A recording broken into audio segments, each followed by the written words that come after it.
Bleaker day by the moment for the Tigers. Back to you. He might have had a case too.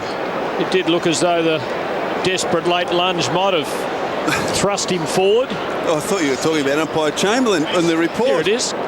McCormack, although there is maybe a touch of the dive about it, but certainly the contact came from behind and did seem to take him forward. And Kane Pettifer never one to hold back, whether the attack is on his teammates or the umpires or himself. Scotty West starting most centre bounces outside the centre square at the centre half back area, and his tag for the day, Kane Johnson, going with him. At this stage, West 22 disposals, Kane Johnson 15. The Bulldogs well in control, and Richmond's last faint hopes of being a contender for a place in the finals would seem to be about gone unless they can produce something heroic here.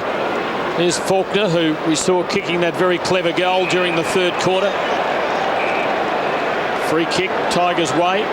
Cameron Howard, who kicked his first AFL goal in the previous term, goes for his captain, who did pretty well, but West is making it tough. Johnson, cross, West again, Johnson again. And the Bulldogs win the exchange, and Baird is all on his own, and he can run in and nail his second goal for the day and stretch the lead further.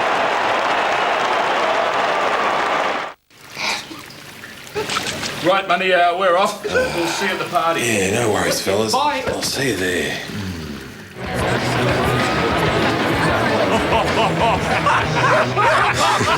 Clever, fellas. Very clever. I like a bloke who's man enough to wear pink. Come meet my friends. Sure. Cheers for the fashion tip, fellas. Classic. So the margin, 43 points, the biggest of the afternoon. Patterson and Minson, Boyd, draws Tambling, McCormack, back to Boyd, again around Tambling, then kicks it towards Minson. Oh, well done, Big Ray. Played on, great tackle coming from Grant, spills to Howard. Chris Grant not happy. And his kick is low, but the mark taken in his chest by Pettifer. Back inside to Patterson, Adam Patterson. Kick towards half-forward, Richardson in good position, marked strongly. Well played by Adam Patterson, a player of the future, young ruckman. Has impressed this season for the Tigers. And that was a wonderful kick out in front of Matthew Richardson, gave him every possible chance. And now we've got the hard part. Richo to put it through. Should kick it directly in front. Kicked 1-1 this afternoon, kicked 4 last week, had a lean patch before that where he only kicked 3 goals in 5 games. But for number 2, just held back on it a little, and as a consequence misses to the left. Didn't really kick through it, Rob. He didn't kick through it, and he didn't kick through his first couple of set shots in the first quarter. Quick takeaway here by the Dogs. Hargrave receiving the kick in. Bit strong for Cooney. Tivendale with him. Was held. Tigers ball. 42 points down.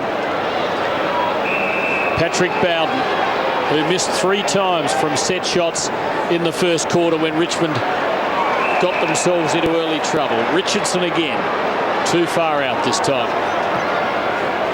Puts it in the right spot. Cracker waiting down. Stafford almost marking it. Hargrave again. Cross. Smith. Minson. And he has a target. A good one. He's called Scott West. Running inside for him is Ray. Hutto Ray. Clever ball to Faulkner. Just curled away from him. Tivendale. And that's a good kick. Tuck. Schultz on the lead, and he's got it.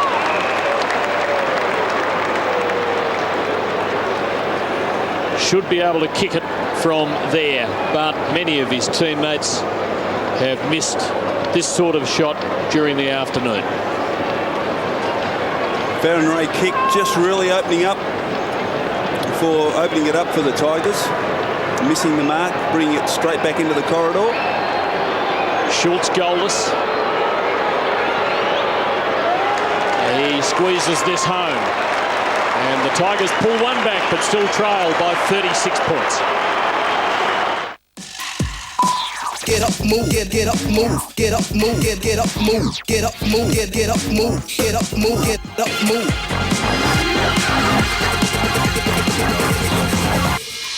Get up, move, get up, move, get up, move, get up, move, get up, move, get up. Toyota Hilux 4x2 action utility vehicle with a powerful 175 kilowatt 4-litre VVTi V6. You'll be counting down every second till the weekend. Get up. Rodney Eads brought Peter Street back onto the ground. He's gone to the goal square on Joel Bowden. I would think that Terry Wallace would try to get Bowden further up the ground. Robbins comes off for the Bulldogs. Will Minson to do the ruck work. Up against Patterson. Minson wins it forward. Boyd tries to slap it towards Faulkner. Couldn't. The Ledio. Patterson keeps the arms free and does it very well to White. Tuck. Support out wide from Howard, who gets onto the left boot, kicks towards half-forward Pettifer, and also Patrick Bowden couldn't hold on to the mark. Pettifer's well tackled by Gilby. No, too high, says the umpire. So, Kane Pettifer. We've seen Kane Pettifer, Chriso, get about half a dozen kicks from this distance out, just perhaps beyond his goal-kicking range. Maybe his best kick will get there. From 52. Plenty on this one, but it's missing to the near side. Another behind to the Tigers. Shake of the head says it all. What'd you make of the free kick for the high tackle there, Chriso? Oh, 50-50. We won't go there. Too late in the day. Harris, that's a good placement.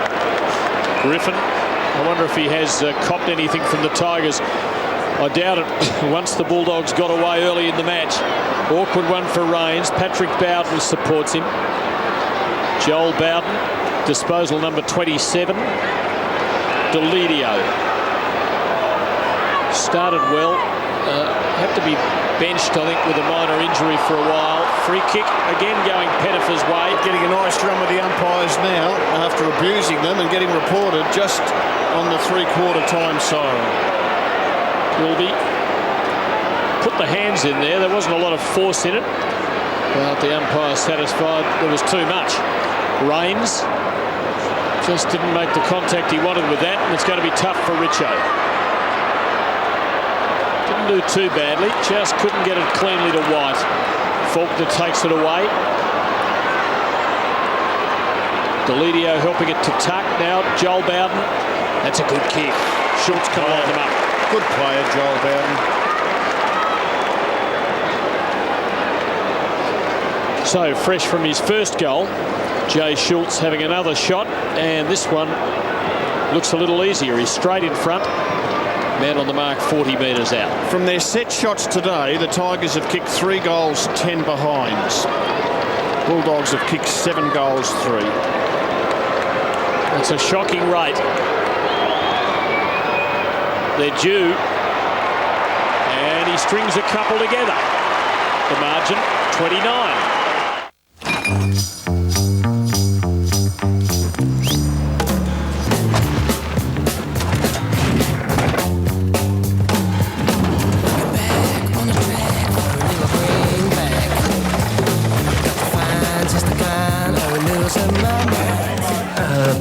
Heineken, please. It's exactly the same. The same as what? Heineken, unchanged since 1873. So back in the centre, Tigers with the last couple, and umpire Chamberlain rules against Stafford on this occasion. Free kick to Minson. Margin 29 points. Minson's kick effective. Mark taken by Ray.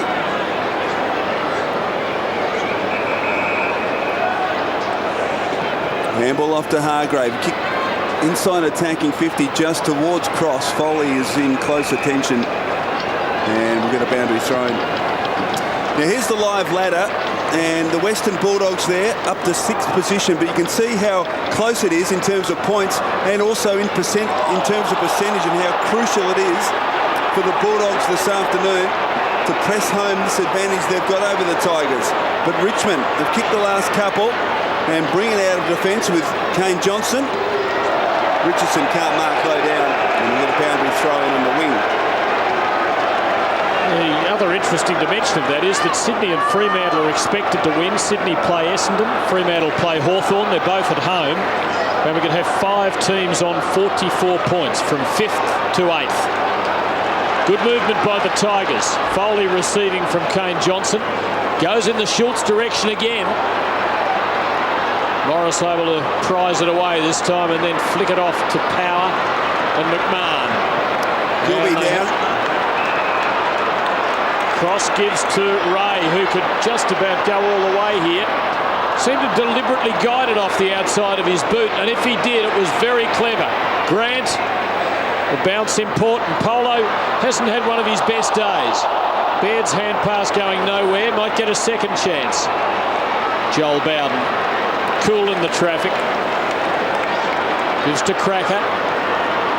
And the Tigers on the counter-attack. Howard to Johnson. Lindsay Gilby with the left knee in trouble. He's on his feet at half-back for the Dogs, but not in great shape as Patrick Bowden kicks towards Richardson, who marks. Had the set, had position, and he'll kick from 50 with left half forward. He's coming off, Chris O. They initially went with a thumbs up, but he's obviously in a bit too much strife here, Gilby, so he's coming from the ground. 27 disposals, Lindsay Gilby. Let's hope he's okay and he's not another dog down with another knee injury. There he is. Left knee the problem. Matthew Richardson. It's kick 1-2. It's high. Is it straight? Yes! Another one to the Tigers. A new plasma or LCD, a new lounge or bedroom suite, a new notebook or digital camera. Put yourself in the picture now with 19 months interest-free at Harvey Norman. No deposit, no interest, no repayments for 19 months till February 2008. 19 months to pay for brand new carpets, rugs, laminate or timber flooring, furniture or bedding, electrical or computers, the lot. That's no deposit, no interest and no repayments for 19 months until February 2008. So, snap to it. Now's the time to buy at Harvey Norman, but hurry, offer is limited. The Bulldogs lose an important player in Gilby. Minson having a breather. And Richmond are on the way back. The margin is just 23 points. Plenty of time left. If the Tigers could get the next, the flame will be burning. Here's Gilby.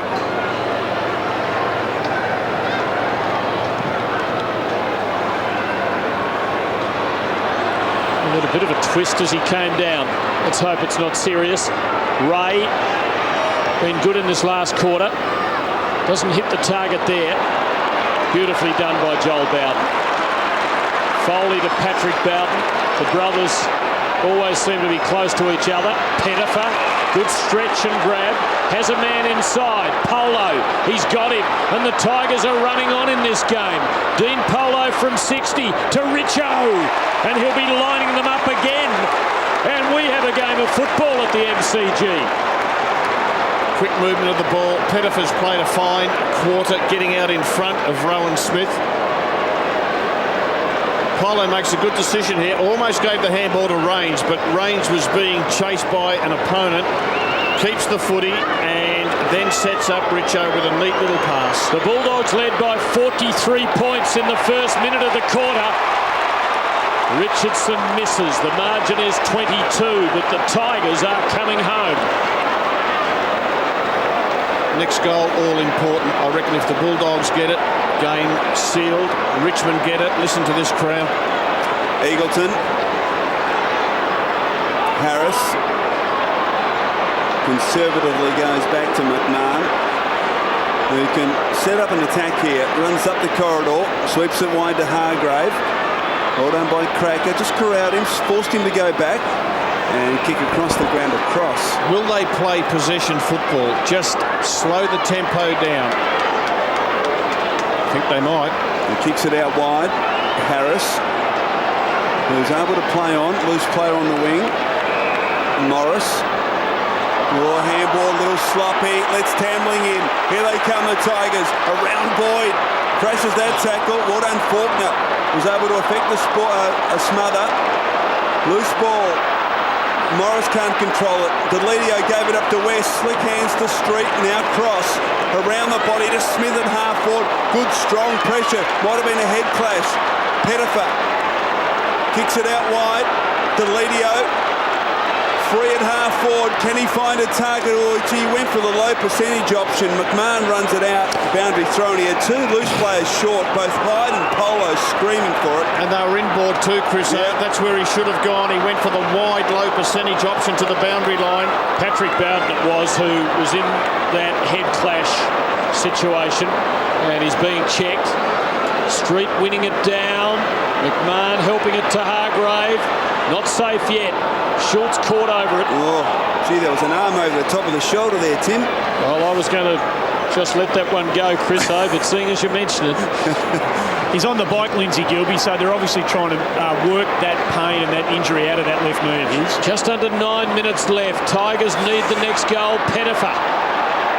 No free kick there. He'll have another go.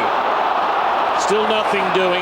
Oh, I thought Pettifer could have had a jumper pull on him as he charged through at that centre bounce, bounce down. You blokes are starting to jump at shadows. No, we're not. We're trying to get the Tigers up. It's tight now. Bulldogs crowding things up, and there'll be another ball up.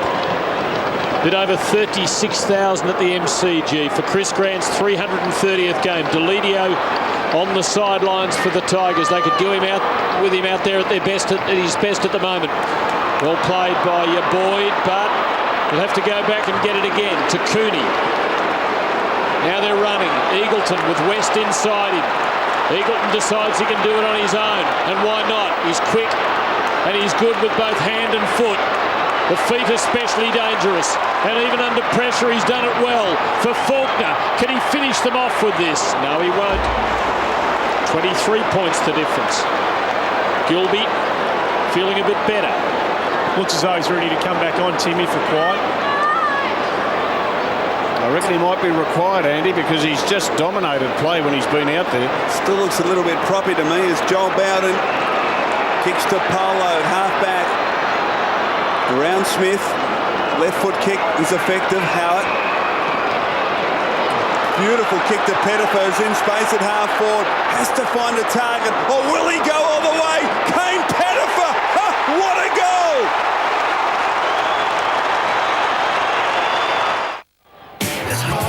goal! Love your footy? Buy any quarter-time or full-time meal at Red Rooster right now. And you could win one of 2 packages for 4 to the 2006 Toyota AFL Grand Final. Food for the footy? It's got to be red.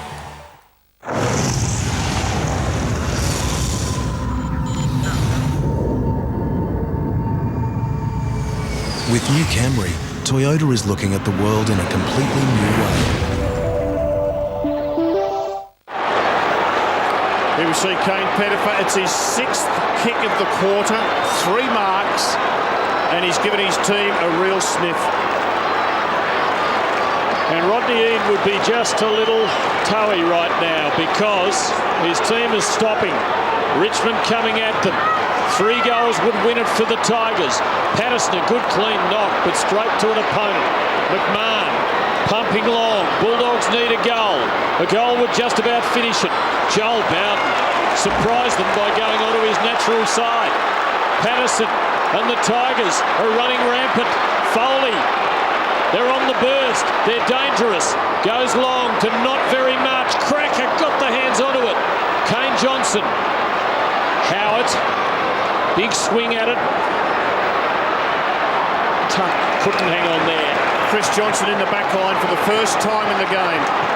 Rodney Eade put the veteran into defence. Wanted him to help win the game up forward. He did his bit now to try to save it. Looked as though it was going to be a cruise in his 330th. Now he's got to try and hold them together. Boundary throw-in taken out by Tivendale. Couldn't get a clear shot at it, and Chris Grant allows it to go over. And is that deliberately letting the ball go over? Yes, it is. It is. Would have been a brave call by the umpire. So the Tigers deep into attack. The margin is just 17 points. Street and Stafford. Tivendale couldn't quite find it. Power. Grant on the boundary. Kicks it along the ground, but it's all Richmond. Chance for Howard. Join that illustrious group with his first goal, with his 8th kick in AFL football. Tambling kicks it towards Patterson. Had the arms taken. No free kick. Patterson ducked ahead. No free kick there. Tuck. Wild handball. Pettifer. Well tackled by Ray. Tambling finds it. Back to Howard. They're pressing hard, Richmond. Howard to the goal square. Schultz couldn't take it. Oh, Ray in desperation fists it through. Pettifer tries to keep it in. Can't. Behind. A rushed one. 16 points the margin. And I'll tell you what, they're coming hard, the Tigers. Was that a free kick, Tim Lane? Well, it was stretching the limits of acceptance. But we won't give it. Gilby about to come back on. Boy, Sam Power coming off. That's why the umpire's job is so hard. Just under 6 minutes left. The difference is 16 points. History says the Tigers can't do it. They were 37 points down at the last change. That's the biggest three-quarter time margin they've ever come back and won from. It happened in 1947 against South Melbourne. Playing possession football, the Bulldogs. Umpires have put the whistle away. No free kicks in the last 12 minutes. In fact, it was 43 points at the 1 minute mark of this final term. Morris pokes it forward for Street. What a player. To balance it on the palm of his left hand. Given opportunity this year and has grabbed hold of it, has become the #1 ruckman for the Western Bulldogs. They are hanging on right now. 16 points in front as we enter the last 5 minutes. Ray Hall, support at ground level. Patrick Bowden up and about after a knock to the head. Foley, Richo in a contest. Needs to assert himself. Got to get rid of it. Oh, he does just. Robbins well tackled. Umpires will not give a free kick. And listen to the fans. Big clearance coming up here. Patterson, Street gets it to the back. Tivendale well tackled. Didn't have any opportunity there. And umpire Chamberlain calls for a bounce on attacking 50 for the Bulldogs. They're led by 26 at quarter, 24 at half-time, and 37 at three-quarter time as Patterson scrambles a kick forward beyond the wing. Well done by Richardson, kept his hands clear. Well done and turned by Cross to McMahon off a step, kicks it back towards Gilby on the ground. Bowden, cool under pressure. His kick though missed the mark. White comes off straight off the interchange bench into the action. So they've got a 4-on-1 situation. Patterson, Richardson needs to get up, Matthew. You're clear. Didn't know it. Didn't know it until it was too late. Dangerous situation. Player coming off the interchange. West not aware of it.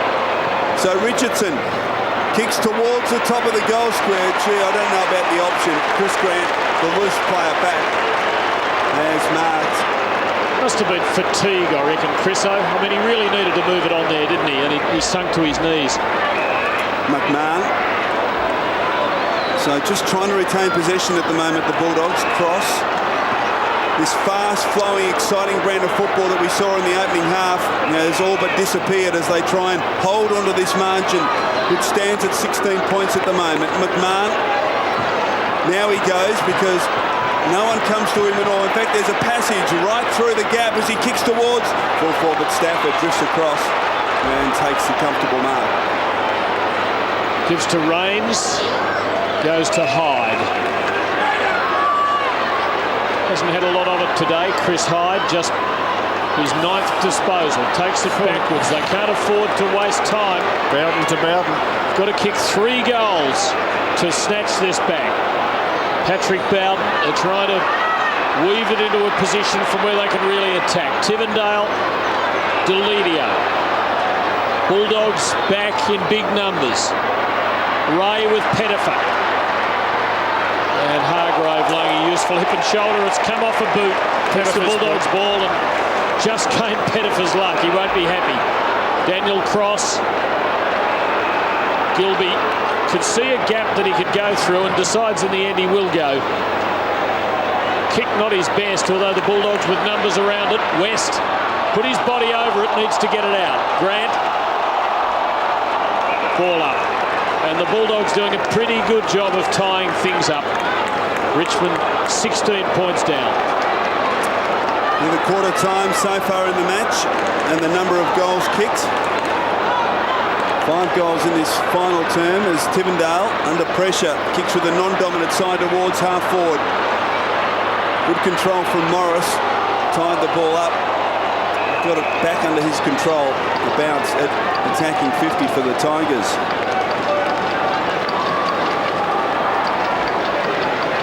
Up to another 25 minutes played, final term. Bulldogs have got all of their players in the one half of the ground. No one in their forward line. Minson wins it forward. Eagleton did very well on high, then couldn't pick it up. Baird. Now Griffin, who's got plenty of pace, as we know. Hyde. What will he do? He decides to backtrack, realises he can't get past him. Finds Baird. Eagleton. So the Bulldogs at the moment doing it effectively, just trying to retain possession. Now he's been called to play on here, Eagleton, and always had that option of Ryan Griffin. Griffin decides to go, breaks through the Hall tackle. Now Eagleton from 45 kicks it out on the full. Got to be getting close. I just think Richmond at this stage of the game cannot afford to play any possession football. They've got to be bold. They've got to get 3 goals to win. Andrew Rains, a long kick of the ball. There's been no giving up from the Tigers today, if indeed there was back in round 1. They're playing this right out, but in the end, the Bulldogs break just too big by the look of it. Johnson gives to Hall. Now the Tigers have got to be positive and they've got to cover ground quickly. And that probably means kicking the ball long. Patrick Bowden's turned it over. Baird off to Boyd, and that's a good placement. And Brad Johnson can go back with the man on the mark about 40 metres out and line up for his 3rd goal in Chris Grant's 330th game to absolutely ensure a Bulldog victory. From 45, he's done it, and the Bulldogs are home.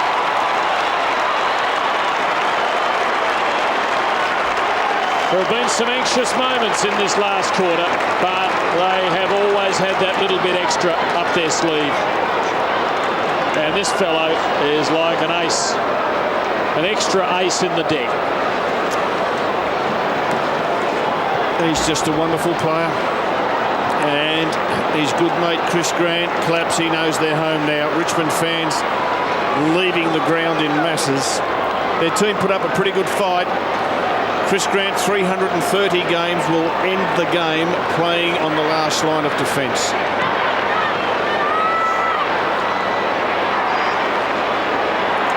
So from the bounce, it's tied up, and a secondary bounce. Been a wonderful display by the Bulldogs, particularly early on, although we'll talk, Rob, later about the inaccurate kicking by the Tigers, which in the end may have cost them. That's it. The Bulldogs have defeated Richmond by 22 points, and Matthew Richardson, the first to congratulate Chris Grant on a wonderful achievement today, breaking the game's record for the Western Bulldogs with his game number 330. And great news that the Bulldogs are able to win on such a milestone game for them, Rob. First win at the MCG this year for the Bulldogs, and this is what the whole theme of the week would have been. When the siren goes at the end of the game, we can go to our great champion, congratulate him, eventually carry him from the field, acknowledge what a wonderful player he's been for the football club for some 17 seasons. And Tim, I still think he might even go another one. Let's go down to Andy Marr. We might try and find out. Thanks very much, Tim. Everybody wants to know you're going so well. You'll go again. Of course you'll go again. Oh, look, it felt pretty good out there today. I must admit, I was walking on clouds there early in the game, and it was great. The club handled it really well throughout the course of the week. They they wanted to acknowledge it, but I was, obviously going the other way.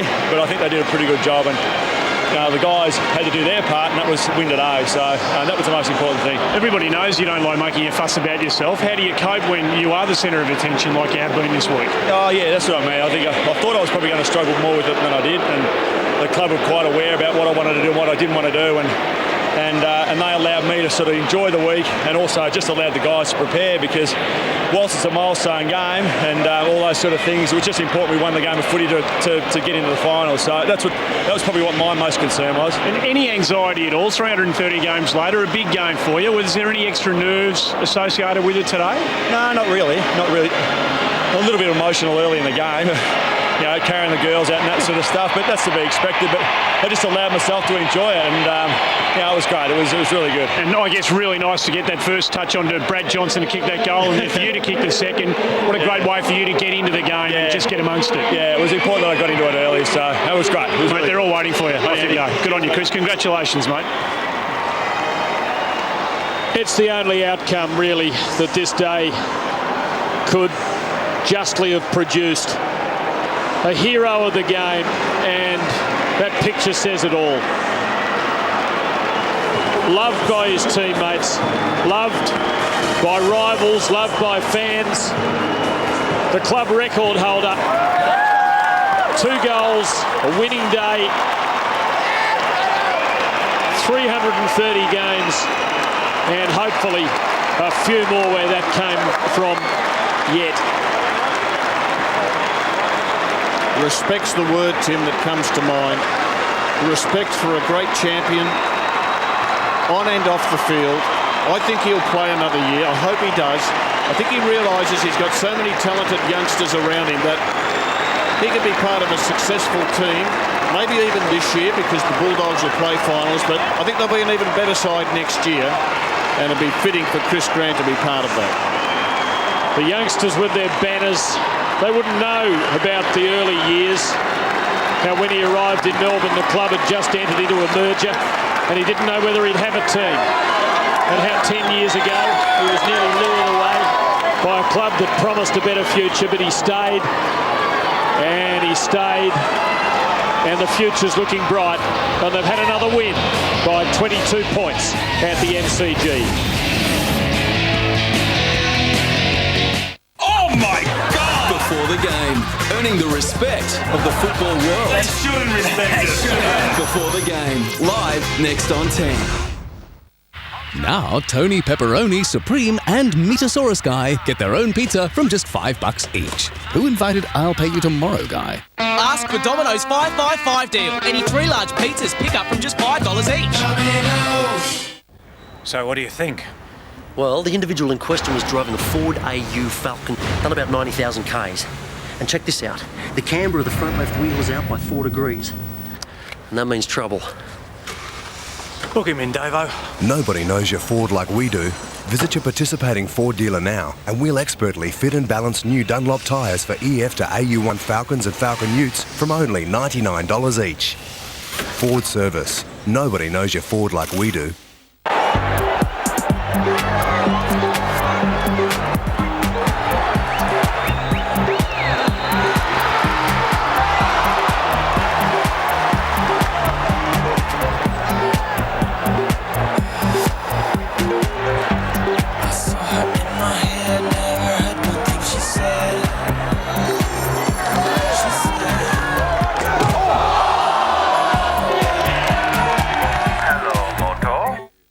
A new plasma or LCD, a new lounge or bedroom suite, a new notebook or digital camera. Put yourself in the picture now with 19 months interest-free at Harvey Norman. No deposit, no interest, no repayments for 19 months till February 2008. 19 months to pay for brand new carpets, rugs, laminate or timber flooring, furniture or bedding, electrical or computers, the lot. That's no deposit, no interest and no repayments for 19 months until February 2008. So, snap to it. Now's the time to buy at Harvey Norman. But hurry, offer is limited. You're going to have to stop all this nonsense and get a job. To keep his family together, No one's going to take your... Luke has to learn We've got one shot. to tackle life head on. Let's go out there and do it, guys. Fairy tale stuff. At Primus, we have broadband plans to suit everyone. Like startup broadband from only $9.90 per month with a half-price wireless modem. Call Primus on 1300 Primus. That's more like it. Money. It may make the world go round, but holding on to your money can make your head spin too. Sometimes it just seems to disappear by itself. But whether you have a little or a lot, it's easier than you think to take control. A few simple things done regularly can make a real difference. So put yourself in charge. Visit australia.gov.au or phone 1800 236 235 for a free handbook. Understanding money pays off. Authorised by the Australian Government, Canberra. Hi, Carpet Court Jester here to tell you that you can save a shipload at Carpet Court this month. There's a shipload of heavy-duty twist pole nylon from just $32.50 per square metre installed on quality underlay. So don't miss the Carpet Court shipload sale.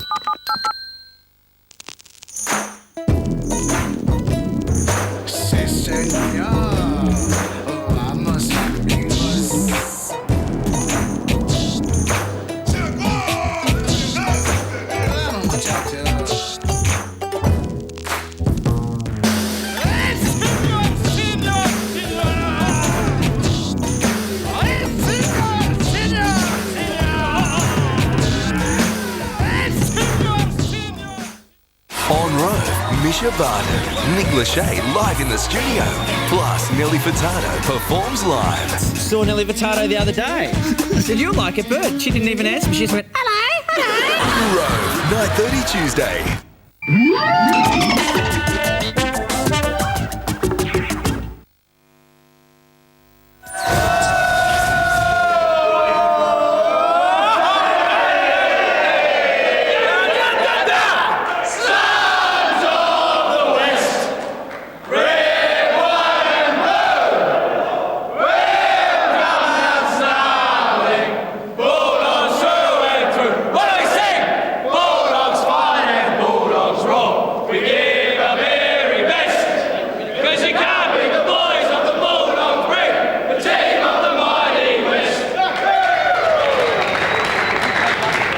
Well, a pretty hearty rendition of Sons of the West, and why not? The Bulldogs winners on Chris Grant's big day by 22 points. If you look at that quarter-time scoreline, the margin was 26.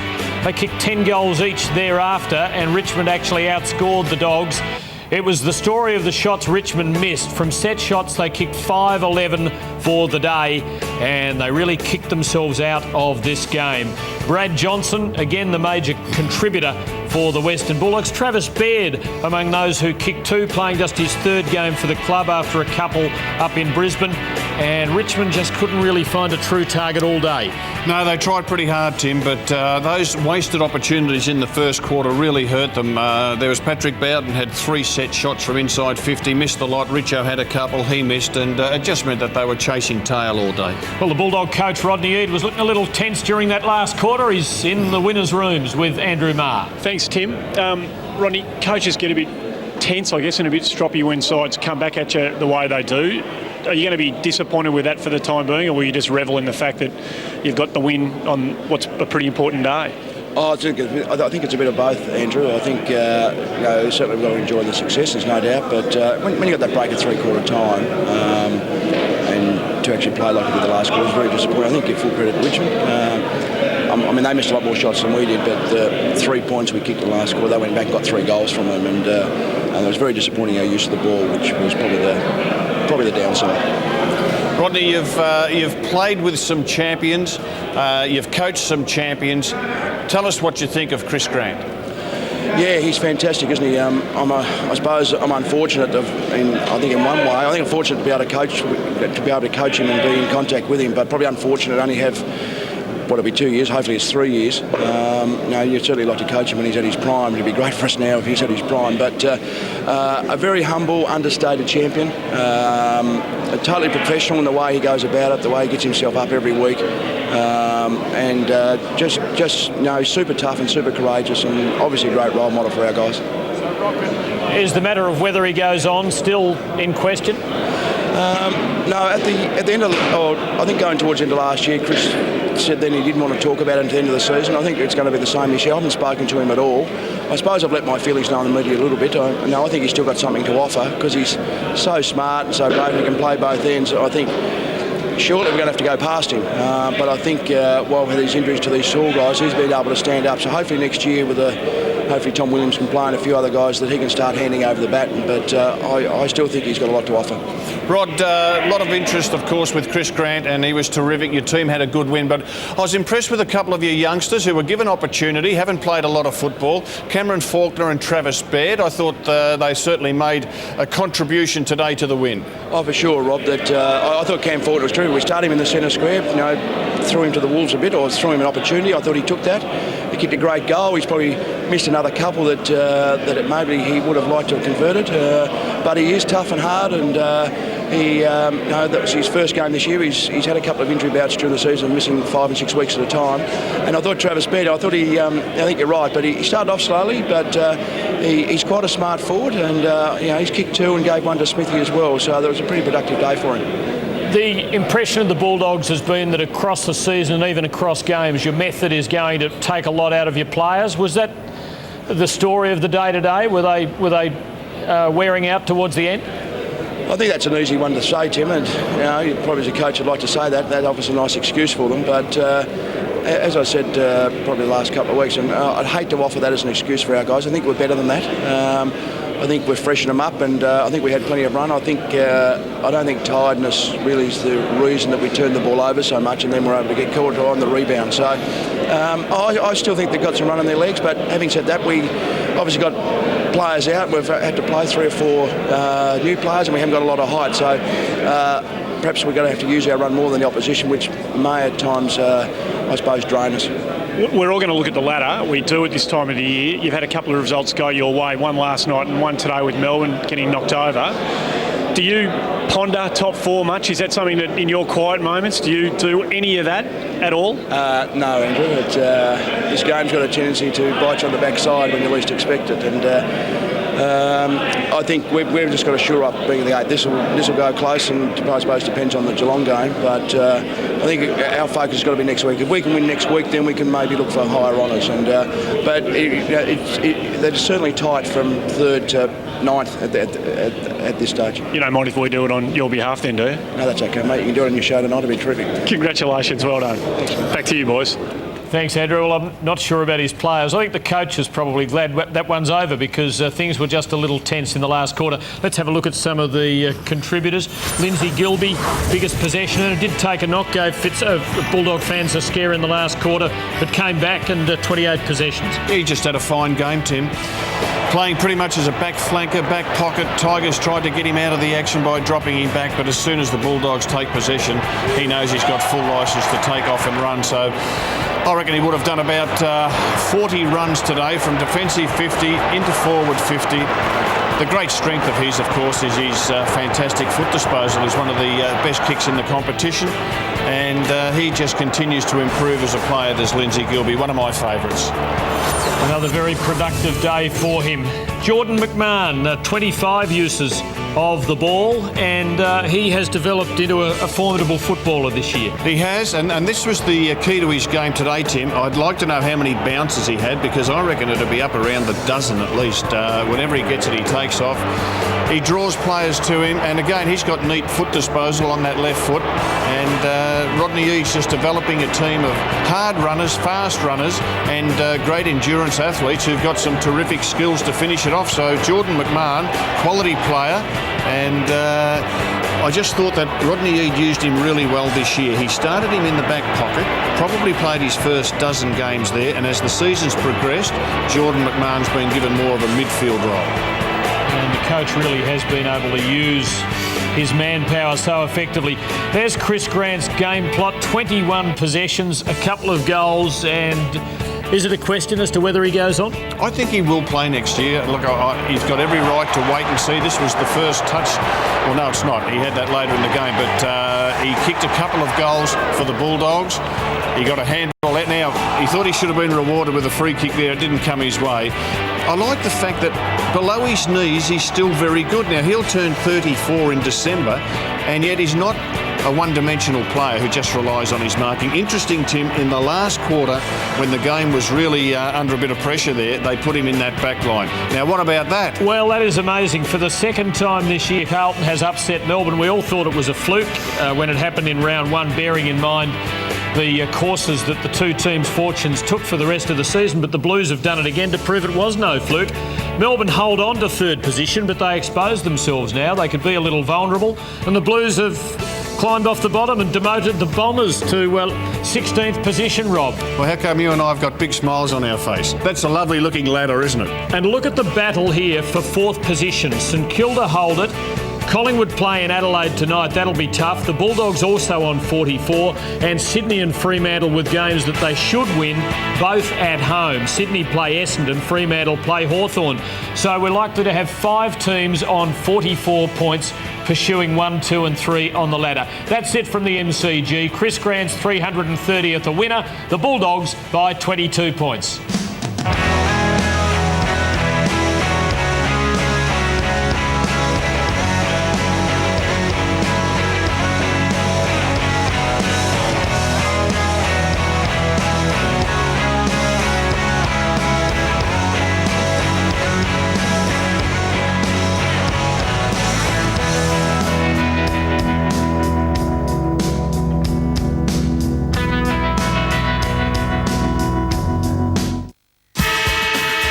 The 2006 Toyota AFL Premiership season, proudly brought to you by our broadcast partners. Toyota, footy, oh what a feeling. Harvey Norman, there's a store near you. Heineken, unchanged since 1873. Pedigree, we're for dogs. And Red Rooster, it's gotta be red.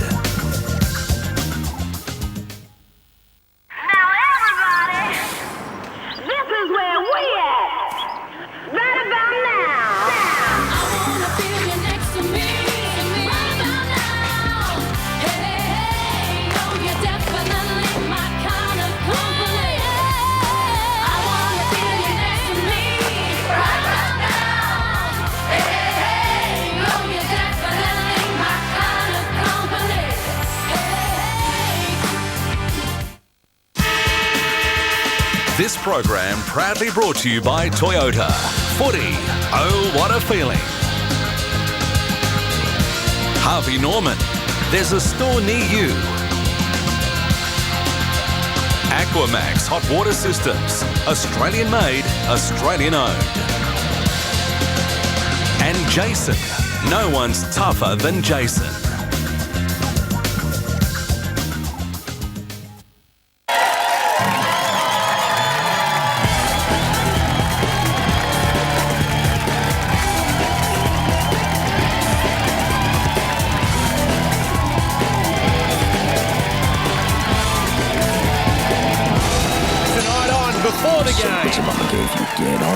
He's a polished-on baller and a key cog in the Bulldogs midfield. Tonight, Adam Cooney joins us.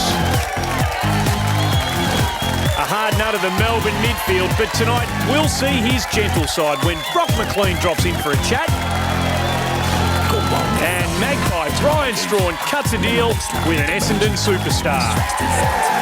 Plus, lots more. We will cross to Emmys Stadium for the massive game later on tonight between Adelaide and Collingwood. What a blockbuster that looks likely to be. Tools, banners, much more. It is a genuinely great day to be alive. Carlton has won a game of footy. Welcome to the show, everybody. Yeah. We're happy.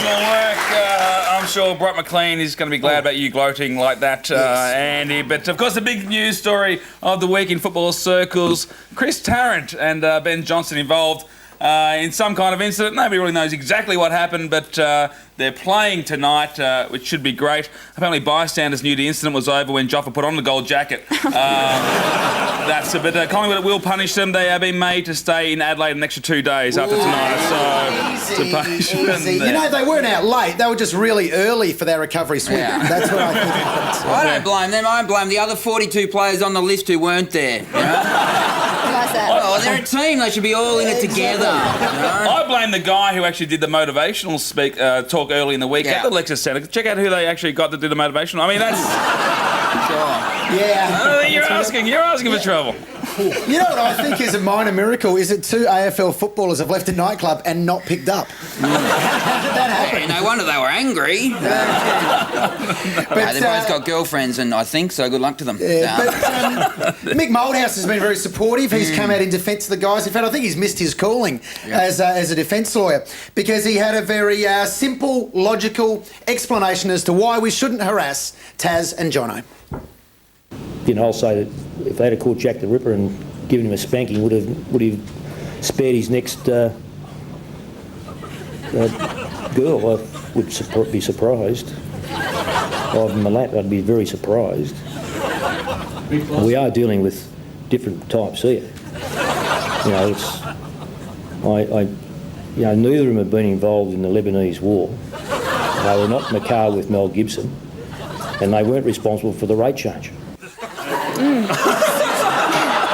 Right, that makes perfect sense now. Thanks, Mick. I think he's been hanging out with Mel Gibson, hasn't he? He's had an interesting week. Wait. I'm just making a list for Scotland Yard. Taz, Jono did not Jack the Ripper. Okay. Not the Jack the Ripper. So, I mean, Jack the Ripper is a serial killer. Mick thinks if they had caught Jack the Ripper, they should have given him a spanking. I think one of the more interesting things Mick Moldhouse said during the week was that if there'd been fringe players, he actually might have issued a game suspension. So different strokes for different folks, which I don't know. So if you want to have a night out, be a good player is what he's saying. Exactly. So it's motivation for them. What kind of precedent that set. But have they done, nobody knows exactly really what happened. There's no charges being laid. It seems an extraordinary... the media coverage has been amazing. There is obviously a war going on, and the front page, 3 pages dedicated to it. The Herald Sun it's bumped the war off the front page, and that's the newspaper. I mean, it's too much. I mean, do you think people in Lebanon are caring what Taz and Jono are doing? Well, funny, I actually was in Beirut during the week, just for a quiet couple of days away from home, and got the local Lebanon newspaper and have a look at the front. Look at that! That says Taz and Jono in trouble. I stand corrected. I'm sorry. What was I thinking? It's very good too. It is making international news. A big game today at the MCG. Adam Cooney will join us a little bit later on. Richmond taking on the Western Bulldogs, and the Bullies have kept their top 4 hopes well and truly alive. Doing it all for Chris Grant. Wonderful performance by the Doggies today. They all got contributions from so many players across the board. A very, very important 4 points for the Bulldogs. We'll have a look at some highlights from that game a little bit later on. And let's cross down to the winners' rooms, the Bulldogs' rooms, with one of our favourite players at the Bulldogs. He had 28 touches today on the best ground display. It's Lindsay Gilbey. And Lindsay, no doubt you're looking at the top 4 spot now. I don't know where that puts us. I think we heard that Melbourne lost, so that might help us in some way, but we just want to get there first, really. Well, your coach, Rocket, says you can't win the grand final this year. Do you secretly go, shut up, Rocket, we can? No, I wouldn't go that far. I guess you never know once you get in there. If we sneak in, you never know what problems we can cause, and that's something we're really aiming for. And Lindsay, what did Ryan Griffin think of the Tigers' performance today? I haven't actually asked Griff yet. I'll get his words in a minute when I go have a shower with him. So I'll ask him then. Well, hopefully that's the only thing you get off him, words in the showers. Lindsay, are you aware that a horse called Minson won the Bletchingley Stakes at Caulfield today? Yeah, before we actually even sung the song, we were hoping that Minson won. So I think Will had a bit of money on it, and he probably won't have to go to the bank for a couple of more months. So he never tells us when it's running. This is probably the first time he's ever told us when it's running. So he's a bit tight like that, Big Willie. We heard that you had the whole footy trip fund on the race today. That's not true? Well, I'm not sure on that one. I hope we did, because I think it was paying $370, so Will's pretty happy. Yeah, it sounds like you might have. Excellent work, Lindsay. You're the Jason player of the day. Nobody's tougher than Jason. And have a look at what you get there. You get a great little bit of cardboard with the whole package that you'll be delivered during the week, and you'll love that. Lindsay Gilbey as the Bulldogs march towards the finals. Thanks for joining us on Before the Game. Cheers, thanks guys. the player. Thanks to Jason for getting us into the Western Bulldogs rooms, and he's filling up my fantasy team pretty nicely. Andrew Marr loves him too. He's one of my favourite players. I love that boy. I wish he was playing for Carlton, but he's not playing for Carlton. He didn't play for St Kilda or West Coast last night either. What a game of football this was for three-quarters. September came early too to Telstra Dome. And the West Coast Eagles were absolutely awesome in that final quarter, just running away from it. A bleak night for the Saints for a whole lot of reasons. Two great results in a fortnight for the Eagles. They knocked off the competition leaders last week and then bowled up to Melbourne and knocked off the fourth place Saints. Two really good results. St Kilda had their chances last night. As you mentioned, the margin was 1 point time on into the third term, but West Coast banged on 2 goals in a couple of minutes and then ran on with it well and truly in the last term.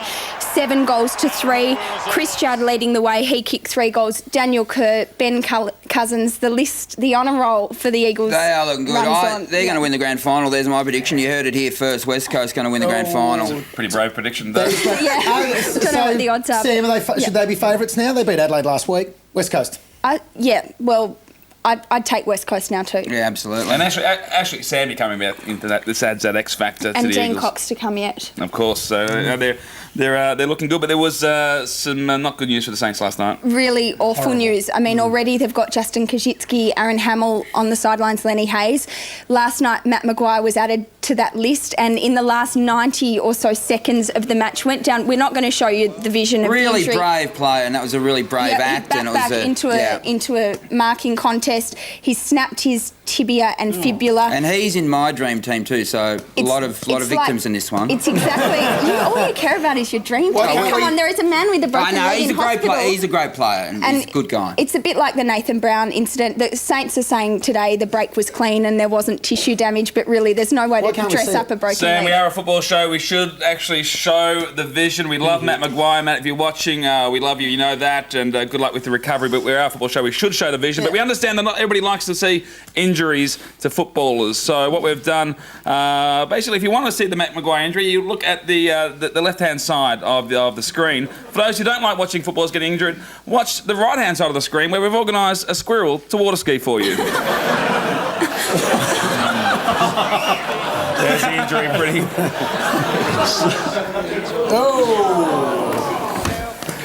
That squirrel.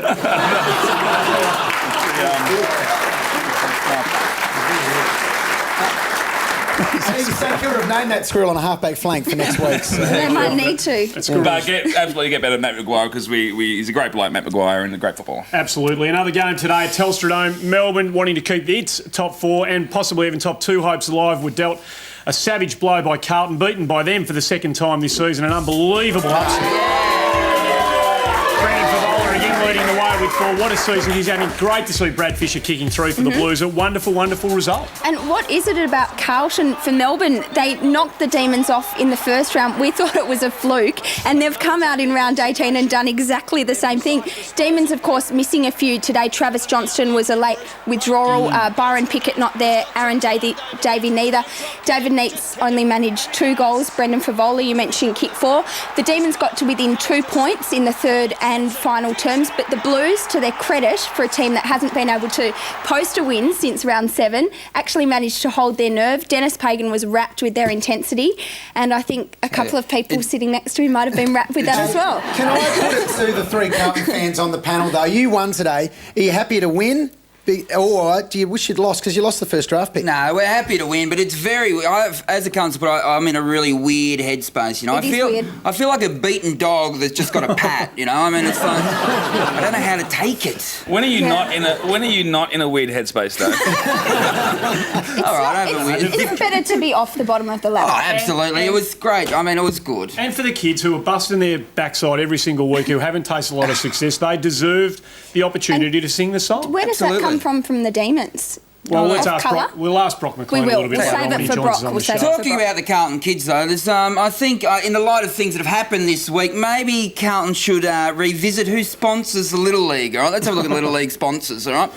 That's actually Dan Murphy's. I mean, they do have the cheapest liquor in town, there's no doubt about that. Maybe Toys R Us would be better for the kids. We've just had a call from the Carlton Football Club. No longer their movie. Spearmint Rhino will be taking over that next week. We do love going to the football. We love checking out the banners. And Limo, you checked out a beauty this week. Certainly, Pete checked out the Bulldogs banner with Chris Grant breaking the game's record. The banner read as follows. Chris Grant's the new record holder. 330 games his career has spanned. He spent more time at Whitten Oval than the Junkies under the stand. I whipped over to Amy Stadium and had a look at Collingwood's banner. Here it goes. Tarrant Johnson's incident certainly doesn't look good, but it's given Eddie another show. CSI Collingwood. Great stuff there. Of course, Port Adelaide play whenever they play, and I checked out their banner, and this is a good one, this one. It was another shocking game that we couldn't afford to lose. People are blaming the Ebits and the Lades, although Mel Gibson's blames the Jews. We have to take a break on the show. On the other side of it, Andrew Welsh jumps in hot water with Hughes. And fresh from the MCG today, Adam Cootie joins us on the show.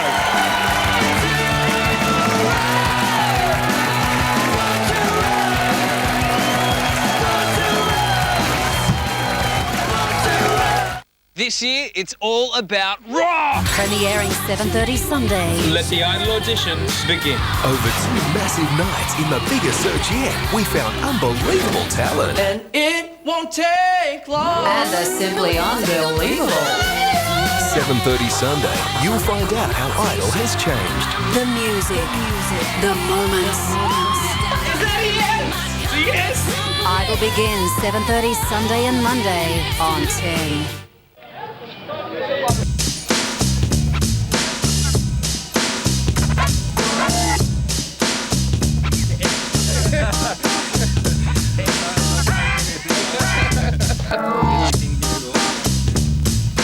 A powerful 172 kilowatt V6, constant all-wheel drive, and available with 7 seats. The Toyota Kluger. All the power to all the wheels, all the time. I'm always in hot water. Sorry. Oops, and it's all thanks to Aquamax. Mains pressure hot water that keeps up the demand even after the 3rd, 4th and 5th tap are turned on. I mean, why bother with overseas products made for their conditions, not ours, when our product, using the latest technology, is made right here in Australia? Gas, solar or electric, be Australian, buy Australian, Aquamax. Aquamax. Love your footy? Buy any quarter-time or full-time meal at Red Rooster right now, and you could win one of 2 packages for 4 to the 2006 Toyota AFL Grand Final. Food for the footy? It's got to be red. You two are disgusting. I think I'm going to be sick. Think you can't afford that extra bathroom? Think again. National Builders have homes from just $4,600 a square. National Builders looked after me.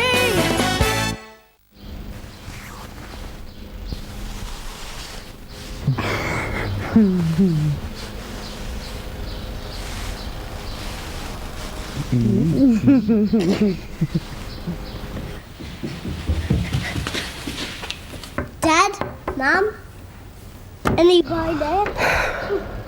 Hello?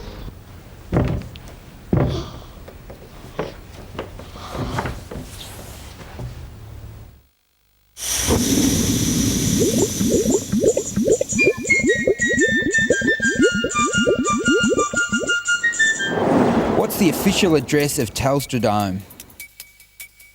Somewhere in the Docklands. No, I can't give it. Harbour Esplanade Docklands. What original tune is your club's song sung to? No idea. Keep your sunny side up. When did Essendon last win a premiership? 2000. Yes. Are your team's socks officially listed as red with black hoops or black with red hoops? Black with red hoops. No, red with black hoops. How many Hollywood movie roles was Matty Lloyd offered after his AFL Hall of Fame ad? Oh, none. Terrible. Yes. Which Essendon player is described in the 2006 AFL season guide as a football enigma? Enigma? No idea. Hurdy. Danioli.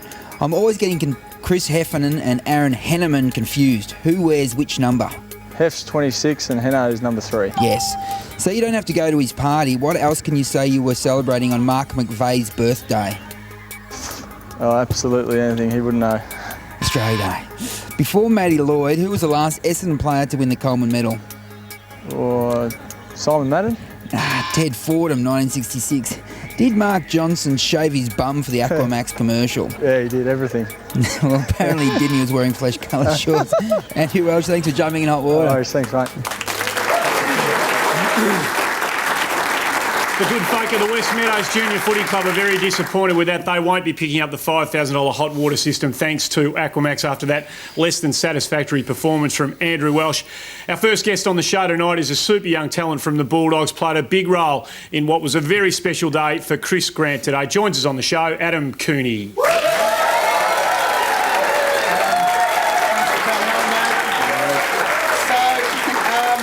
How would you describe Richmond's performance today? Let him have it. I think they tried hard all day. Right, because it was your flatmate and good mate Ryan Griffin who, kind of put his foot in it with Richmond last time, wasn't it? Yeah, I think a few unnecessary comments from Ryan, but he's a bit longer in the tooth now, so I think if he had his time again, he wouldn't say that. I love Ryan's nickname. What's his nickname? Gary. Yeah, well, he's Griff, all right. Flounder, that's what I love. He's got a few, yeah. Yeah. You love Flounder, though. I love Flounder. Yeah, we'll go with that. Flounder. When he made those comments last time, I believe you were the one that let him know first, Adam. Yeah, I was reading the paper as I get up early every morning as I do, and grab the paper and start at the front and go through the world news and stuff like that. But once I got to the sport, I let him know, and he was a bit shattered. So I think he rang the coach and they had a bit of a chat. You love having it. Why is he called Flounder? He's not giving us that. I think it's because he resembles the fish slightly. But I don't think he does, Ryan. I think you're beautiful. We won't ask you about the Garry bit of that at all. Have you, in your short time in footy, learnt a lesson like Ryan Griffin's learned? Have you sort of crossed the line somewhere? Probably, I think maybe in my first week when I got drafted, I went out pretty late the night before I think where the young guys get drafted, they have a day where an induction, I think. Yeah. And I went out pretty late the night before, and I think I might have fallen asleep during the induction, so I think I got pulled into line quickly after that. And I think. Have you ever been out late and people have had a go at you, like Taz and Jono? People have a go at them early in the week. You would have copped a bit of that. Yeah, I'm not quite as high profile as Taz or Come Johnson. on, mate, so, give yourself a bit of credit. You are hot stuff in the western suburbs. Down on Barclay Street. You've had your haircut, so it's a bit tougher to notice you these days. Yeah, not too much. I suppose you get the odd drunk bloke who comes up and has a go, but I get mostly compliments. Of course. When they do have a go at it, this has been a big topic for the week. I think it'd be nice to know what kind of things they rev you up about. Well, sometimes it might be about your game or about the footy club or something like that, but most of the time you laugh it off. But I suppose if it spills over into the car park, sometimes you might have to throw a few. I don't We don't condone that. Don't want you to be thinking. We know that you are very disciplined. Have you ever had this year umpires have been talking a lot. Yep. Has an umpire ever had a go at you on the ground? Because we've heard umpires have a crack at some players this year. Not too much, not to my knowledge anyway. I sort of stay out of the umpire's way and they stay out of mine, and free kick every now and then is good. Because the umpires do talk a lot. In fact, the umpires have taken to blaming the ball when they have a bad bounce. Yeah. Well, have a listen to this from last week, a game last week. Have a listen to the umpire here. Gone down to half-forward line. Thanks, Scott. Did he just call the ball a bitch? Let's listen to that one more time. Daniel Gilmore's gone down to half-forward line. Thanks, Scott. Later on, I also heard him to tell the ball to behave because he had a bag full of bitches up the other end of the ground. The ball, that's his bitch. He owns that ball. Yeah. And he's got spare bitches behind the goals. The umpires are under scrutiny, obviously, these days. They're mic'd up so we can hear, what they're thinking, but sometimes the mics reveal a little bit too much information. Last week, listen to what came through the effects mics from the umpires' microphones. Have a listen. Although the kick makes Pavlich work. Thornton in hot pursuit. This to start, and standing his ground, Brian Marks. The Blues next week, back here playing Melbourne on Saturday afternoon. The umpire has got a phlegm problem right now. A phlegm problem, or he's possessed by the devil. We're not completely sure. Hey, Adam, the first time they started calling out coon, and it sounds like a boo, resonates around the ground whenever you get hold of the footy. Were you aware of the first time that ever happened? Yeah, I was a bit upset after the game. I went home and what have I done wrong? Someone alerted me that it was actually coon. So. Do you feed off it a bit now? If you not too much. No. Do they do it every time?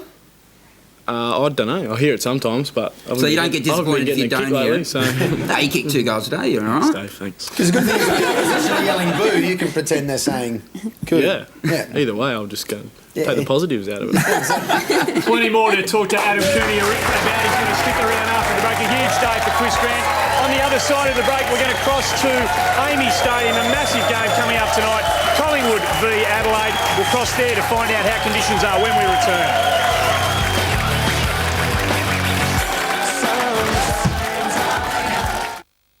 This was the last time Australia saw the biggest losers that you know and love. So what do they look like now?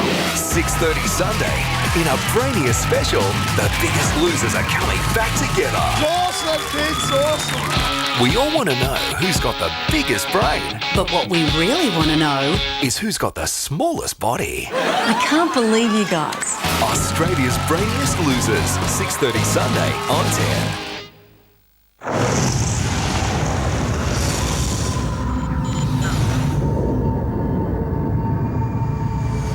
With new Camry, Toyota is looking at the world in a completely new way.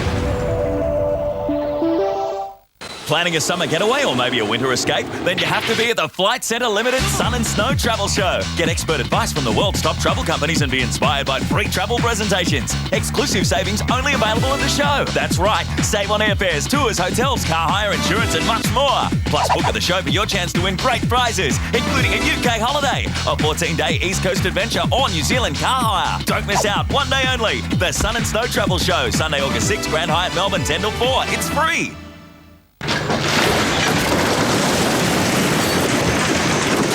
You just can't get enough of Super Cheap Auto this Sunday. Get a free mini LED torch with any purchase. But hurry, it's only this Sunday and while stocks last. Somewhere beyond the sea, somewhere waiting for me, my lover stands on golden sands and watches the ships that go sailing. Yeah, we're sailing. Oh, baby, we're sailing. A new plasma or LCD, a new lounge or bedroom suite, a new notebook or digital camera. Put yourself in the picture now with 19 months interest-free at Harvey Norman. No deposit, no interest, no repayments for 19 months till February 2008. 19 months to pay for brand new carpets, rugs, laminate or timber flooring, furniture or bedding, electrical or computers, the lot. That's no deposit, no interest and no repayments for 19 months until February 2008. So, snap to it. Now's the time to buy at Harvey Norman. But hurry, offer is limited.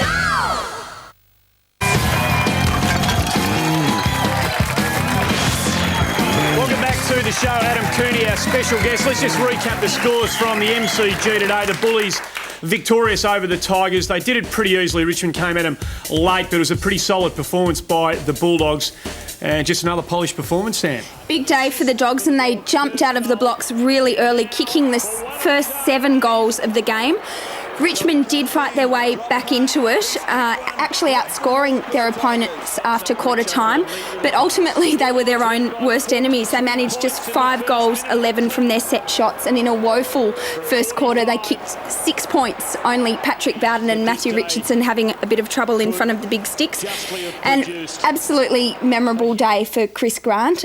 He's a champion. He took 10 marks, he kicked 2 goals, fitting performance on the day that he broke the club's games record from Doug Hawkins.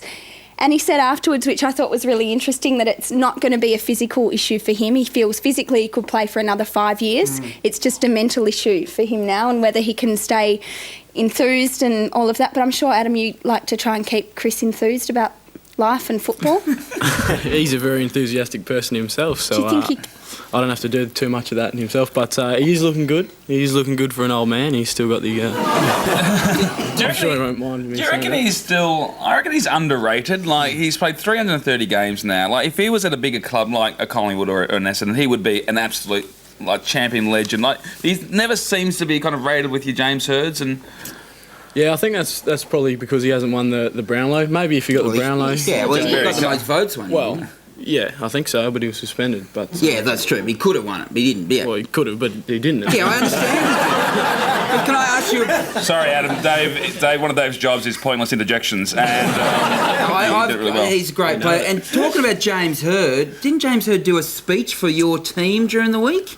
It wasn't really a speech. It was came down, had a bit of a chat about Chris and about the player he is and how much of a champion he is. I think it was just a bit of an outsider's perspective on how he saw Chris as a person and as a player. Was it weird for you to have an Essendon player come and speak to you? It was a bit weird, but he didn't go over our team or anything like that. I think maybe if he started potting us, we'd be a bit like... But didn't you actually go to him? You guys trained at Windy Hill, didn't you? Was that so that he could speak to you afterwards? Yeah, I think that was one of the conditions of him talking, was that we had to bring the whole team to James. So James wouldn't trust his car in Footscray or something, would you? I don't know about that. Lovely people in Footscray. And you're having a night tonight for Chris Grant, yeah? Yeah. I know you got the good tracksuit on, so I imagine it's a classy night. We'll be going straight out after that in this team.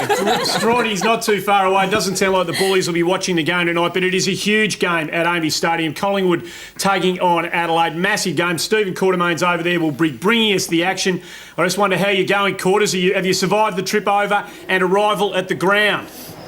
Absolutely magnificent day in here in Adelaide. It was not a cloud in the sky. It was about 18 degrees. We're staying on the beach. Everything's beautiful over here in Adelaide. It's a full house tonight. And this, hopefully, potentially, will be one of the games of the season. Really looking forward to this one. Quarters, I heard a rumour that Paul Lecurrier will come into the Collingwood team and they may rest Nathan Buckley. You couldn't imagine after the week Collingwood's had they would rest their champion skipper. Correct. There's no doubt. My spies tell me that Lecurrier is definitely playing. We don't know who's out yet, but my spies also tell me that Nathan Buckley is playing. You're right. I think given the week that Collingwood have had and continue to have, that you need that leadership out there tonight. So Buckley, I think the original plan was to rest him tonight, but given the events, they didn't really have much choice. So Lecurrier's in. I'm not sure for who yet, though. Quarters, are the Adelaide fans likely to be supportive of Chris Tarrant? Can you feel the love in the stadium? Oh, extremely. You can just imagine the lovely comments that Chris Tarrant and Ben Johnson are going to get tonight. Even at the best of times, they're not very friendly over here, so I expect them to give a bit of a serve tonight, but that's part and parcel of being an AFL footballer, and I guess Tarrant and Johnson have had just about everything thrown at them this week already, so I think a few more barbed comments won't make any difference tonight, but I expect the Adelaide supporters to be in full voice, as they always are. Is there some brave Collingwood supporters over there? Because those two groups of supporters, meeting, that'd be pretty scary, I can imagine.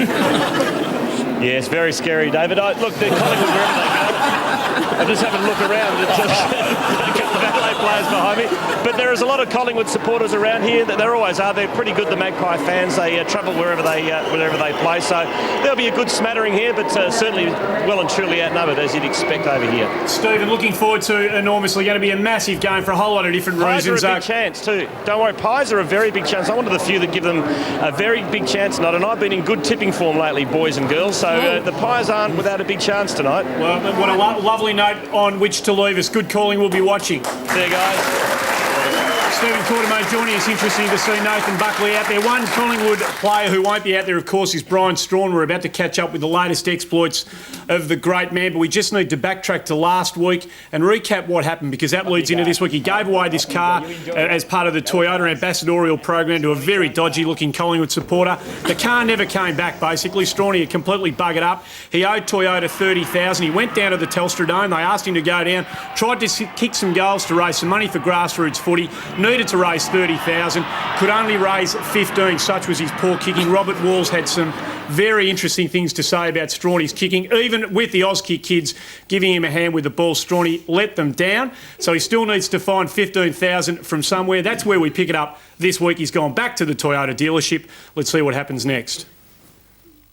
I am the first to admit Strawny is in a little bit of trouble, but Strawny doesn't mind. He'll find his way out, you know. Strawny, better face the music.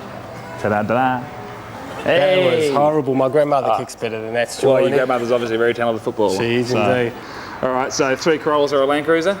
Just have a go, and one would be a start, mate. No worries, well, high five. Got to be quick. We've got presentation. If Strawny can get the presentation right, the cars will sell themselves.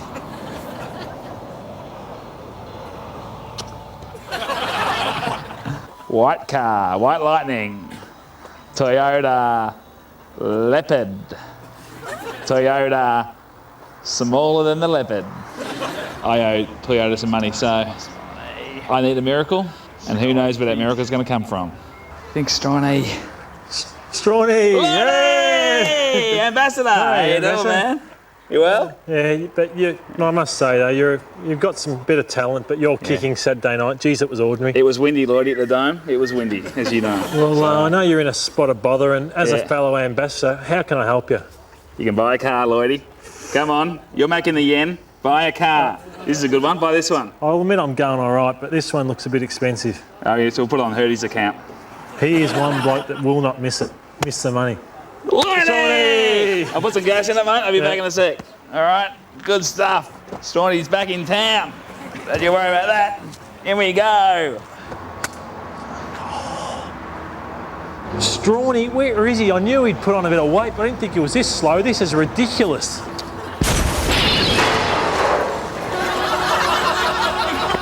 Lloydie. Stroney, please. Yeah, did you have a chance to get some insurance? Hurdy is going to absolutely kill us. Has Hurdy got insurance? I don't know. Well, he's back. We should give him a call. Stroney. Well, the bloke came out. I had to swerve, and it should be a sign. It should be a sign. Mechanics passing. He should have to pay for it. Matthew Lloyd, one of the Toyota ambassadors, along with Jonathan Brown, James Hurd and Nick Revolt. Along with Stroney now, they've raised $171,000 for grassroots footy, along with Toyota, which I think is a wonderful initiative that's been raised by Toyota and those 5 players. Now, we have had news come through from Amy Stadium about the Collingwood player that is out. You were half right with your mail, Pete. Lacuria is in, and Scott Pendlebury is out of the Collingwood team. So it'll be interesting to see what kind of role Licker will play tonight. Who do you think, Adam? Who do you tonight? Big game. Give us a tip. I think Collingwood will get over the line. Really? Yeah, good man. Good man, Cooney. Adam, can we quickly ask you about the tattoo on your wrist there? You can, yeah. Yeah, let's tattoo on my wrist. Let's have a look at it. Can you show us first into the camera there? Now, what does that He actually said, don't ask him about the tattoo. You weren't in that meeting, were you? No, I wasn't. I was actually on the panel during the break, so you were in the meeting and you did it anyway. Right, I can't believe I Limo, wasn't. you're in trouble. No, it's fine. Oh, gee whiz. Do you want it? Well, now Tell he's brought us? it up. We might as well ask what it means now. Can you say? It's honesty and truth. Right. So, okay, who's the worst player at the Western Bulldogs? You have to answer Anyway, on that note, thanks for coming along, and good luck next week. You go to Darwin to take on Port Adelaide. Adam Cooney, our special guest. On the other side, Limo's Footy Clinic, and Brock McLean, fresh from the defeat today against Carlton, joins us on the show.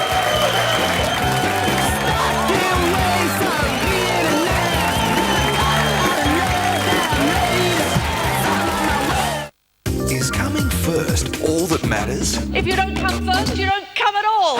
Sunday, in a great debate, these guys will do anything to prove a point. What came first, the chicken or the egg? Who cares? They're both delicious. You've never seen them this competitive, because when it comes to coming first, these great comedians don't want to finish last. You ring it again, I'm going to break your neck. You're a tiny man. Try. The Melbourne Comedy Festival Great Debate, 9 o'clock Sunday.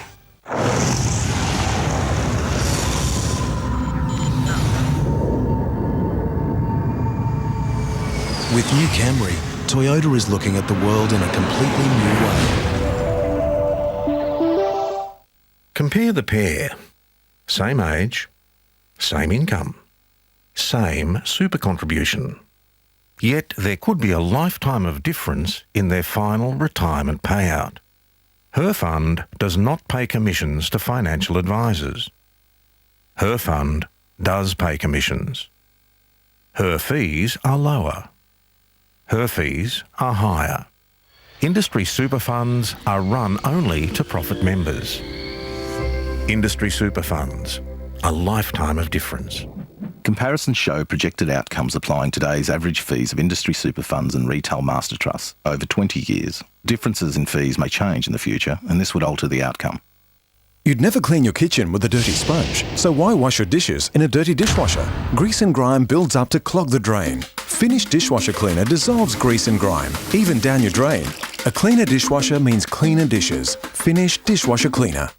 This one lady came in, wanted to make a mahjong board, so I put 3 pieces of timber together for her, and we made it up. She said, it's $22 for that, but you've just made it for 4. Hamako set of 4 glazed pots, only $10. Smart outdoor bistro blind, $88. Misty sink mixer, $36.60. Redline 48cm plastic toolbox with tray, just $9.48. If you happen to find a cheaper price on a stocked item, we'll beat it by 10%. So she liked that.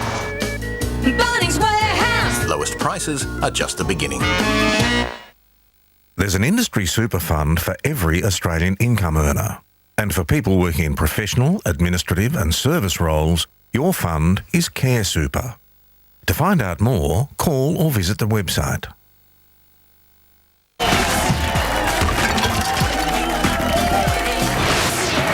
Welcome back to the show. Disappointing for the D's today at Telstra Dome. Let's find out what went wrong by asking one of their stars, Brock McLean.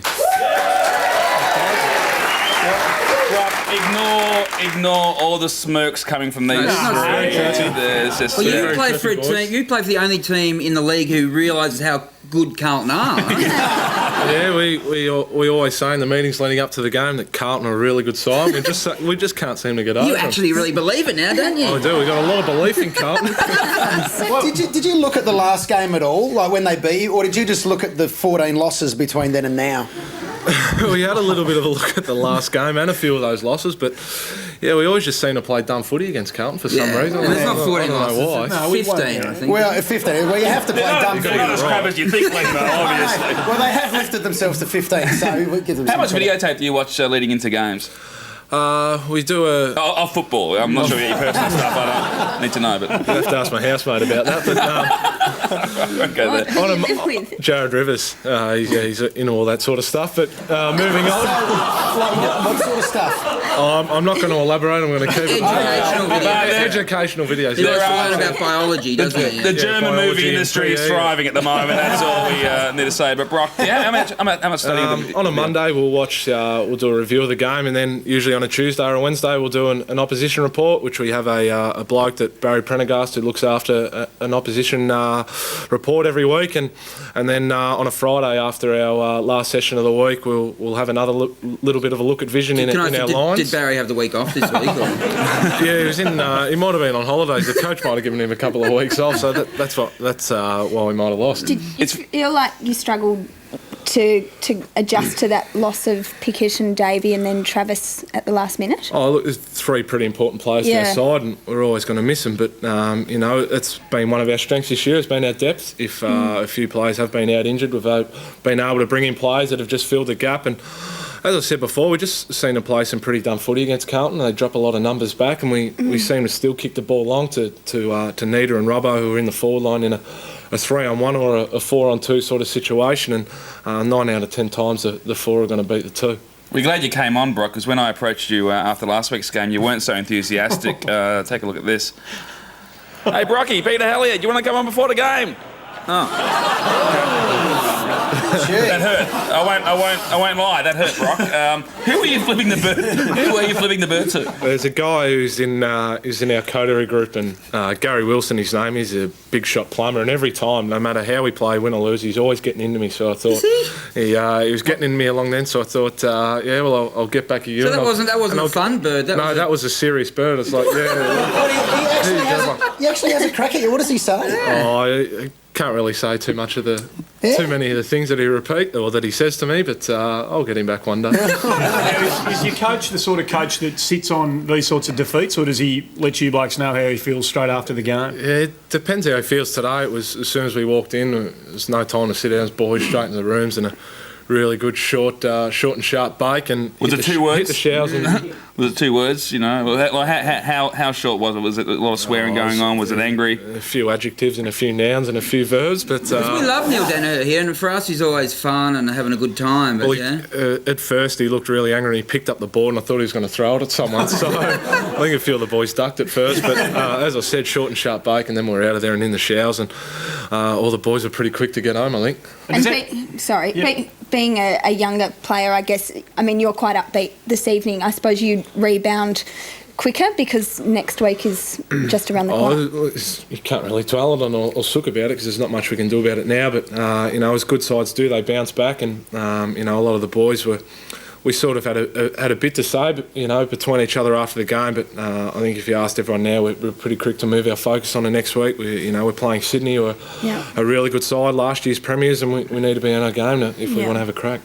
Yeah, there's a new PlayStation game on the horizon, AFL season 2006. We're all very excited about that here at Before the Game. It is available in all good stores, and Brock's got a copy of it here, and he's just holding it up for the world to see. Probably holding it up a little high. There it is. Probably there. But you are a TV natural, Brock. That was such a great game. You'll be doing really infomercials soon. We'll get Moira back, and you can do them infomercials. And actually, there's still more. They actually used you in the production of the PlayStation game. This is pretty high-tech stuff. You had to put on one of those black suits, which was about 3 sizes too small. And looks like you're going to a rave. I think you look like the nighttime sky there, don't you? I think the heaters are on, and the photographers, if a lot of players know what photographers are like, and they're waiting for that perfect shot, and after about 3 hours, they were still asking for the shot, so it was very frustrating, and by the time I'd lost about 3 or 4 kilos. But you mean you're wearing lycra, you're covered in light bulbs, and the photographer still can't get the perfect shot? How does that work? I don't know. They just, for some reason, nothing's ever good enough for them. And can you do this and can you do that? And at the time, I had an injured hamstring, so they're saying, "Can you kick on my right foot?" And I'm saying, "Well, I've got an injured hamstring. If I do anything like that, I'm going to re-injure it." And they say, "Yeah, but you can kick it just a little bit half-hearted." I'm wondering why they couldn't get the perfect shot. I love about the game is I've seen it, and you did all that work for them. And what position have they got you in the game, like in the Melbourne team? There I'm doing a hanger at the moment. And it's the first I've seen. Hanger, isn't it? The first I've seen of it, but I was really excited. PlayStation asked me to pump up the game, and I got home with my housemate to play, Jared Rivers, and selected Melbourne. I'm sort of looking for my name and scroll down, and there I was warming the bench. So it was a great feeling to know that in the new 2006 AFL game I'm sitting on the bench. A lot of confidence in me. Absolutely. Brock, the man over here played a couple of reserves games for West Adelaide Reserves. He's the best player on this panel, but obviously besides yourself. And that's why we always like to check into Lemo's Footy Clinic.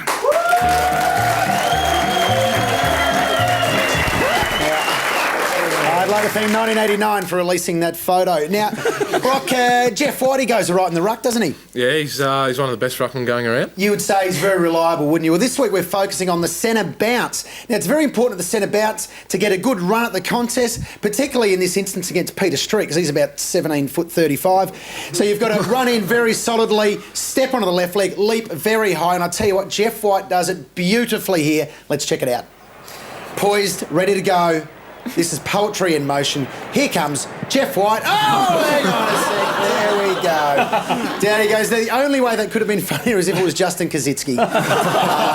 Thanks very much, Jeff White. Lemo's Footy Clinic. We'll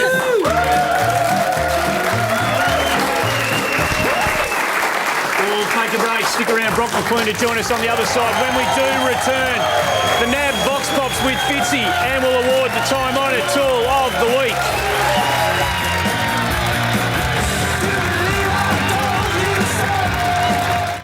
On Road, Misha Barton, Nick Lachey live in the studio. Plus, Nelly Furtado performs live. Saw Nelly Furtado the other day. I said, "You like a bird?" She didn't even answer me. She just went, "Hello, hello." Road, 9:30 Tuesday.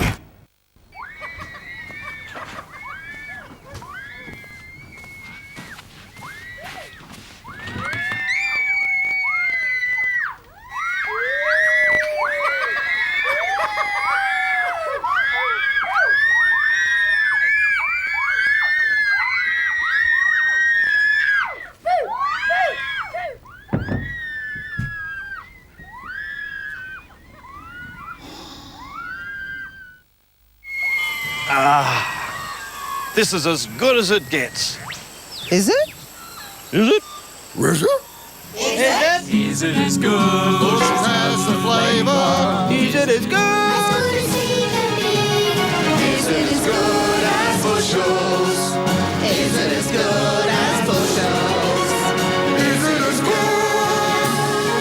as Bushels?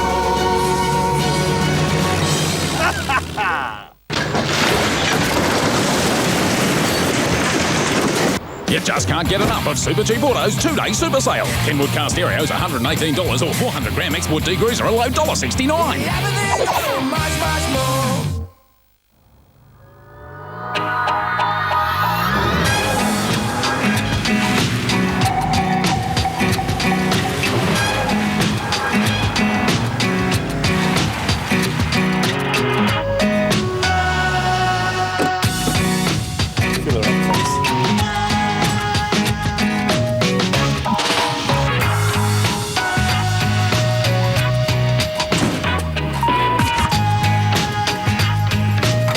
Volkswagen TDI Performance. Surprisingly diesel.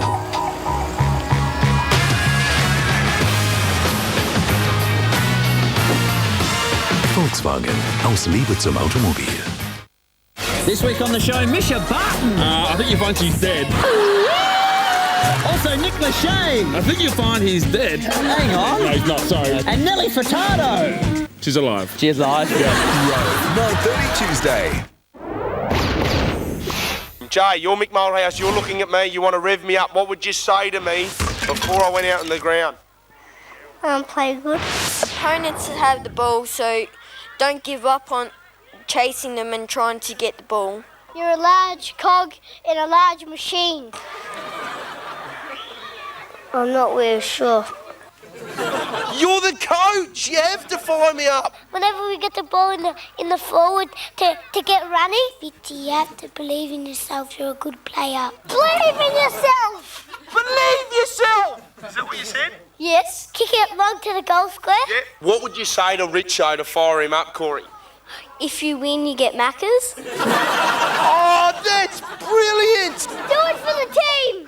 Nuggets and chips and Happy Meal. Yes! So every goal I got more nuggets and more chips. If they're too long, tell them to come up.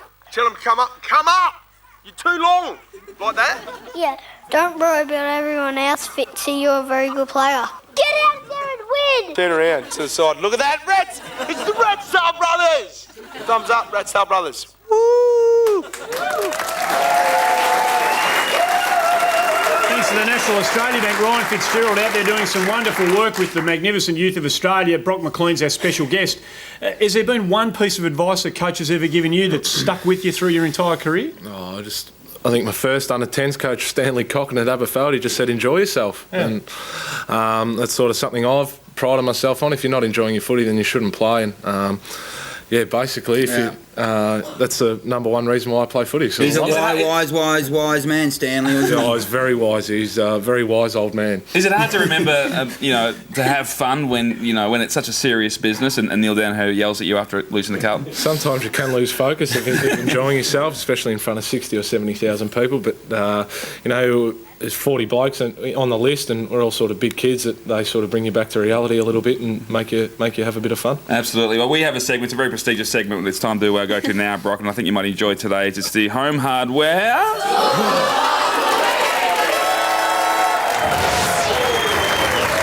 Talking about having fun, obviously AFL football is fun. It's very exciting, especially playing your first game. I can only imagine that's an exciting thing. Well, last week a young man from Melbourne played his first game. His name was Nathan Jones, and he was so excited to not only play but to have a win in his first game. Possibly went a little bit too far with his celebration after they won, though. Let's go to the finish here, right? We've got Adam Uze, he's kicking his fifth goal. They win the match. Siren goes. They're also... Have a look at Colin Sylvia here in the little celebration. Just watch this. This is Colin with the blonde hair. Bang. Let's go back to that. Let's see what happens to Colin. Just wait. This is what happens. Have a look at that. Young Nathan Jones and his... Have a look at Colin's not happy about it. He's just been king hit by young Nathan Jones in his first match. Apparently Nathan went on after the game to kick Neil Danaher in the nuts.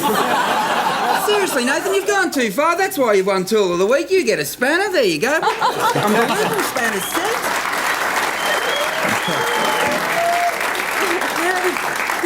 Did you speak to Colin about that incident? I was speaking to Jonesy about it, and as you can see, he hasn't got a lot of hair for an 18-year-old, which is a bit weird. But he's very touchy about that subject and about his weight issue. And I think Colin must have said something to him at half time, and Jonesy thought, "Well, I'll get you back here. I can't clean you up, but I'll give you a little left hook, and I think the boxing coach is coming down next week, so there could be a mini sort of Chris Tarrant and Ben Johnson in the Junction Oval gym. Is that a true story? Yeah, it is a true story. No, completely not true. I was of the understanding, I'm sure that Garry Lyon in the commentary they go and said that he could grow hair if he wanted to, but he chooses to have the shave look. Is that not true? I think he tells everyone that, but really he should have just got to face up to reality. I think. Well, if you're bald at 18, you would be angry, Himself and David Neitz are in an elite sort of playing group. Can't grow hair anymore. One or two blokes on this panel who are suffering through that very dilemma ourselves at the moment. We know exactly what the young man's going through. This little tour line to home hardware tour. I'm sure I'd be very proud of that. Brock McLean's going to stick around. On the other side, we'll have a look at the rest of the games and we'll get Pete Hallier's tip because he's in the top 13 tipsters in the country.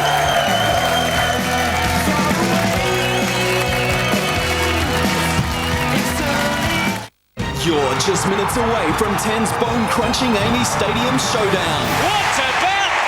Adelaide Collingwood is live next on 10. A new plasma or LCD, a new lounge or bedroom suite, a new notebook or digital camera. Put yourself in the picture now with 19 months interest-free at Harvey Norman. No deposit, no interest, no repayments for 19 months till February 2008. 19 months to pay for brand new carpets, rugs, laminate or timber flooring, furniture or bedding, electrical or computers, the lot. That's no deposit, no interest and no repayments for 19 months until February 2008. So, snap to it. Now's the time to buy at Harvey Norman. But hurry, offer is limited.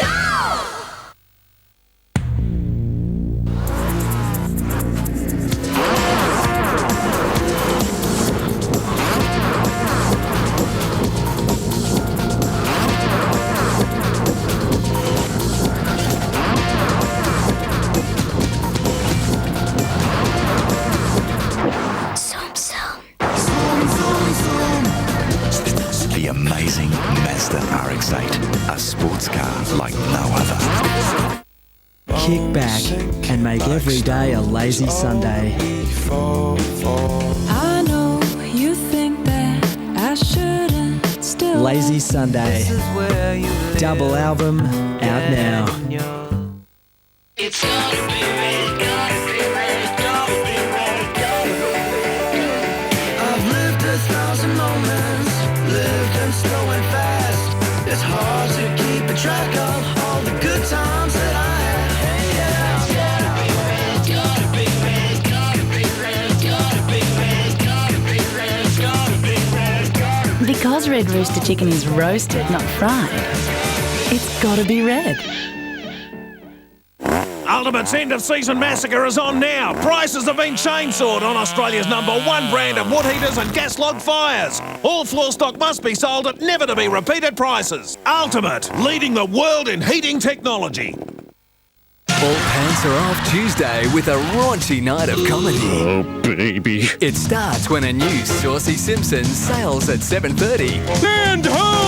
What did you call me? It's a new Wicked Wedge at 8 o'clock. And at 8:30, Channel 10 warns the new adults-only Simpsons will be Raunchy, randy, and rude. Will it be R or hard R? So have a laugh from 7:30 Tuesday on 10.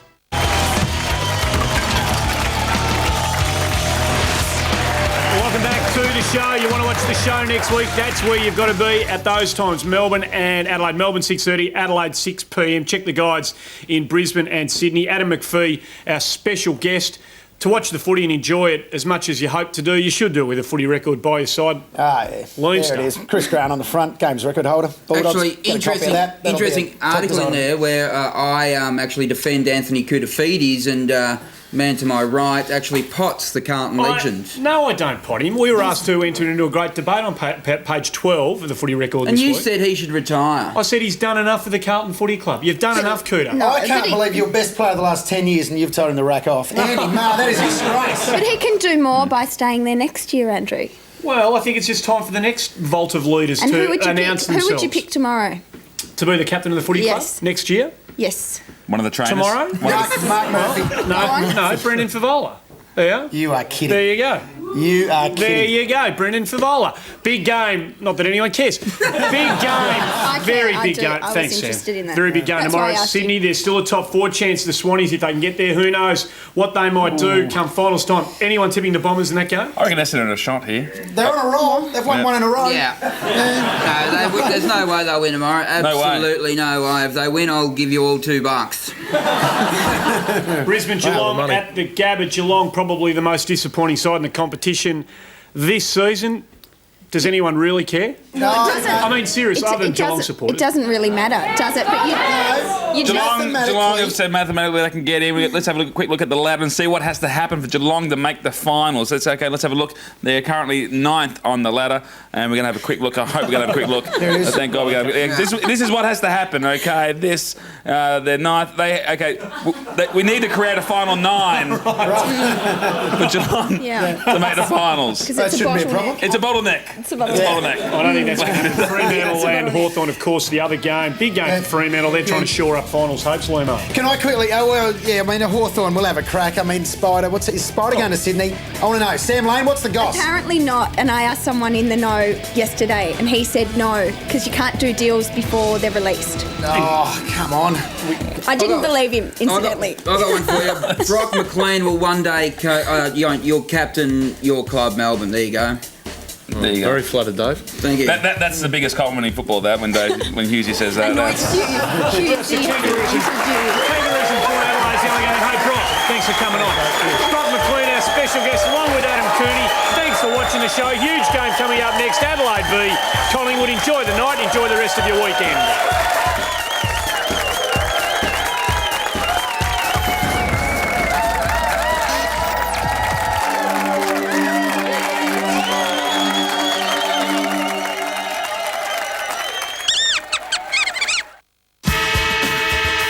This program proudly brought to you by Toyota. Footy, oh what a feeling. Harvey Norman, there's a store near you. Aquamax Hot Water Systems, Australian made, Australian owned. And Jason, no one's tougher than Jason.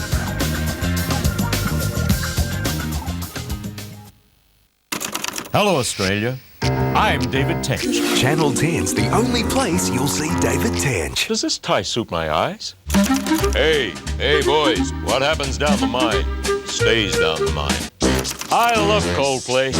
They're U2 without the spirit. Hold that thought. I've had a better one. It's hard-hitting light entertainment when the world's best takes on the world's best. Paris Hilton. David Tench premieres August 17. I can see clearly now the rain is gone. It's gonna be bright. With you we have hope. Buy a daffodil this Daffodil Day. Could you be Australia's next biggest loser? Are you ready to change your life just like Adro? If you're 18 or over, go to thebiggestloser.com.au. Get online now and join The Biggest Loser.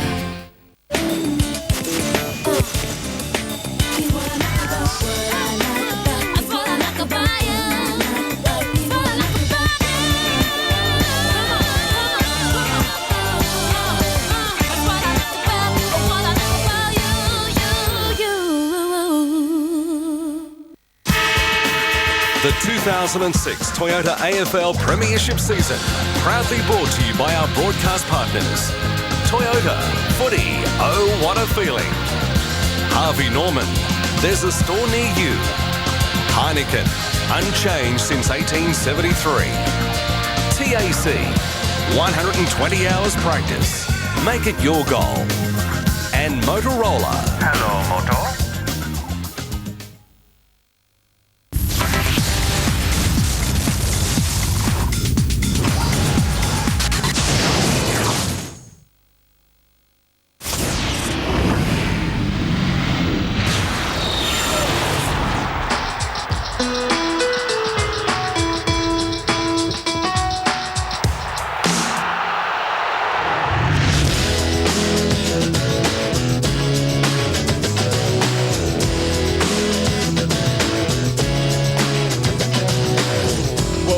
this morning from the strangest dream.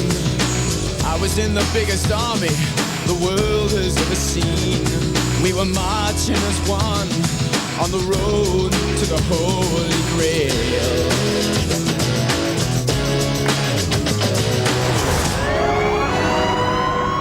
The warning siren sounds. But for whom does it toll? Collingwood? West Coast, demolish the Latham. Will an Adelaide Savage become a Savage Adelaide? Great clubs respond very quickly. Great individuals or great players respond very quickly. Great coaching groups respond very quickly. Or does it sound for the Crows? Final margin, 82 points. Will they slide without him? Have we gone too early with our praise?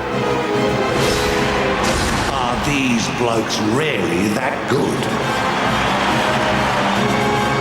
The sirens sound. Collingwood, be warned. This is hostile territory. This is a wounded foe. We learned that we've got a long way to go to be considered a hardened AFL successful club. Adelaide also, for nothing should be taken for granted. And this year's flag is still a long way away.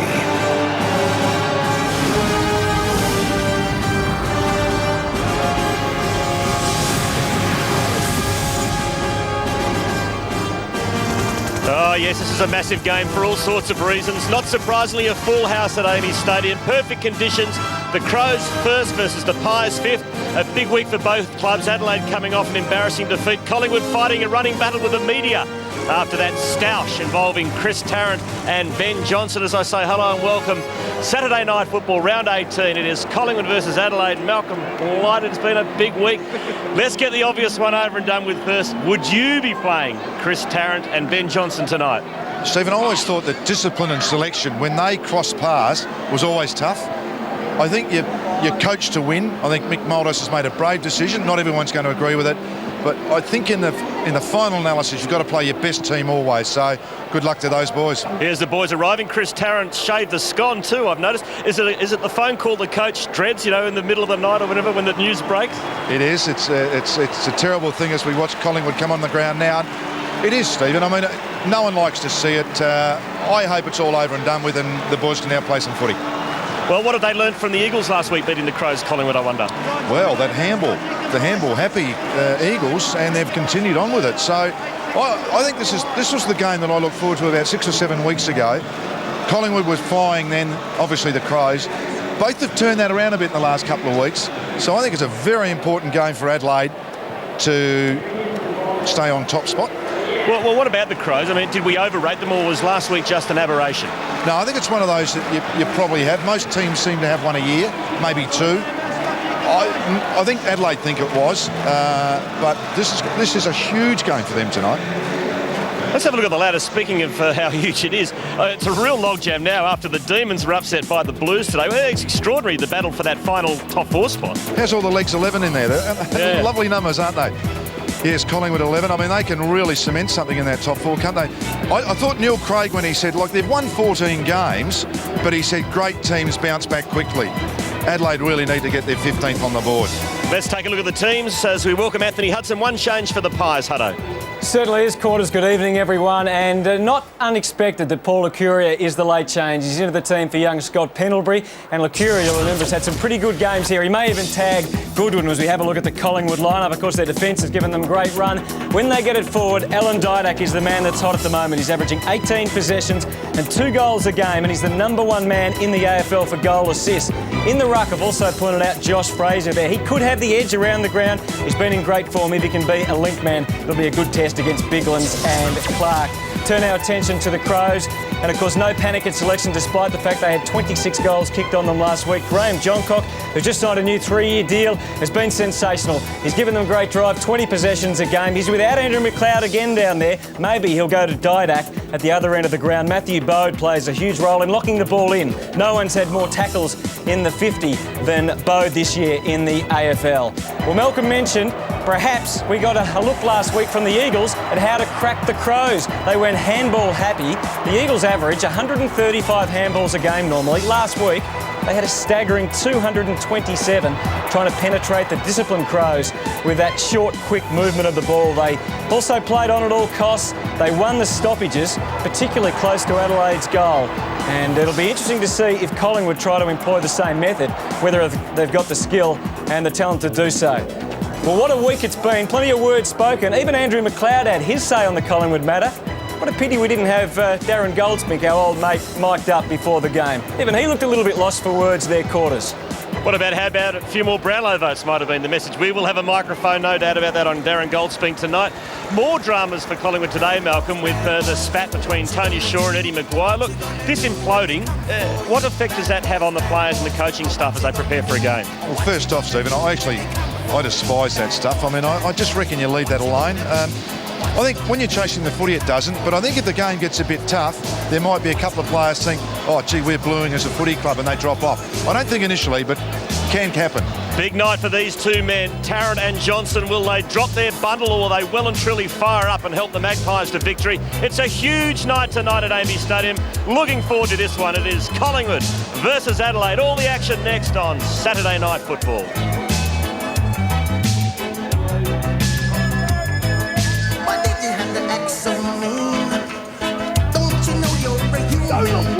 Come on!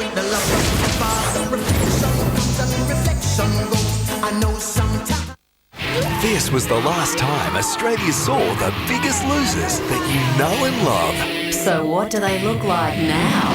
6:30 Sunday, in a Brainier special, the biggest losers are coming back together. Awesome, kids, awesome. We all want to know who's got the biggest brain. But what we really want to know is who's got the smallest body. I can't believe you guys. Australia's Brainiest Losers, 6:30 Sunday on 10. Here's your chance to win this Holden Crewman Ute, valued at over $40,000 from your specialist dealer network. Buy any Still Power product for the garden, landscaping or the professional, and you're in the draw to win from your specialist dealer network. I'm gonna leave you, yes I'm gonna leave. If you'd love 0% on balance transfers and no annual fee ever, leave your old card. Apply for a Virgin credit card today at virginmoney.com.au. This is quality, this is elegance, this is Sortino. Our new classical collection has arrived and we're celebrating by reducing everything in every store for a limited time. Sortino, world's best furniture, world's best prices. Now, Tony Pepperoni, Supreme and Meatosaurus Guy get their own pizza from just $5 each. Who invited I'll Pay You Tomorrow Guy? Ask for Domino's 555 deal. Any 3 large pizzas pick up from just $5 each. AFL is back on 10 in 2006. Harvey Norman brings the stadium to your home. Get front row seats for today's big game on 10 with this incredible widescreen experience. Get yourself into the thrilling live atmosphere of Panasonic's widescreen plasma TVs and home theatre systems. Grab a winning deal today from Harvey Norman. AFL on 10. Seriously.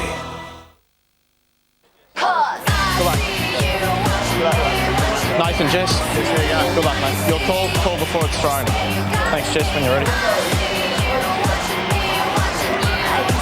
Tails it is. Thanks, Jess. Welcome back to Amy Stadium in Adelaide, where it has been a beautiful warm day, but they're going to have an expected low of 6 degrees tonight. Certainly looking forward to that. There is already dew on the grass, making it very slippery. It should be slippery right from the start, but that's about the only thing the players will have to contend with, because there is no breeze whatsoever and there is no rain. There is a Collingwood cheer squad here that has travelled from Melbourne, but they are far outnumbered by a very big and very vocal Adelaide crowd. So it's a magnificent night. Let's get this game started, boys. Thank you, Christy. No bias from down on the bench tonight from you. It is a beautiful night, as you mentioned, and so much attention on those two gentlemen, Chris Tarrant and Ben Johnson. And they are ready for action. Both sides, both forward lines and midfield groups, all together. Ready for those final words before battle. A Curia, a late inclusion into the team. Nathan Buckley, Mark Rasciuto, who kicked 6 against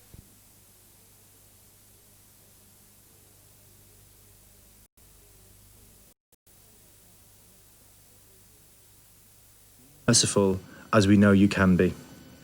Release Ken back to his wife and family. Of course, our hearts go out yet more to him and to his family. But I'm afraid to say it can't alter the position of the British government.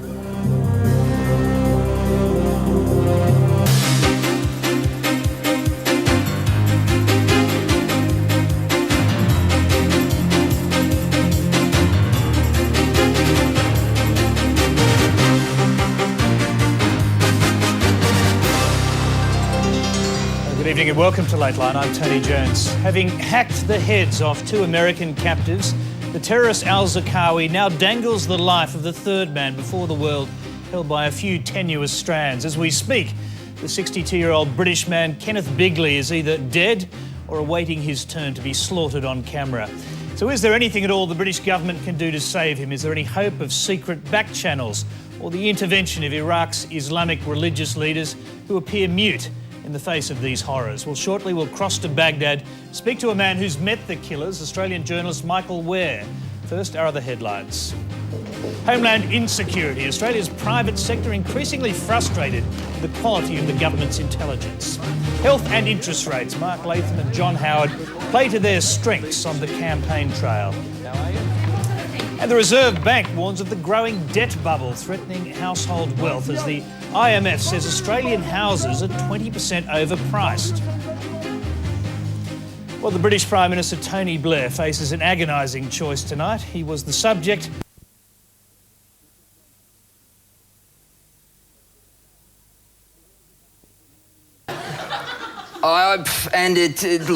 to be honest, it took a professional to make it happen, I must say.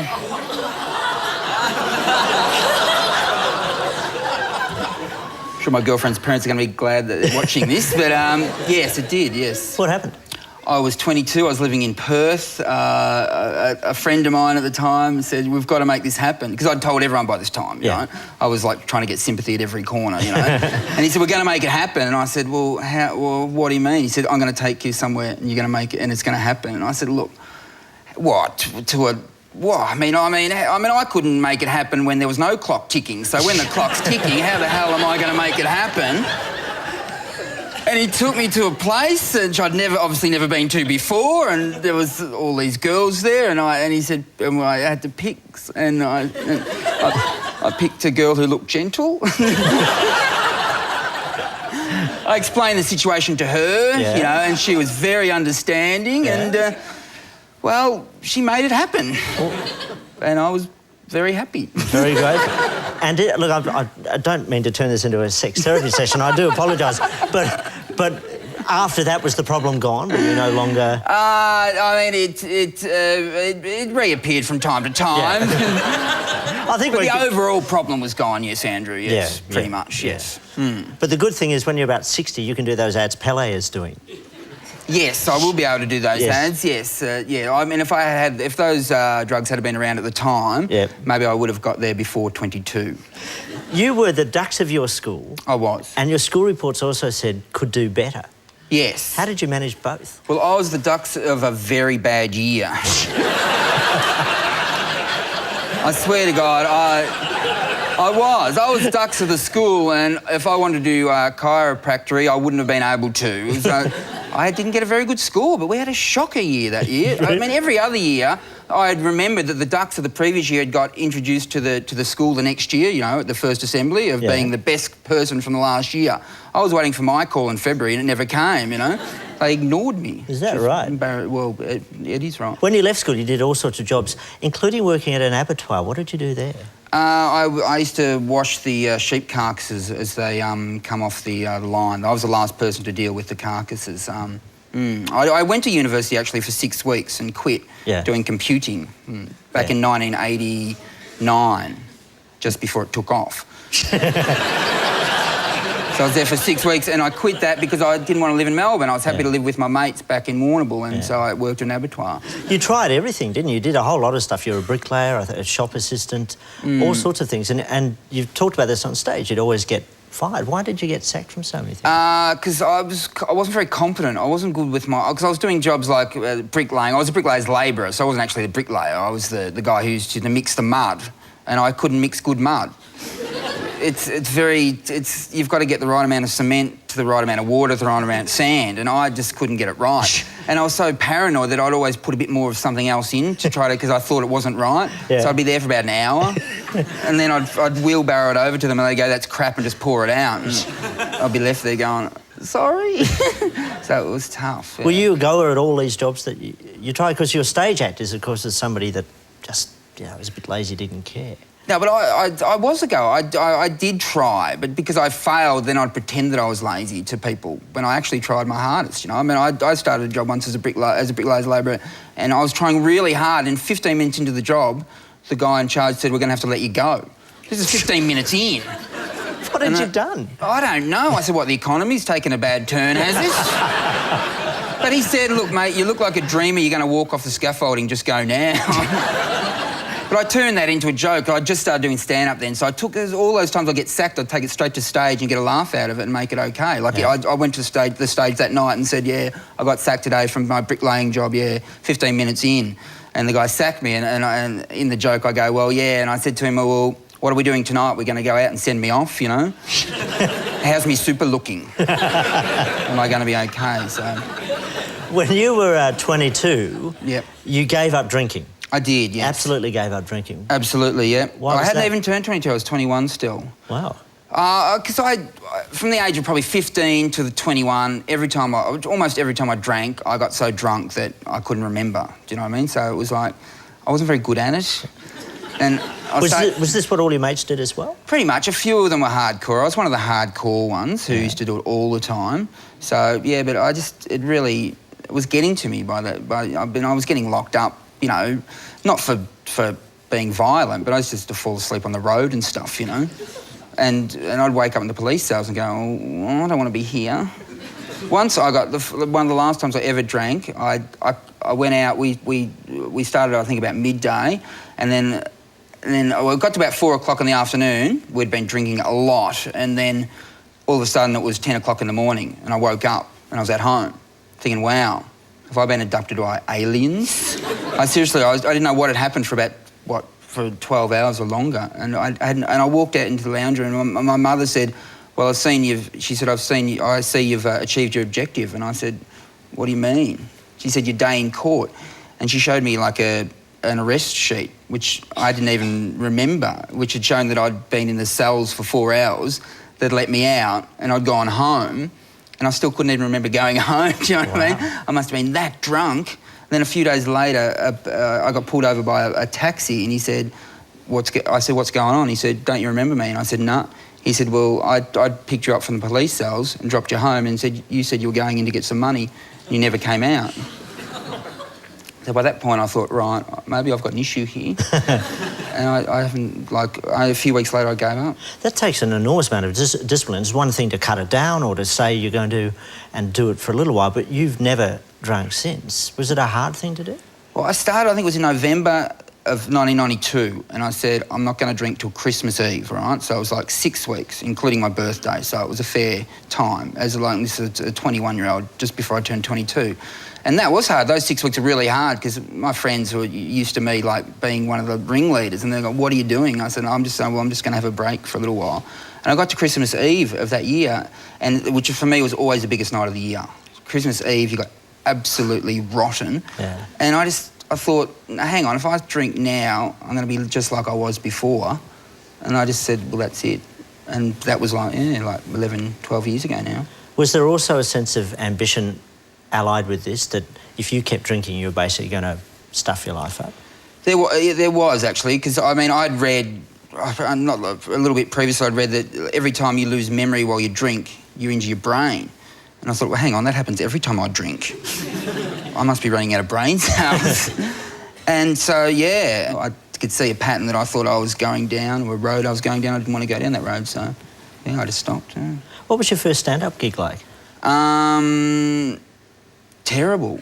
I'd been dreaming about it for about, 8 years. I remember I woke up I went to bed one night as a 13 or 14-year-old and thought, hang on, I know what I want to do. I want to be a comedian.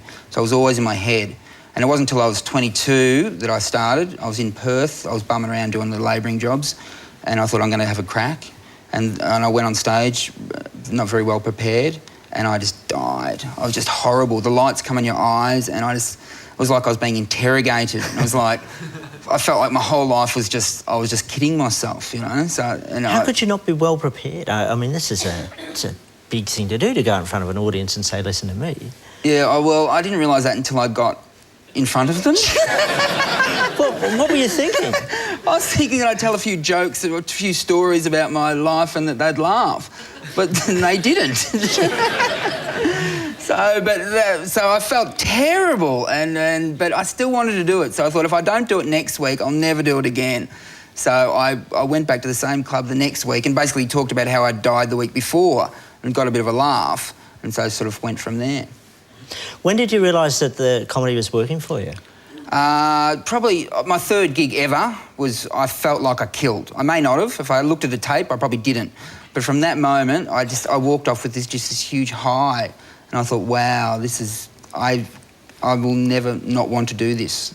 And from that moment, from the third gig, the first two I didn't do it for 6 months because it just did me head in. So I thought, I can't get to it again. And then 6 months later, there was an ad in the paper, new comedians wanted. I rang it up, it was the same place. And they remembered me. Yes. And they said, come on, have another crack. And so I went back, and that night, I remember walking on stage that night, the third time I'd ever done it, and as I walked on, I literally had the thought, because you've been able to walk on stage, you've already won. And that thought relaxed me. And I walked on, and I thought I had a great gig, and from then I was like hooked on it. Are you in a position anymore where you die? Because you're a headline act now. Do you ever die anymore? Not as much as I used to. Yeah. I mean, if you go into new environments, you can die. I went over and did Edinburgh a few years ago, and I did this club Lateline Live, which starts at 1 o'clock in the morning, and it's advertised as come to the comedy abattoir, where 1,000 comedians have been slain. Yeah. And I was cocky by this point, you know. I thought, no, I've never been overseas, but I thought they'll laugh just like they laugh in, you know, Australia. And I walked on stage and started speaking, and 200 people just had a chant, F off, Aussie, F off. That was a tough gig. Yeah. Was a part of you mentally up the back of the room giggling at yourself? No, I couldn't giggle myself then. I was just crying. But looking back, you get a laugh, you know. It's like failure is funny. So I know some of your friends have sometimes had a go at you because you've used stuff from their lives in your stage act. Do you draw the line anywhere? Is everything material? Almost. I mean, I've had problems in relationships in the past where I've talked about stuff and it's been a problem. Such as? Oh, well, I can't really talk about it now. But yeah, look, the bedroom activities should probably run that by your girlfriend at the time before you take that on stage. So what's the thought process then when you're thinking, oh, well, I'll just use this bit? Is part of you going, perhaps I should check? Part of you's going, she'll never hear this. But it becomes funny, so you keep doing it. And then she possibly does hear down the track. Yeah, possibly does. And if you catch her on a bad day, it's not funny. No. And then when she has a go at you for it, does that become further material? Well, it depends whether she threatens physical violence or not. And if she doesn't, it can. But yeah, or sometimes you do stop. I have stopped routines before. What about your current relationship? Is there material in that? Absolutely, all the time. But I mean, I'd say because she met me a couple of years ago now and she'd known that I was a comedian, I try to say to her, look, you knew what you were getting into. This is part of the deal, all right? Does that work? Because I know you do breakfast radio, and part of the gig of breakfast radio is if anything at all happened to you the previous day, it's on air the next morning. Yeah. Is there a strain there sometimes? It definitely is a strain, absolutely. There's often a strain. Not often, just every now and again there's a strain with different things that I've said in the past. But we sort of met through breakfast radio, actually. As in, I met her out at a nightclub, and I was out at this nightclub with my mate, and she was there with some of her friends, and we said g'day for about 5 minutes, and that was good. And then all my friends were going home, and all her friends were going home. But we were going to stay there together. And I thought, wow, this is great. I'm in here. And I was wrapped. And then one of my mates didn't have a lift. He couldn't get home because there was no one going his way. And he said, I can't go home. I need to go home with you. And I said, walk. But it was too far. And I didn't have any money to give this guy any money to get him home, to get him away. Yeah. And so we had to go to an ATM together, and by that time she'd started talking to him as well, and I didn't know who she wanted now. So I said, no, I took him home and left her, because I didn't want him to get her either. You know? And so on the way home, I'm just yelling at this guy saying, mate, don't you ever do that again, all right? I've just missed out there and it's your fault. And I told that story on radio the next on Monday morning, and she was driving across the Balti Bridge, apparently, listening to the radio, and heard it and rang up. And from that, and then we got together from there. That's a beautiful story. If you have kids, that's something to tell them, isn't that? I believe it is. Yeah. She wants to have kids. She's always talking about having kids. Would you it be freaks me out. Why? Oh, because I love her, but you know, it's a big commitment. You know, she recently said to me, "Can we have kids in 2 years?" And I said, "Oh, I don't know about that, but we're gonna have fish and chips tonight." But it's only a commitment for the rest of your life. Well, exactly. So, I mean, yeah, I am 33, so I should think about... What kind of a dad would you be, do you reckon? I think I'd be a good dad. I think that I'd be honest with my children and, you know, try to treat them well. You haven't given this any thought at all, have you? No. No, I don't even want to get a kitten. Yeah. Does a relationship come under pressure if your girlfriend isn't sufficiently rich with material? Yeah, I think it would, actually, to be honest. But she always is. She's up for it, you know. She's generally... We sit down at night and I go, what was funny today? You tell me. And she's always got some ideas for me, so she's really good in that way, absolutely. Breakfast radio, 2 TV shows a week. Dave Hughes, the persona, is a bit of a slacker, a bit of a guy that, you know, just takes it as it comes. How ambitious are you? Initially, I just wanted to make a living as a comedian, and, you know, I dreamt of being on radio and being on TV, and now that it's happened, I don't really dream of anything anymore. I try not to even think about it, you know. All I think about is, you know, sport. I really don't. I should probably focus more on what goals I want to achieve, but I just don't. Do you feel good about yourself now? Absolutely. Yeah. And I think once... Well, I've worked hard, but also I think once you relax into life more, it gives you more. Do you know what I mean? Where you go, hang on, I'm not going to worry. I am going to laugh at it. And then all of a sudden things start going your way. I know you don't want a kitten, but I reckon you'll make a great dad. Dave Hughes, thank you. Thank you.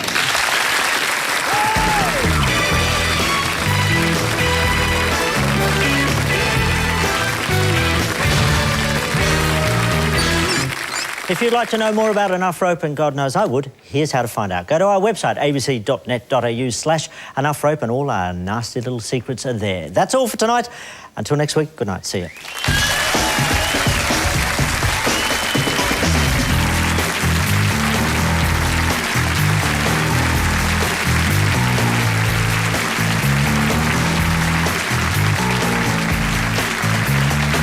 Hi, this is Andrew Denton. Did you enjoy that? Would you like to see it in person? Would you like to see that I'm actually 6'2" in real life? Here's how to do it. Ring 02 9217 2222. That's 02 9217 2222. During office hours, come and join the fun.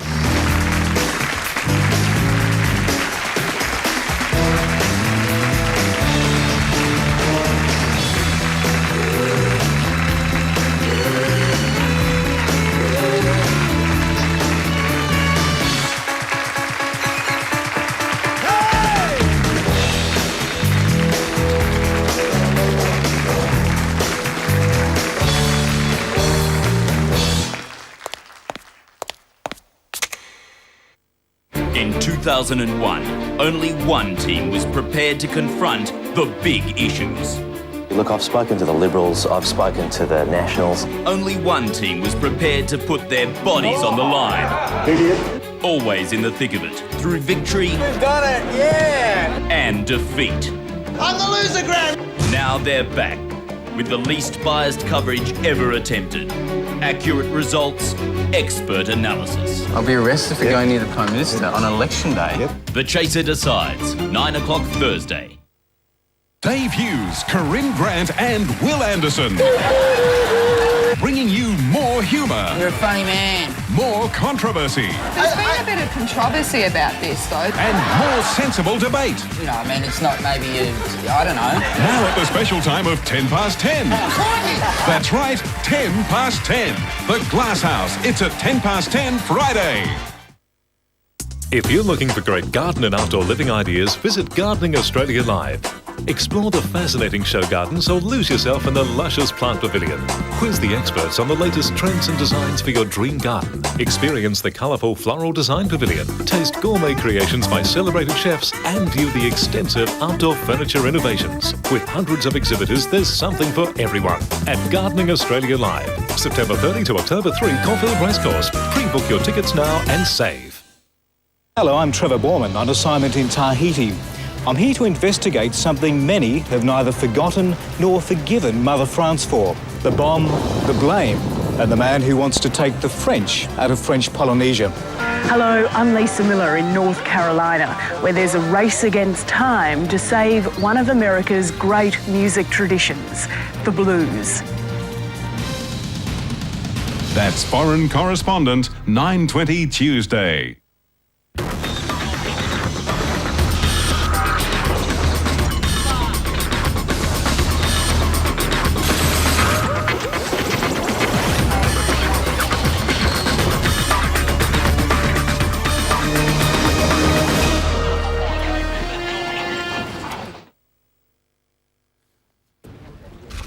Tonight, the national security auction. Both sides head for the high ground. We're going to raise a new light infantry battalion here in Townsville. I'm announcing today a new series of measures which are designed to add to our counter-terrorism capacity in the region, to provide further resources to the Australian Federal Police, to further and better enable them in cooperation with their colleagues in the region to fight terrorism at its source. And claims of a political preemptive strike. Independent Tony Windsor says he was offered a diplomatic post to quit politics.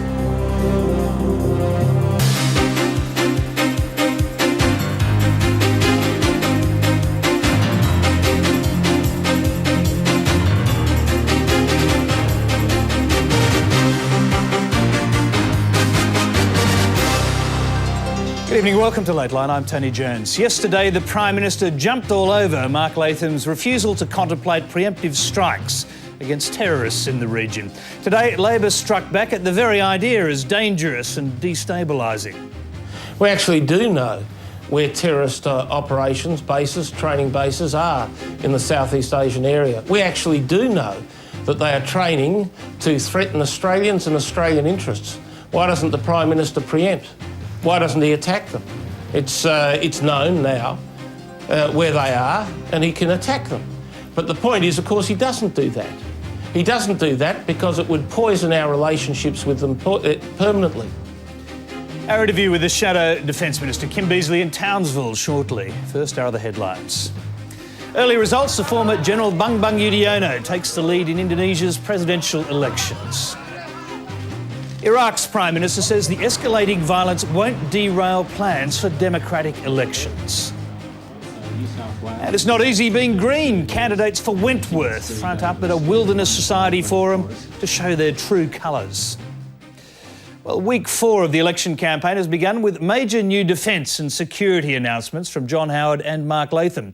Labor has promised to expand the army by 700 soldiers positioned in the marginal Liberal seat around Townsville. The coalition is offering 6 federal police teams based here and abroad to tackle terrorism in Southeast Asia. And as Greg Jennett reports, the government has denied claims that the independent MP, Tony Windsor, was offered a diplomatic posting in an alleged attempt to encourage him not to run in this election. From the turret of a personnel carrier in Townsville, Mark Latham was primed to fire off his defence policy. Stand clear. Labor isn't promising to expand the $15 billion defence budget, only to alter the priorities within it. We're going to raise a new light infantry battalion here in Townsville. This will be at a cost of $373 million over the forward estimates. Labor would also move a parachute battalion to Townsville from Holsworthy in Sydney's west. In total, the Army would grow by around 700 soldiers. We're bringing our battalion strengths up to the goal that's set in the white paper, the 4,000 personnel.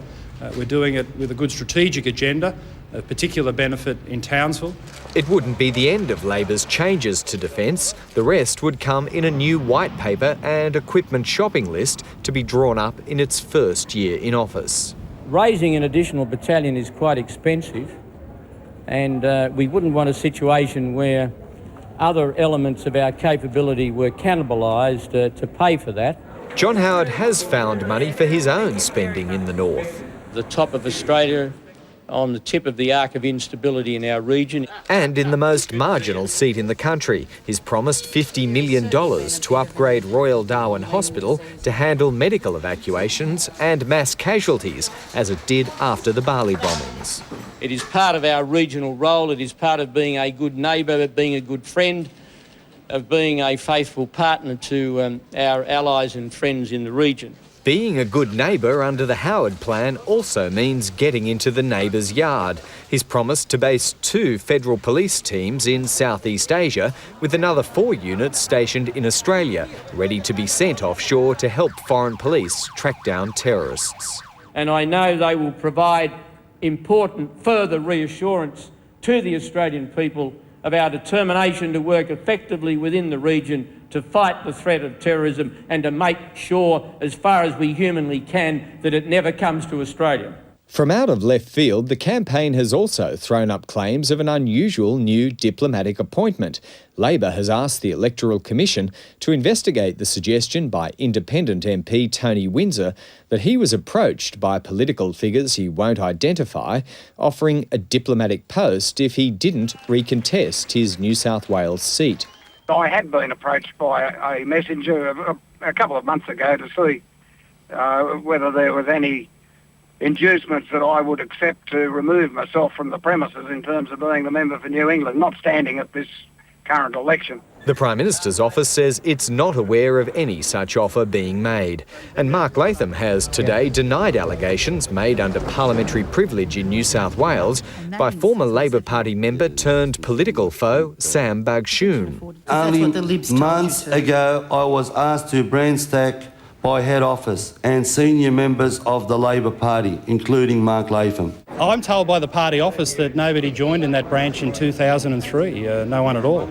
So the proposition is just ludicrous. More pleasing for Mark Latham, tomorrow's news poll suggests Labor has picked up ground from an even split of 50% of the two-party preferred vote, now holding a narrow lead. Greg Jennett, Lateline.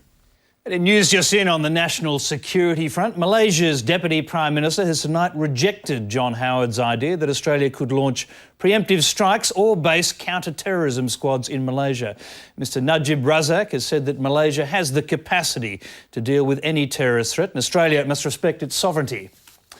Meanwhile, the Greens and the Democrats are squabbling over preference deals for the Senate. The Democrats leader Andrew Bartlett is fuming over the deal between the Greens and the ALP. From Canberra, Craig McMurtry reports.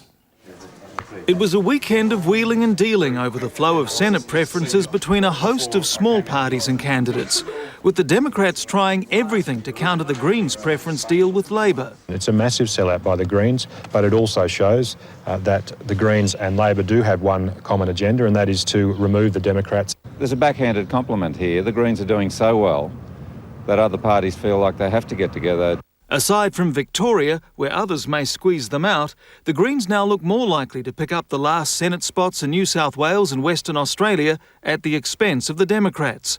They're locked in a tight struggle with other parties in Queensland and South Australia and have an outside chance of knocking off the Liberals in the ACT. They're also likely to pick up another spot in Tasmania, where some of the most interesting preference deals have been done following the retirement of independent Brian Harradine.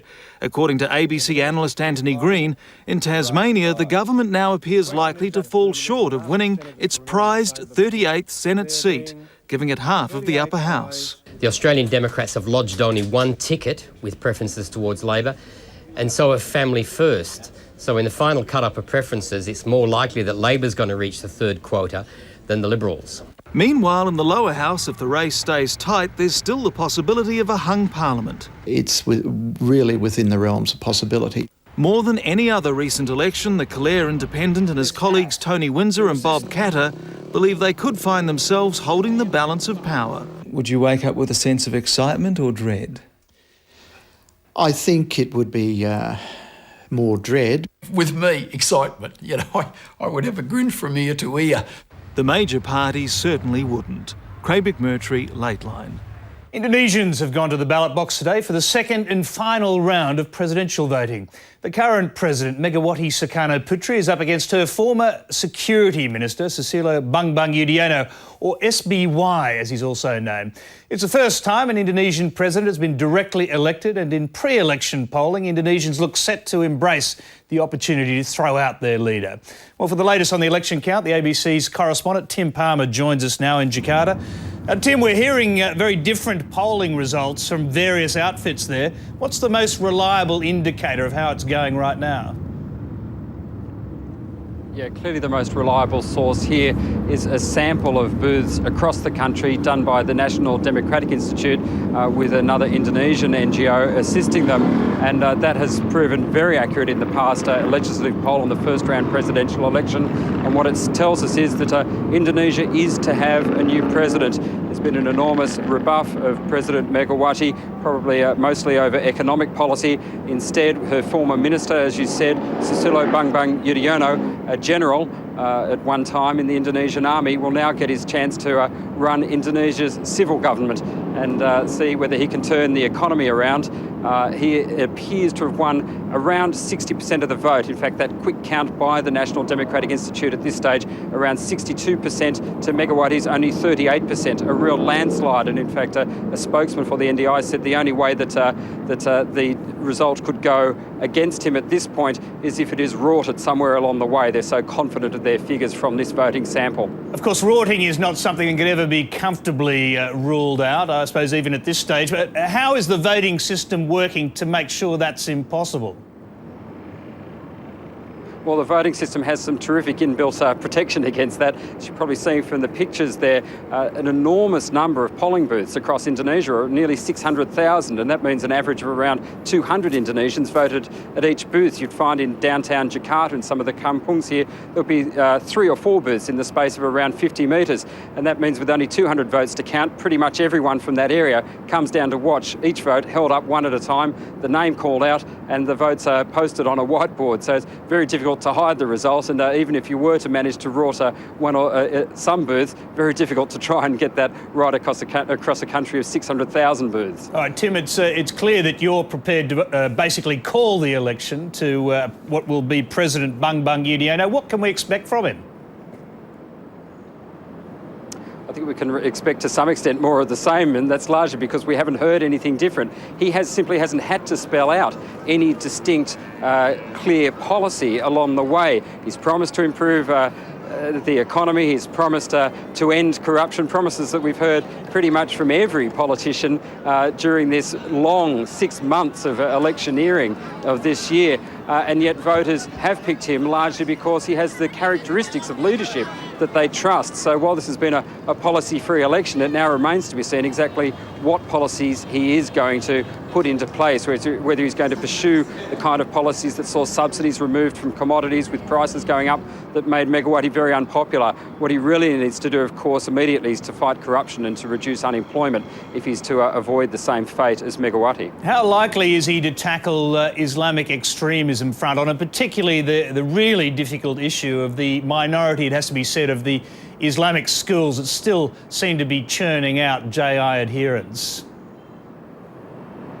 Well, quite. He's one of the few political leaders here who have been willing to express an opinion on what is virtually a taboo subject. He told the ABC that while clearly he did see it as a minority of schools that were teaching extremism, he felt it was important to bring those schools into line and that they be brought into an understanding of what had to be in a curriculum in the national interests. So at least he has suggested he's prepared to deal with that issue within the schools. On the other hand, he was the security minister in Megawati's government, so it's hard start to see him pursuing policies that are enormously different from those that were pursued immediately after the Bali bombing and subsequently. And very briefly, Tim, we are nearly out of time, but it sounds like he's going to pursue an improved relationship with Australia and indeed even a quick visit here. I lost the signal there, Tony, but I think you're asking about the prospects of his relationship with Australia. He has indicated that he'd be very willing to visit Australia and pretty early on in his presidency, and that's something that President Megawati never achieved. So clearly that's going to indicate his willingness to embrace Australia and to be seen to be embracing Australia, something President Megawati always managed to step around. All right, Tim Palmer, thank you very much for that and for anticipating that question. We'll have to leave you there. Well, along with hostage takings, there's word tonight that assassinations are also on the upswing in Iraq. There are reports that 2 prominent Sunni clerics have been gunned down in separate attacks in Baghdad. That development comes as the deadline for the execution of 2 American and 1 British hostage expired. Despite the appearance of a worsening security situation, Iraq's interim Prime Minister says he's adamant nothing will stop elections from taking place as scheduled. Norman Hamont reports. There seems to be no holding back the tide of hostage takings in Iraq.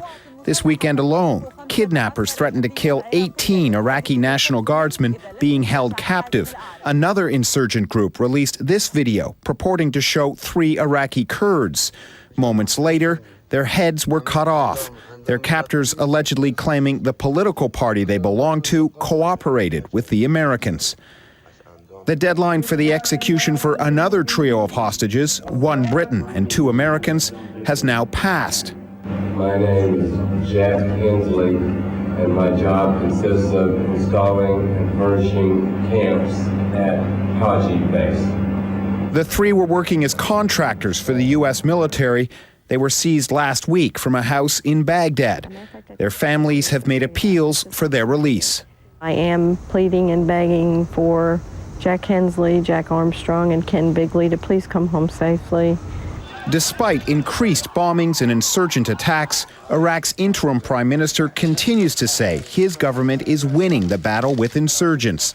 And Iyad Alawi insisted on his visit to Britain that nothing will derail elections scheduled for January. We are adamant that democracy is going to prevail, it's going to win in Iraq. And this is where terrorists are trying to hurt us and to undermine us. But substantial areas of the country, especially in the so-called Sunni Triangle, are in the control of insurgents. And there are growing voices in Washington calling for a full-scale offensive by U.S. and Iraqi forces. Critics of the administration say it's being put off for the same reason that billions of dollars in reconstruction money hasn't yet been spent.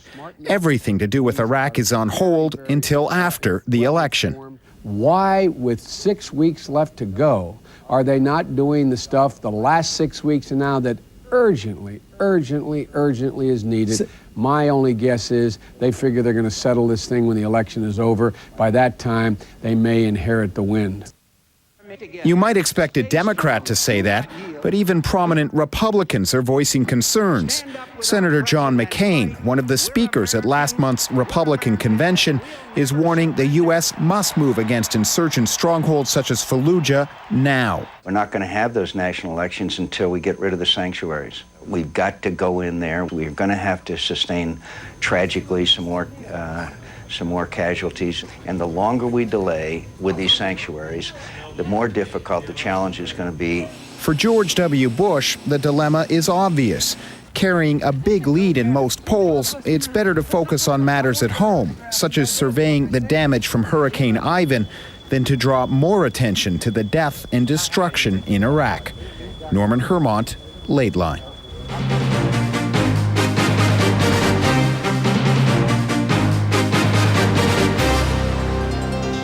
Back now to our top story, the political struggle here for credibility on national security. Well, the government revealed plans for flying squads of federal police to combat regional terrorism. Labor trumped them with an entire light infantry battalion. It's to be neatly plonked in the knife-edge marginal North Queensland seat of Herbert, and that's not all. Labor's promised to relocate a battalion of parachutists there as well. This big spending splurge for Townsville is the brainchild of the reinvigorated Shadow Defence Minister, Kim Beazley. I spoke to him in that military bastion just a short time ago. Kim Beazley, thanks for joining us. Good to be with you. Why do we need a bigger army? Well, Timor demonstrated pretty clearly to us that we're short in the manpower area. And we have responsibilities both for the defence of this country, and it's quite clear we've been exercising wider responsibilities in the region. And we are short of that air mobile infantry that we need in those circumstances, and therefore we say another battalion. Are you surprised, given that there is something of a national security auction going on at the moment, the government didn't beat you to the punch here? Well, look, we're not in the business of a national security auction. We're in the business of making Australia impenetrable in terms of defending ourselves and making an effective contribution in this region, which is the area from which any major terrorist threat would emerge to this nation. And of course, a terrorist threat is emerging in this region to our neighbours as well. So this is where the Labor Party assigns priority, and we prepare our defences accordingly. All right, what's a new battalion got to do with a regional terrorist threat? Well, you've already seen the arguments put forward, which we agree with, that from time to time an area of instability may develop within the region. It was the rationale for involvement in the Solomons, for example. It's been the rationale for additional assistance to Papua New Guinea in a different sort of way after the Indonesians decided that Timor would be allowed to have a vote on its independence and then agreed to have an international force in that involved Australians. I mean, quite clearly, we have within our immediate experience a range of activities which are capable of being repeated in different ways and for which we need our force structure developed. So we're prepared to do that. None of those, however, were related specifically to the regional terrorist threat, were they, which you've just cited as part of the reason for doing this? One step back. Part of the requirement that we have to ensure that terrorism is not effective in this region is that there should be effective local governments. I mean, it's been a part of the warning of the potential for terrorist institutions or activities to develop has been the thought that they can exploit countries which find themselves in a broken-backed situation. So while it is not directly, it is indirectly related. All right, this is all very neatly packaged, though, for the knife-edge seat of Herbert. I mean, are there other marginal seats that might require a new battalion or a Navy flotilla or something of that nature? We haven't simply been talking about that light infantry battalion. That is a clearly identified gap in our capabilities at the moment, and we are dealing with that. There are other things we're dealing with as well. The fact that we're developing a major strike gap in our capabilities in the Air Force around 2010, that's addressed in our policy. You know, the fact that we actually need to have a capacity to spend money when the government says we ought to spend it, and not as this government is doing, pushing back something like 65 projects and 350 million a year handed back effectively to the Treasury because it is so incompetent, it cannot develop the capabilities we need. All these sorts of things are in the policy, and they, like our decision here with the Light Infantry Battalion, have absolutely nothing to do with the marginal character of any seats and everything to do with the absolute necessity of effectively defending this country. All right, Mark Latham said today we want to target JI and deal with them at source. How do you do that? We know that JI currently operates across the water highways of the Southeast Asian archipelago, from safe havens where it is training its troops through to areas of deployment in Indonesia and elsewhere in Southeast Asia. We know that they follow the routes that are followed and join in with, and other al-Qaeda operatives join in with, the piracy and smuggling activities of the region. What we're not finding ourselves engaged in doing is assisting the countries in the region in effectively surveilling this and interdicting it where we can. Now, we can't do that overnight. We need a better relationship with the countries of Southeast Asia than this government's been able to achieve if we're to play any role in that. But we have been long engaged in this region. We bear this region nothing but goodwill, and we are effective in this region, and the time has come to deal us back in. All right, but you are defining this very narrowly. In fact, you'd have to deal with JI on the ground, not just at sea. So the question is, that's true. Would you then consider joint operations with neighbouring countries, if that were possible, if they agreed to it, against JI bases, the very bases that you're talking about, which are the source of the problem? Well, we are so far from being in a position to do that it is foolish to speculate on that activity, and it's foolish to speculate on it anyway, even if we weren't so far from being able to do that. But at least we're not so far from being able to say that we actually have the equipment and the capability to deal with the folk that emerge on these waterways.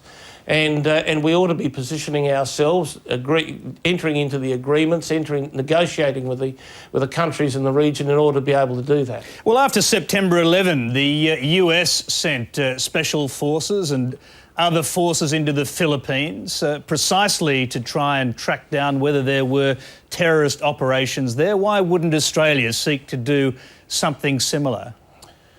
The Philippines has a relationship with the United States, as you know, of very long standing. Our relationship, our strength of relationship tends to be with the Malaysians, the Singaporeans and the Indonesians. Now, they have just set up, having rejected an American initiative to be involved in the type of maritime patrolling I'm talking about, they have just set up their own joint operation. They don't particularly want, given the character of their relationship currently with the Australian government, to see us around involved in that at the moment. I actually happen to think that's a tragedy. All right, well, the federal government made a start today. It's putting federal police flying squads, or going to attempt to put them in place in different countries in the region. Isn't that something Labor could have suggested? Well, we've got no problems with that, but really we're moving a bit beyond that now. You know, the government has been able to negotiate a number of agreements with countries in the region for policing activities, and that's a useful thing. We've got to move a bit beyond that to engage them more on the broader front of activities against the terrorists in the region. All over the place in the region now, they're beginning to identify a very serious potential threat of an interlinking between acts of piracy and acts of terrorism, and they're starting to try to make a way to deal with it. It just so happens that Australia is much better equipped than any other country in the region to be able to do that, and we also have the regional knowledge. So we're saying that that's fine, the policing activity, but we're now looking at moving beyond that phase. We can't move beyond that phase at the moment now because this government has very little trust in the region, in this area. And that is largely a product of the poor relationship that the Prime Minister in particular has with the countries in the leaders of the countries in this region. He has a capacity to discuss matters in a correct way, but he is not a trusted individual. And I'm afraid to say we won't actually be able to see anything serious done in this area until he is gone. This issue became more acute over the weekend when the Prime Minister said he couldn't imagine any Australian Prime Minister not acting preemptively if he knew of a direct terrorist threat to Australia. Why wouldn't a Labor Prime Minister want to act preemptively to prevent a terrorist threat if he knew about it? Well, let's start, Tony, with a bit of reality as opposed to a theoretical, hypothetical position. We actually do know where terrorist operations, bases, training bases are in the Southeast Asian area. We actually do know that they are training to threaten Australians and Australian interests. Why doesn't the Prime Minister preempt? Why doesn't he attack them? It's known now where they are, and he can attack them. But the point is, of course, he doesn't do that. He doesn't do that because it would poison our relationships with them permanently. And let me say something else about it too. We have one big advantage in this country, and it's a thing called a moat. Nobody can come in to attack this country without crossing that moat. You can, of course, attack our interests elsewhere, but not in this country. And if you're serious about ensuring that nobody can make it here to attack us and destroy them, you would not permit, as this government has, effectively a gap to grow from 2010 onwards in our strike capabilities by prematurely retiring the F111s. You would not find yourself in a position where you're underspending on our essential re-equipment program to the tune of 300 to 350 million a year. You would not allow the Navy, as this government has effectively forced it to do, to lay up 2 of its frigates. You would build a Coast Guard in order to free the Navy for activities further afield. You do all those sorts of things if you were a serious human being. And you are actually seriously worried about the potential of those terrorist organisations to mount an attack on Australia. What evidence is there of a lack of trust in regional governments for this government? Look, I went to Indonesia at the beginning of this year and sat down and went through all the issues that they had that concerned their relationship with us. And every one of them was related with a faux pas of the Prime Minister or a piece of blowhardery from the Prime Minister. And so I sat down there and actually listened to Indonesian politicians making those statements. And we've seen a plethora of comments over the years criticising John Howard's view on being a deputy sheriff, criticising John Howard's view on the notion of preemptive strikes, criticising John Howard's view on national missile defences. And the point is, not necessarily that any particular one of those things was an incorrect position. It is that he has simply had a cloth ear when it's come to explaining those things in the region. All the time I was Defence Minister of this country, the relationship we had with the United States was a real plus for us in the region. They were pleased for us to have the relationship we did because they felt it carried extra cachet in their relationship with us. Only John Howard has been able to turn it into something which is queried by anyone in the region. And when I was Defence Minister of this country, and we decided to do the 1987 White Paper, which shifted our bases to the north and west and looked like a threatening posture in the region, I went to Indonesia and quietly explained it to them so they did not take umbrage at it. I didn't have my policy directed by them, but I explained it to them. And you talk about the national missile defences or any other area of defence policy now which worries them. Has there been any effort by John Howard to explain it to them? Well, nothing at all. All right. Now, if you're interested in defending this country, that's not how you behave. All right, Kim Beazley, we'll have to leave it there. Thanks for joining us tonight. Thanks very much, Tony.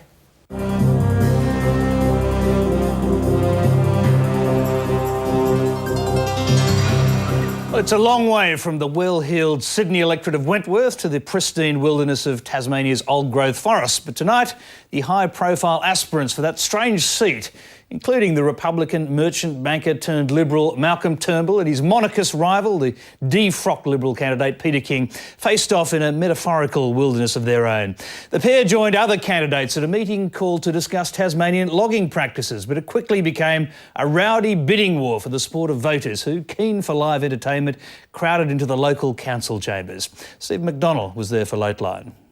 The Wilderness Society didn't expect such a turnout for a night to discuss the logging of Tasmanian old-growth forests in Sydney's Bondi Junction. But there's a big political stoush going on here in the seat of Wentworth. But, since then they've been good as gold, and we'll touch wood that they'll stay that way. So, the seasons seem to have got it right and, haven't had too many problems since. What about your season? Just looking at some of your stats, you were number 2 in the AFL in clearances, number 2 in the AFL in hardball gets, number 4 in the AFL for inside 50s, 13th overall in disposals, averaging 22 a game, all Australian for the first time. How did you rate your season? I know it's only your 3rd full season of footy. Well, I was pretty happy with it. Yeah, I was pretty excited about getting all Australian, and in all honesty, not trying to be modest, I really didn't expect to poll as well as I did tonight. I thought Warren Treadway was a shoo-in, to be honest. So no such thing as a certainty in football. Well, there certainly isn't, Stephen. But it's been a surprise and certainly very honoured and humbled by the award. First West Coast Eagle to win the award. As Ron read a host of fantastic names for West Coast over the years. As I said to you earlier, twice they've got close. Peter Matera, in fact, I think he got second, got 28 votes, which was an outstanding number of votes for second, and Craig Turley.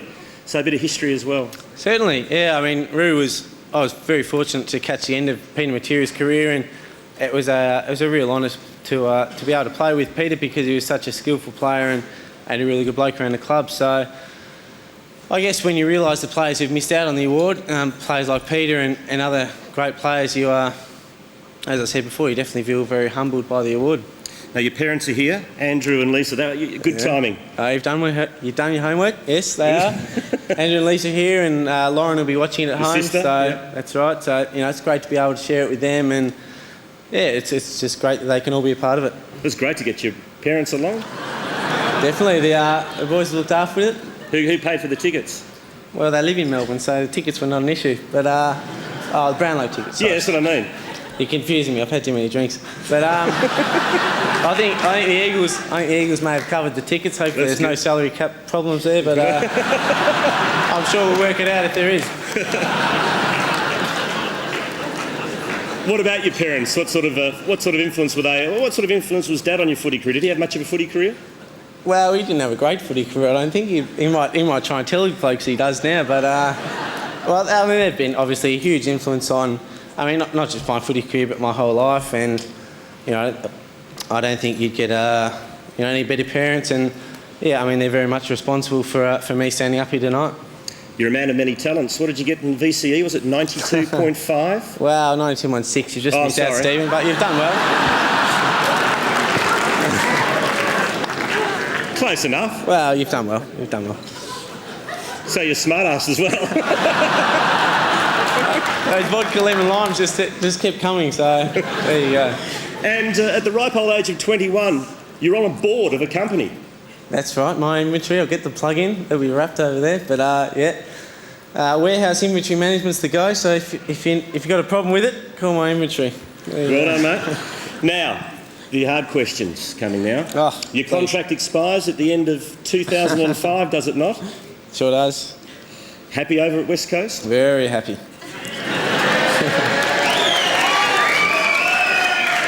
You're a Melbourne boy through and through, and we have, you wouldn't have read it because you don't read the papers, but we have read at times that perhaps you might be headed back to Melbourne one day. Is that ever a chance?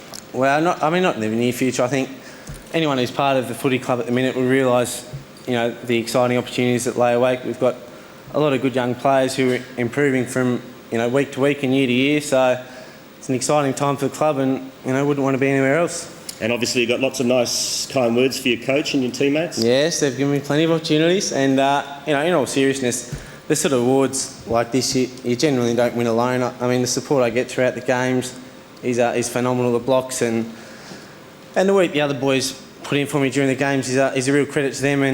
And certainly, hopefully, this award means as much to them as it does to me because they're very much a part of it. And final question, anything else you'd like to say? Anyone else you'd like to thank? Have you covered everyone? I've just about spoken enough, I reckon. You ain't finished yet, mate. There'll be a bit going on, but obviously my family and friends, the West Coast Footy Club for all their support, and just anyone else who's helped in the journey. I'm sure, the names are too numerous to mention, but I'm sure you all know who you are. So, thank you very much. Well spoken. You've joined some legends of the game. You've got behind you Buckley, Goods and Rashudo for a start, and you're now at 21 years of age, a fully fledged football champion. Congratulations, Chris Judd. Well done, mate. Well, ladies and gentlemen, that concludes the Brownlow medal count for 2004. Congratulations once again to Chris Judd from the West Coast Eagles. We have an exciting week to come, culminating, of course, in the 2004 Grand Final on Saturday at the MCG between the Brisbane Lions and Port Adelaide, and you'll see all the action live and exclusive on Network 10. We hope you've enjoyed the night. We'll see you on Saturday. Good night.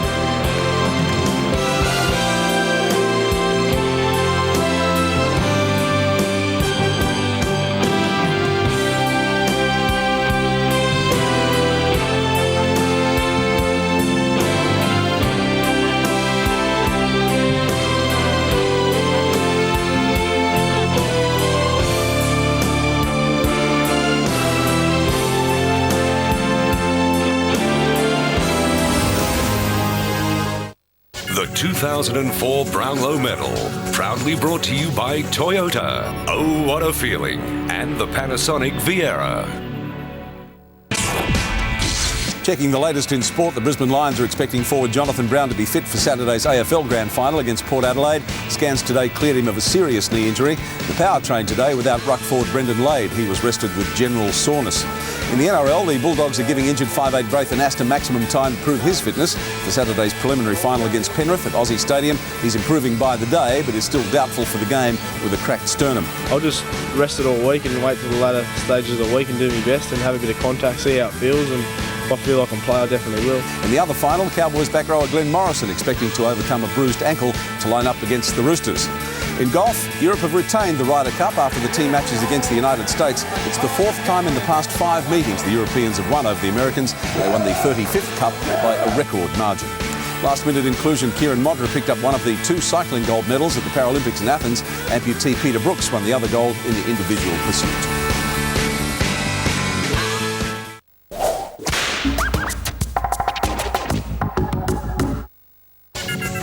This program brought to you by Libra Fresh Liners. For whatever your day brings. Nokia, making entertainment mobile.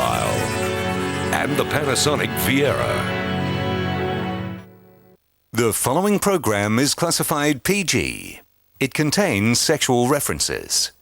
Channel 10 recommends parental guidance for young viewers. Previously on the Emmys, there were personal triumphs, heartbreak, creativity was rewarded, and a lot of limousines. Tonight, it all starts again. On this year's Emmys, the ultimate reality show. Actor against actor, show against show, network against network. There's a lot on the line, and all for this. Isn't she beautiful? Everyone wants her, and she knows it. July 15th, 5:30 a.m. Dennis was voted off early. You know, I showed my ass a few years ago. I got nominated. I should have shown my ass again this year. My ass is money in the bank. And Will can't get over his loss to Eddie Izzard 3 years ago. I was nominated against Barbara Streisand and Eddie Izzard. And I lost to Eddie Izzard. You know, Barbara and I talked. We talked a long time. We drove up the coast together, and we just worked it out because she was angry and I was angrier. Patty has won before, and she's still hopeful. The thing is, you know, I mean, I've won twice, so how many do you need, right? Meanwhile, Tony considers his chances to win. I'm completely different from my character. I've constructed this character from the ground up. I have no OCD tendencies myself, whereas Larry is playing himself. Everyone knows it. Well, the person's called Larry David, but it's not really me. I'm nothing like that guy. The pressure mounts for the host as the big day draws near. There's an enormous amount of preparation. These are all the jokes. This is what I work on. These are the tapes that I look at, and the board. This is my dining table at home, and it's turned into this. And yet, I remember that my job as host is really just to keep the show light, keep it moving, and it's not about me. Today, for your extreme makeover, we're going to be doing some hair grafting. We're going to raise your eyebrows with a brow lift, put in cheek implants, and do some work on your upper and lower eyelids. We're also going to take down your nose, a little bit at the bump, keep it masculine, facelift, maybe a chin implant. Then finally we'll do liposuction, tummy tuck, and a sex change operation. But my eyes will still look natural, right? I mean, I won't look like I had my eyes done because I don't want to look like I had work done. Let's go. Right. Okay, let's go. Yeah. Time is drawing near. Will he be ready? And if he is, will he look good?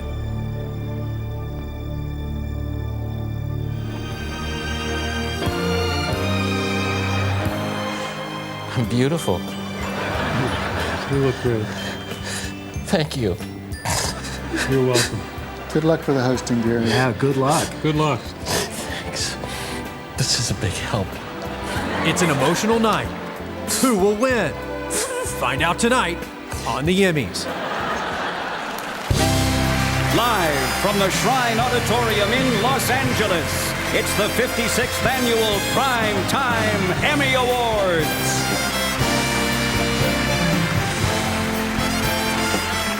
Ladies and gentlemen, your host for this evening, Garry Shandling.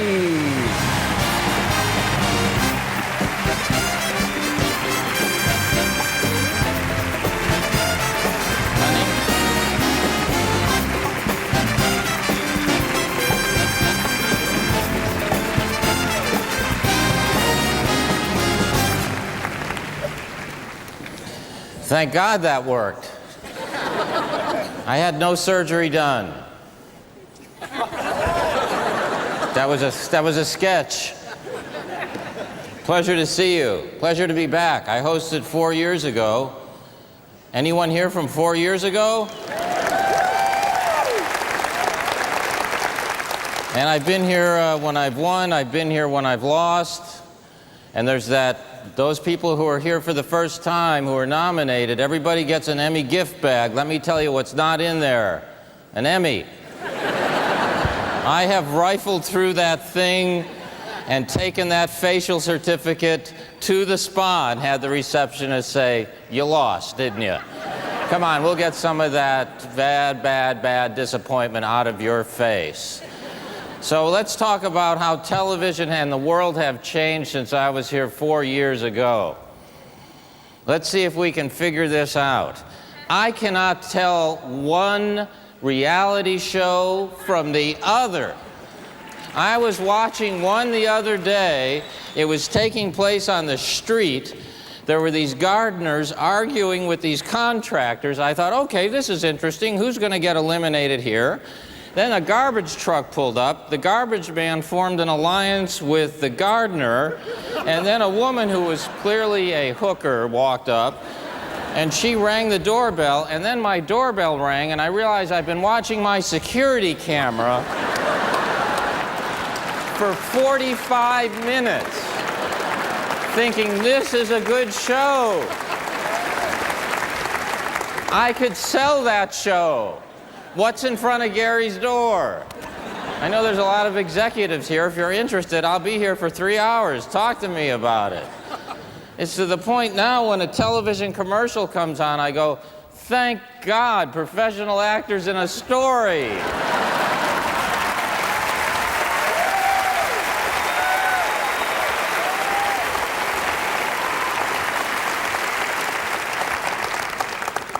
Oh, he lost another loan to Ditech.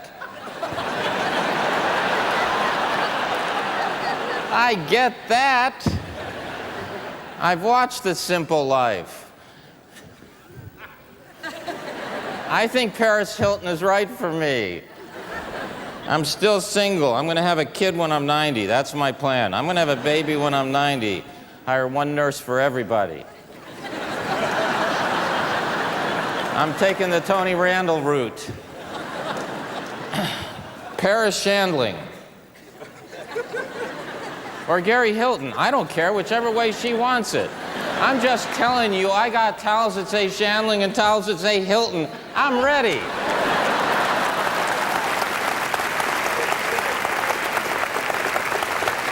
And if none of that works out, Donald, I got towels that say Trump. The ball's in your court, my friend. I salute you, Donald. It's nice to see a man who's paid his dues, worked hard.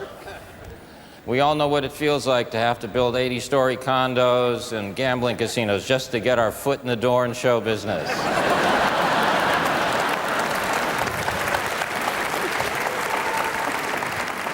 And Al Pacino, the great Al Pacino is here, who is so great in...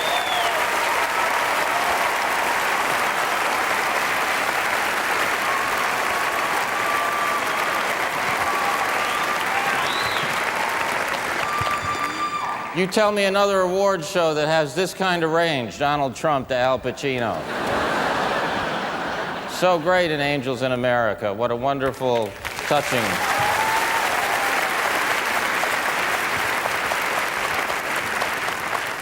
And Joan of Arcadia, a terrific show where a young girl talks to God. God had a good year. God got a lot of nominations. But you got to remember his son had that big hit movie. He had to step up. That's a very difficult transition to make from deity to features. What has happened since I was here? We missed Osama bin Laden, but we got Martha Stewart. Don't tell me we're not a focused country.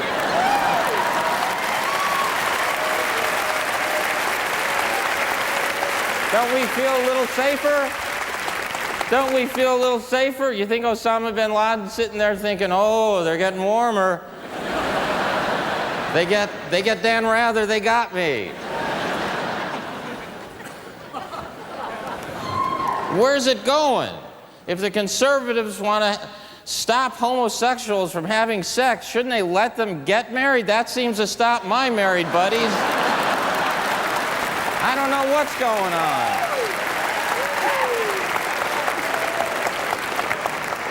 You got HBO, they get 124 nominations for excellence in television.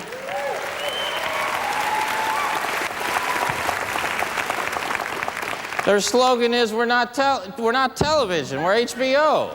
We're not, then what are you doing here? When I was on HBO, it was, I swear we're TV. Where's this headed?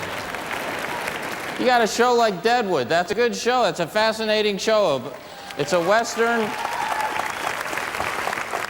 It's a Western where the cowboys use all kinds of profanity. They can say anything. I'm thinking, my God, when I grew up watching Bonanza, the dirtiest thing I ever remember, one day Hoss turned to Little Joe and said, "Mount up." I remember going, what does that mean, Daddy? So people think HBO has an advantage because of the language and no commercials, yet you watch network television and the programs are clean, and in the commercial they say, if you have a 4-hour erection, call a doctor. You go, whoa, whoa, whoa. And now back to the West Wing. You go, wait a minute. Who has what? Me? Martin Sheen, who's got this what? And by the way, if I have a 4-hour erection, I'm not calling a doctor, I'm calling everybody.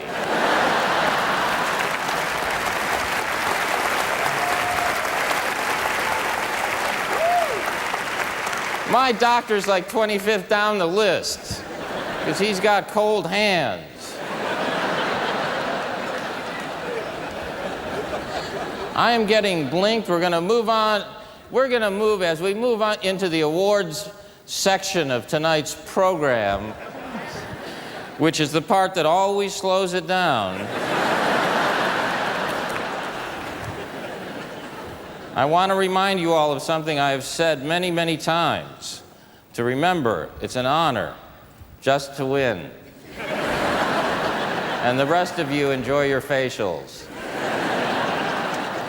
I would now like to present our first presenters, and we'll get right into this, and then, you know, last year I just did the monologue and left.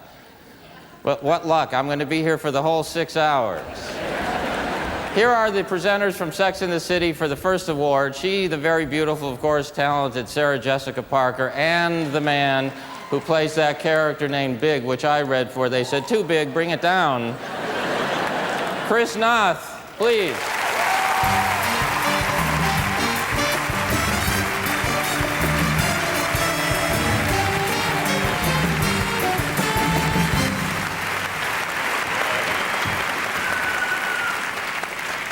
Somehow I always knew I'd end up with you again.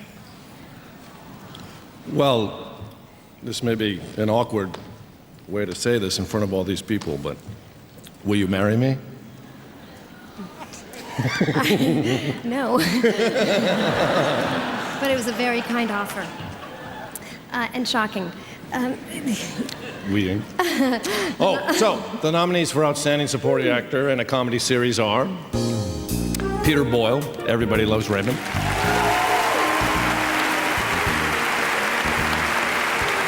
Brad Garrett, Everybody Loves Raymond. Sean Hayes, Will and Grace. David Hyde Pierce, Frasier.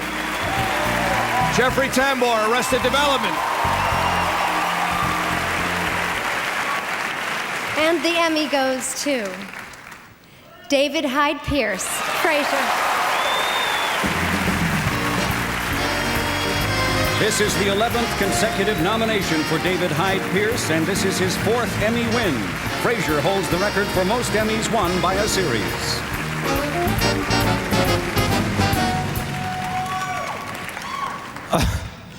It's not the way I would have gone, but okay.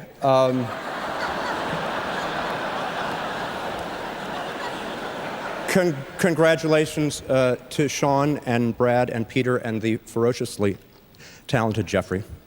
And thank you to everyone at Frasier. 11 years, I was lucky enough to be a part of that group. And you know, in sitcom school, they tell you how great it is to have a long-running show, but they don't tell you how hard it is to say goodbye. And to everyone, all the writers, all the crew, everyone, I miss you, I love you. They say that television and comedy and television is changing, and I just want to say, when it changes back, call me. Thank you. From the new series LAX, please welcome Heather Locklear and Blair Underwood.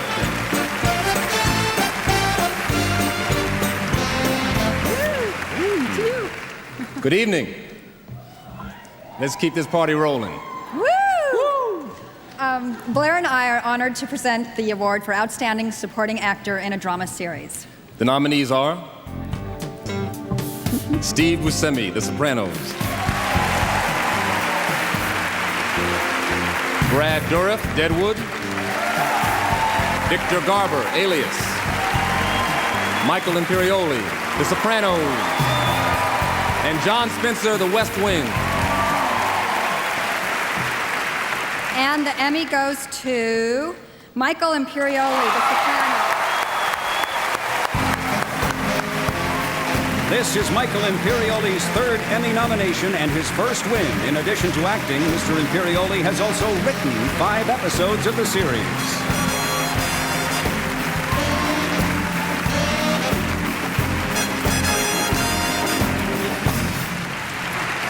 Oh, wow. Being on The Sopranos is like the greatest thing in the world, all right? For an actor, if this is the only thing I'd done, I'd be okay with that, probably. But to my collaborators on the show, you're my family and my friends, and I love every minute being with you guys. You're the greatest. I love you all. I want to thank Nancy Marchand, was very important in making this show great. I want to thank my managers, Tina Thor and Howard Axel. They're the best in show business. Roger Haber, Sheila Jaffe, George Ann Walken, who brought me to this show. I want to thank my parents, my brother, my grandparents, my in-laws, my lovely wife, my muse, Victoria, and my children. And the late, great John Cassavetes, whose work always continues to inspire and amaze. Thank you.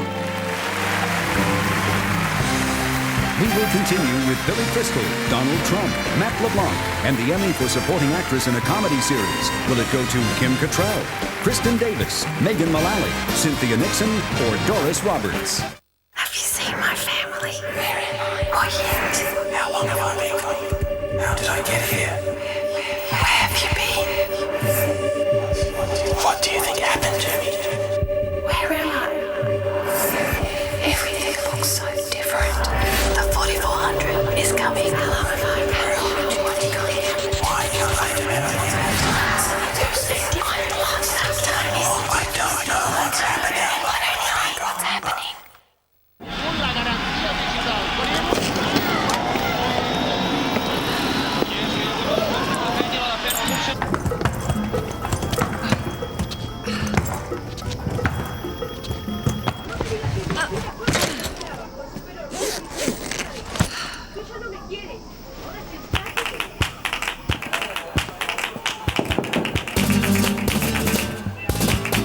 New Libra Fresh Liners, for whatever your day brings. Look around you, people. Yeah? This is where the contract king, rules. When our customers get a taste of that bait, ooh, free handset. Ooh, yeah. Gotcha. And terrific rates will bleed them dry for 2 years. So when you get a customer, you will be able to lock. Fed up with doing it their way? Lock them in. You're not locked into a contract with Vodafone Value Bundles, so grab a red SIM and do it your way. Hey, Matt and I are very proud of our all-Australian koala blue wine, and people are always asking us, well, how involved are you? Well, of course, we're surrounded by a team of experts. Take a look.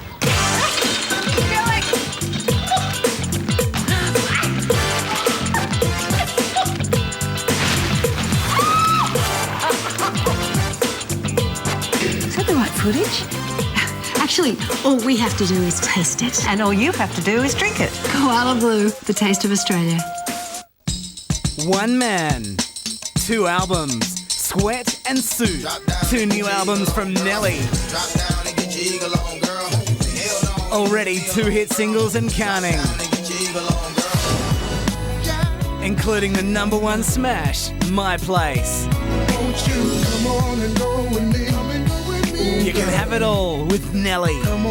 Sweat by day, suit by night. Get your complete set now.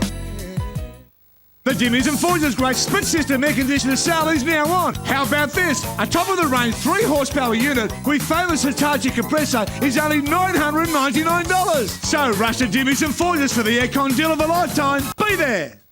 Now I've got a family, there's so much to do. You want to feel 100% every day. I use Centrum. Centrum has 27 essential vitamins and minerals. Try Centrum. It's complete from A to zinc. Do you feel 100%? Rove will do anything for entertainment. Say hi to your mum for me! And 9:30 Tuesday, Rove's gone one bigger. Anything can happen on this nutty program. And The Living End perform on Rove Live, 9:30 Tuesday.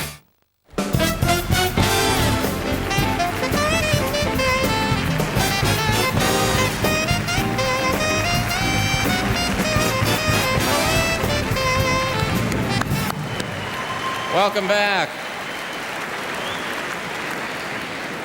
The people at home don't get to see all this movement going around. We're being seen tonight not only by the 6,000 people right here in the Shrine, there's 20 million watching in the US, and there are approximately 200 to 300 million people watching worldwide.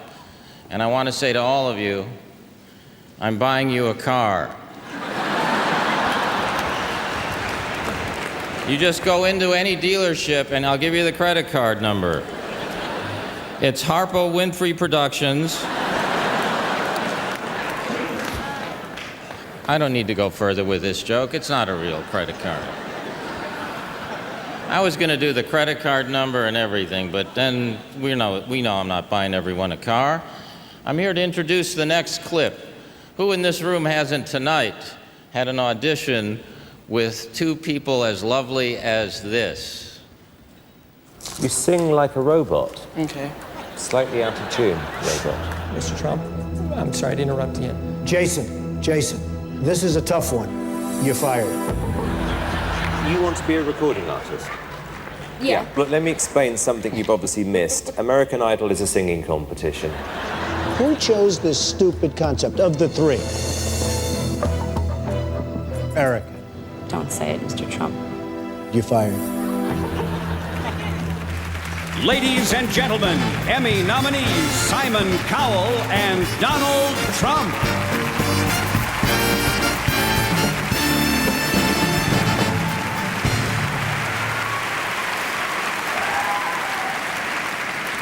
He's actually a really nice guy. So, Simon. He's not.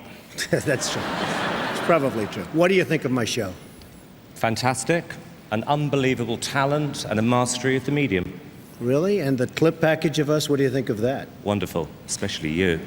It's so easy to see why you've dominated everything you've even tried, and you look 30 years old and rich. Are you sedated? Are you okay? You have no idea, Mr. Trump. The nominees for Outstanding Supporting Actress in a Comedy Series are... Kim Cattrall, Sex and the City. Kristen Davis, Sex and the City. Megan Mullally, Will and Grace. Cynthia Nixon, Sex and the City, of course. Doris Roberts, Everybody Loves Raymond. Okay, and the Emmy goes to... Cynthia Nixon, Sex and the City. This is the third consecutive Emmy nomination for Cynthia Nixon for her role as Miranda on Sex and the City.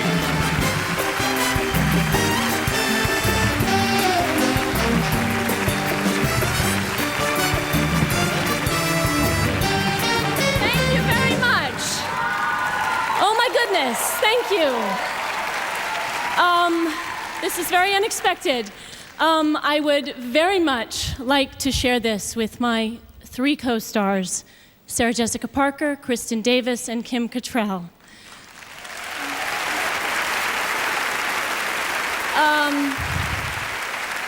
Oh my goodness, I want to thank our crew. I want to thank Michael Patrick King, Darren Starr, and all our wonderful writers.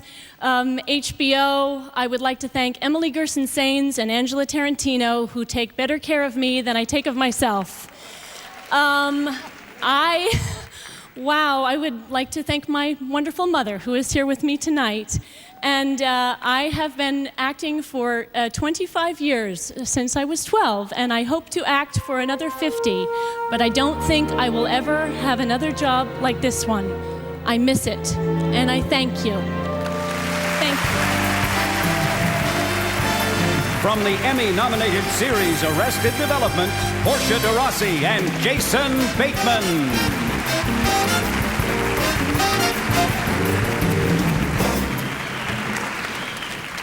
1 week ago, Emmys were awarded for Guest Actor and Guest Actress in a Comedy Series. The nominees were...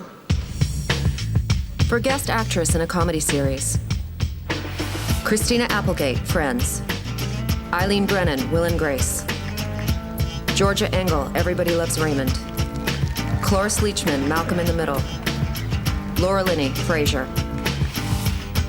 For Guest Actor in a Comedy Series, John Cleese, Will and Grace. Danny DeVito, Friends. Anthony LaPaglia, Frasier. John Turturro, Monk. Fred Willard, Everybody Loves Raymond. Please welcome Emmy winner for Guest Actress, Laura Linney. And for Guest Actor, John Turturro.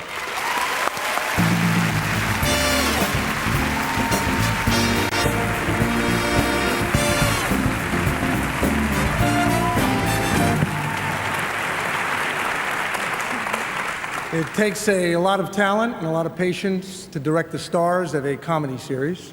The nominees for directing for a comedy series are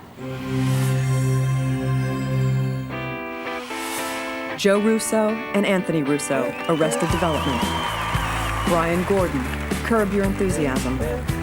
Robert B. Whitey, Curb Your Enthusiasm. Larry Charles, Curb Your Enthusiasm. Tim Van Patten, Sex and the City. And the Emmy goes to Joe Russo and Anthony Russo.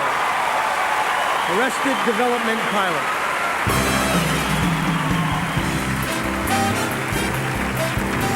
This is the first Emmy nomination and win for brothers Joe and Anthony Russo. Joe Russo will accept the award.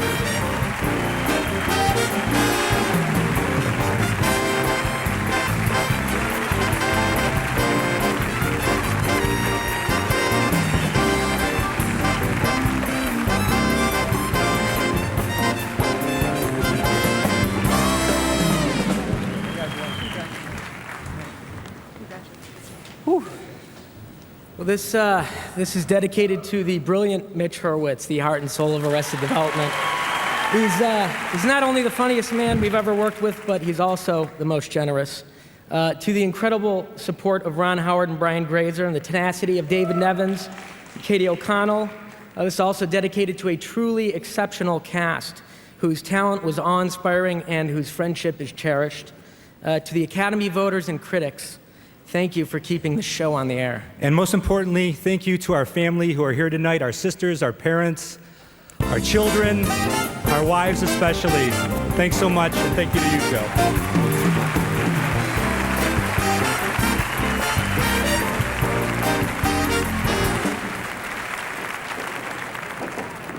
Hey, Garry. Les Moonves, CBS. Yes, How you sure. doing? Nice to see you. Good to see you. Great job on the monologue tonight. thanks. Really good. Appreciate it. You know, were you serious about that reality show, What's in Front of Gary's Door? Because we'd be pretty interested in buying it. Hey, Garry.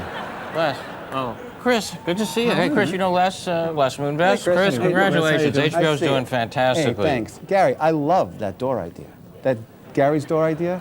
And at HBO, we could do every door. Front door, side door, back door.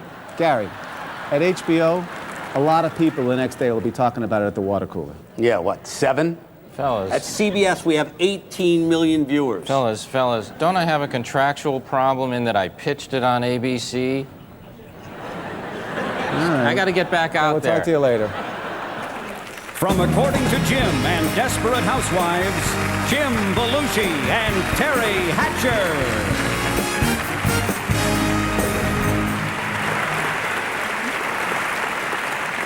They say dying is easy. Comedy is hard, and writing comedy is even harder. These men and women are the best in the business. The nominees for Outstanding Writing in a Comedy Series are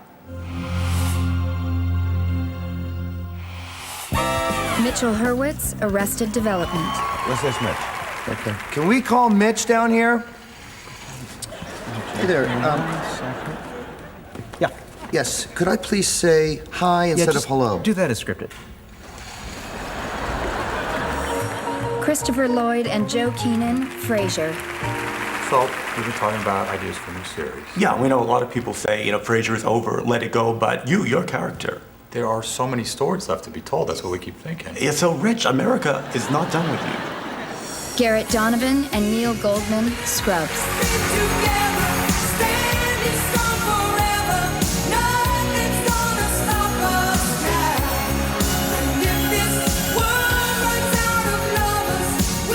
Michael Patrick King, Sex and the City. So we had this huge fight, and then he didn't call me last night. I mean, if he's gonna break up with me, just break up with me. I don't need the hate show. Are you writing what we're saying? No. The hate show? Hey! Julie Rottenberg and Elisa Zawitsky, Sex and the City. I am starting to have a very dangerous thought that we don't need the umbrella at all. The umbrella is crucial. Honey, please, Ow. please. You have to talk to him because I can't make this right. I have to talk to him.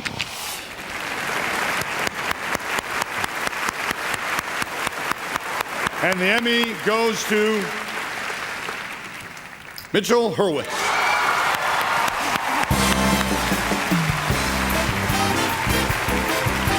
This is the first Emmy nomination and win for Mitchell Hurwitz. Mr. Hurwitz is also the creator and executive producer of Arrested Development, and he has written and produced for The Golden Girls and The Ellen Show.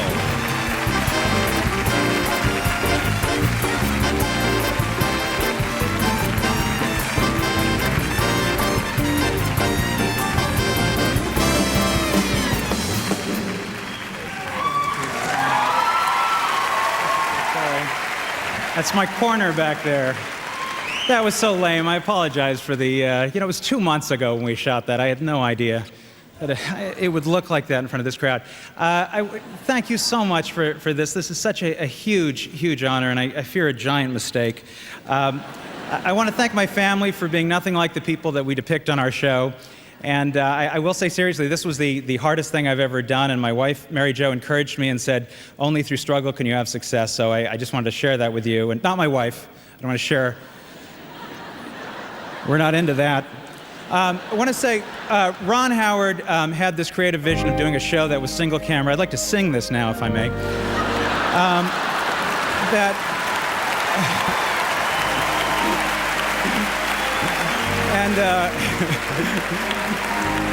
But with David Nevins and Brian Grazer and Gail Berman and Sandy Grushaw at Fox and our friends at 20th, Garry and Dana, you guys have made this such an amazing experience. Our cast is fantastic. The Russos are great. And that's my song. Thanks.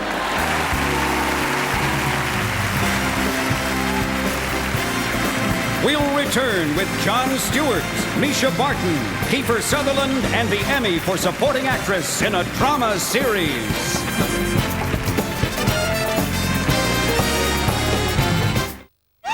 She's rich, but she wants to share it. 7:30 Tuesday, Oprah's about to give the biggest gift in TV history. Find out what all the excitement's about. 7:30 Tuesday on 10.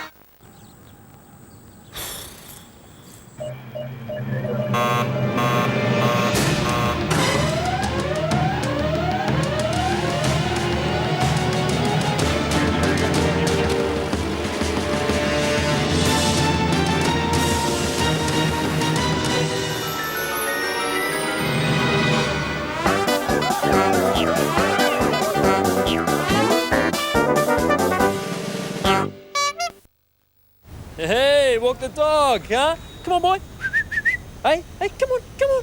Come on, come on. Hey, who likes yo-yos? Huh? Hey? Hey? Hang on, you like this one? Yeah?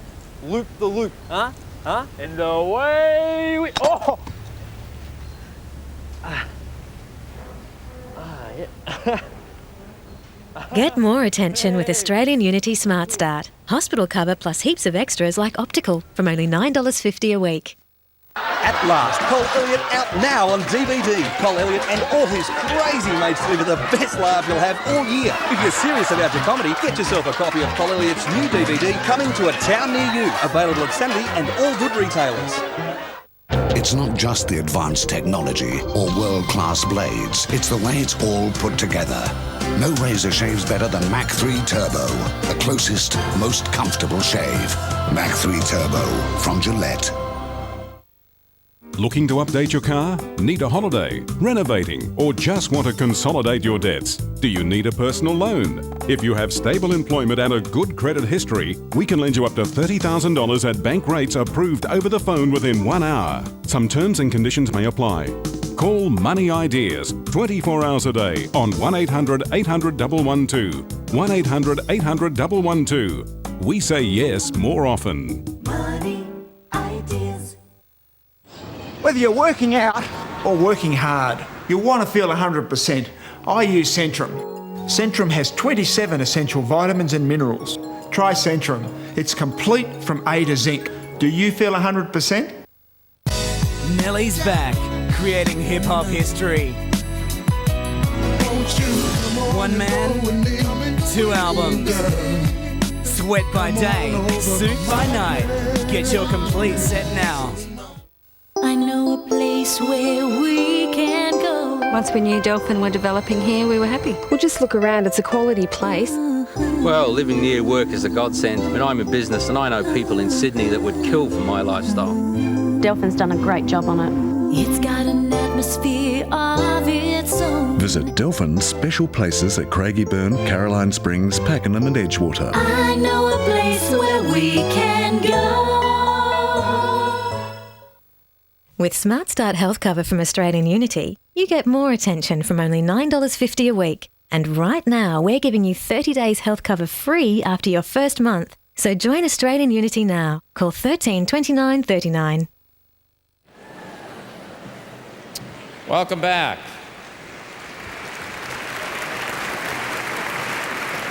Are we applauding for the commercial? Did we see the commercial?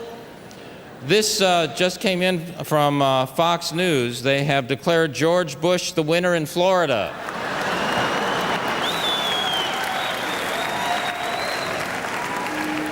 All right, I have no jokes on Iraq because I thought we'd be done by now. Please welcome from Joan of Arcadia, Amber Tamblyn, and from Scrubs, Zach Braff.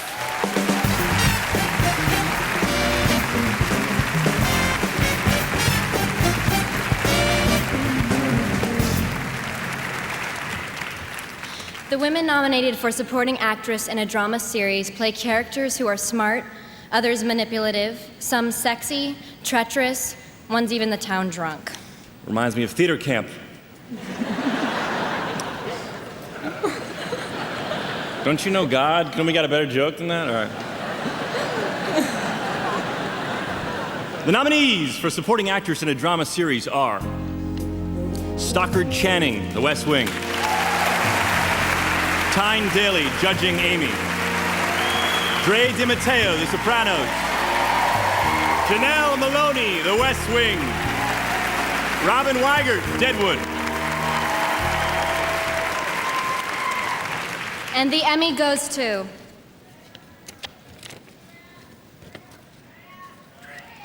Dre DiMatteo.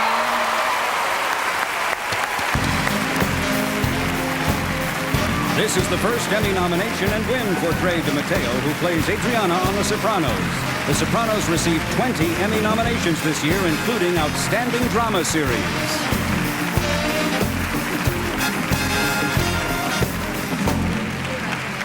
Do you guys have to leave? Okay, I have nothing to say.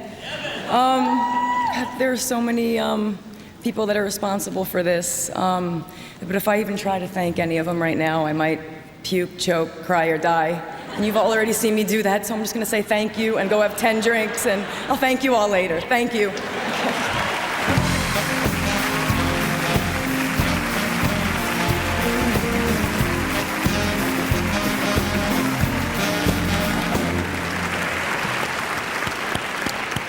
I asked Jeffrey Tambor to make this next presentation with me because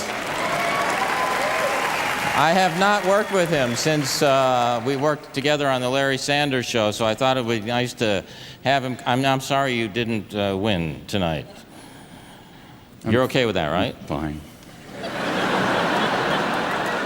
But your writers and directors won, so that's got to make you just...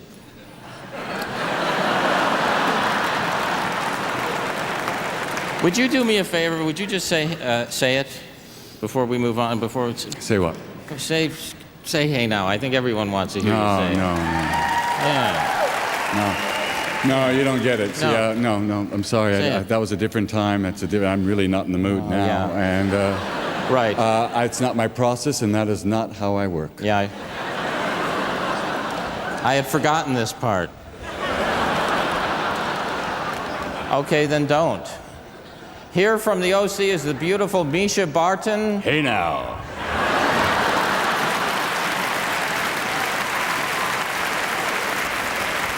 You do the rest. With Adam Brody and Benjamin McKenzie.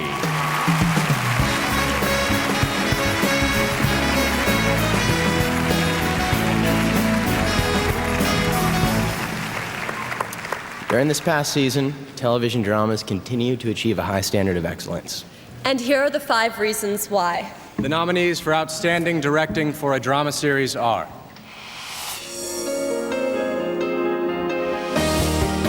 Walter Hill, Deadwood. Christopher Chulak, ER. Ryan Murphy, Nip Tuck. Alan Coulter, The Sopranos.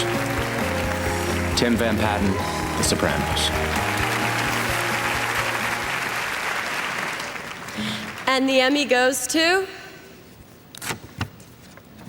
Walter Hill, Deadwood.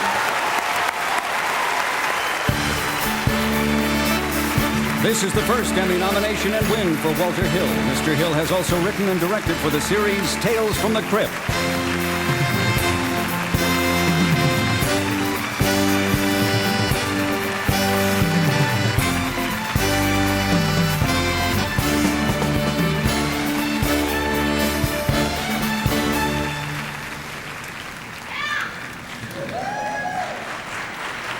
Thank you. Well, I'm rather overwhelmed, very pleased. Let me thank HBO. Let me thank my children and my wife, Hildy, who have to put up with me. A cast and crew that was like being given the keys to a Ferrari. And David Milch, who not only wrote a wonderful script, I think, but he wrote a script that refocused and rethought the Western. And that long and noble tradition, that is not an easy job.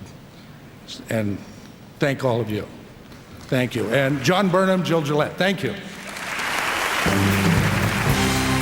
The 56th Annual Primetime Emmy Awards will return with Deborah Messing, Eric McCormick, George Lopez, and the Emmy for individual performance in a variety or music program. Will it go to Billy Crystal, Ellen DeGeneres, Tracy Ullman, Bill Maher, or Elaine Stritch? Want the drama everyone's talking about? Need the OC. Come on, man, we'll all get to hang out. It'll be fun. 8:30 Tuesday. This guy's impressing everyone in Orange County. He asked me to call you, see if you want to come by. Everyone except Ryan. Is someone jealous? How far will Ryan take this whole jealousy thing? Look, he's in recovery trying to stay clean. Just make sure it's good and it gets here quick. You gotta watch to find out. All new OC, Tuesday.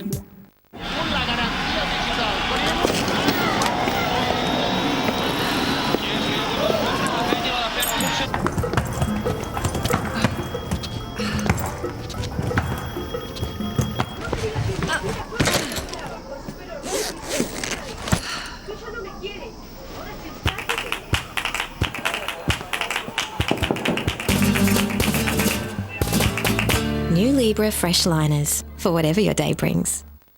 Nothing makes me hotter than a long, intense talk all night long on my private line. Get dialing. I'm waiting. Call 1902 214 001. That's 1902 214 001. I'm worried about rising interest rates. Who can help me find the right loan?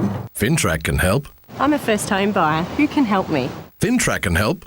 I need a loan for an investment property. We need to improve our home. Fintrack can help. Fintrack compares a large number of loans from Australia's leading lenders to find the one that suits you. We can help you, whether you're a first home buyer, investor, self-employed, or even had past credit problems. Call us or go online. Bring the experience of real motor racing right into your own home with Aurora EFX. Build your own high-speed racetrack almost anywhere and compete with scale speeds of over 1,200 kilometres per hour. Burn up the night at incredible speeds with Fireball Challenge. Defy gravity through the loop with Thunderloop Thriller. Or become your own king of the mountain on Australia's most famous circuit, featuring the super fast Super G Plus cars with Bathurst Sports Enduro. For the extreme thrills and the spills, get into Aurora EFX, the closest thing to real racing. Rip into packs of new Twisties, Noughts and Crosses and you'll find more than a fun new shape. Crush Gear Turbo Tarzos. So now you can crush anyone. Crush Gear style. Twisties, Noughts and Crosses. Gear up with the great new taste. Whether you're working out or working hard, Centrum can help. With Centrum, you benefit from what science is discovering about how vitamins and minerals help maintain health and unlock energy. Try Centrum. Do you feel 100%? What's wrong? Babe, your hair's clogging up the drain. Can you please do something? Advanced Hair Studio can solve your hair loss problem. 100% guarantee. Call 1-800-800-500 now. It's part of life. But here's the thing, by saving 50,000 litres of rain a year, a Bushman's tank gives you control. So get fair income about freedom of choice. Get a Bushman's. Make the call now. Bushman's, saving Australia's water. Lava Life by phone is like the best party around. Call now and choose dating, relationships or more. It's free to hear who's online, so make a profile and get started. Lava Life by phone, where singles click.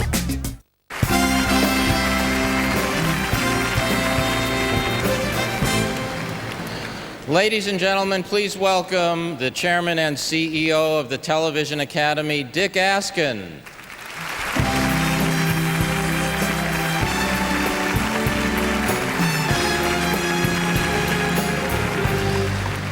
Good evening. I am honored to represent the Television Academy tonight and to be a part of one of the world's most dynamic and creative industries. Never before in the history of the medium has the television viewer had as many choices and programs to watch as today.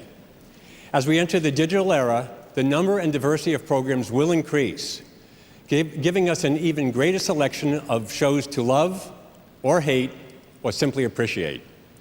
But it's not about the number of programs that is important. It's about quality and a dedication to excellence. Our Academy members are devoted to creating programs which strive for excellence and produce a wide range of emotions. Programs designed to inform and inspire, programs designed to entertain and enlighten. Programs which convey humor, drama, adventure, and a wealth of knowledge. We may not always get it right, but we are always driven to do our very best. Please join me for just a small sampling of the finest moments from last season.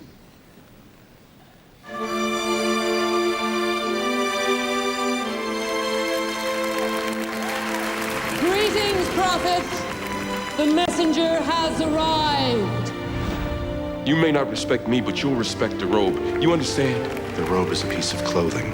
I'm required by law to honor the robe. The respect I have for you is far more profound. Ryan betrayed all of us. Not in the same way. She was his wife. I want her to die. And that's gonna happen whether you help me or not. It's sad, isn't it, Doc? A couple of middle-aged men who've allowed their work to consume their lives. We wake up one day and realize that for 50 years we haven't really lived at all. I can stay here and write about my life, or I can go with him and live my life. You mean his life? Forget about the way that Tony Soprano makes his way in the world. That's just to feed his children. There's two Tony Sopranos. You've never seen the other one. That's the one I want to show to you.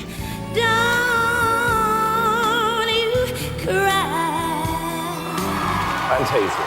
There was something magical about what you just did. Are you guys ready to see your house? Yeah! Oh my God! Check out your house. Will you please kiss your bride?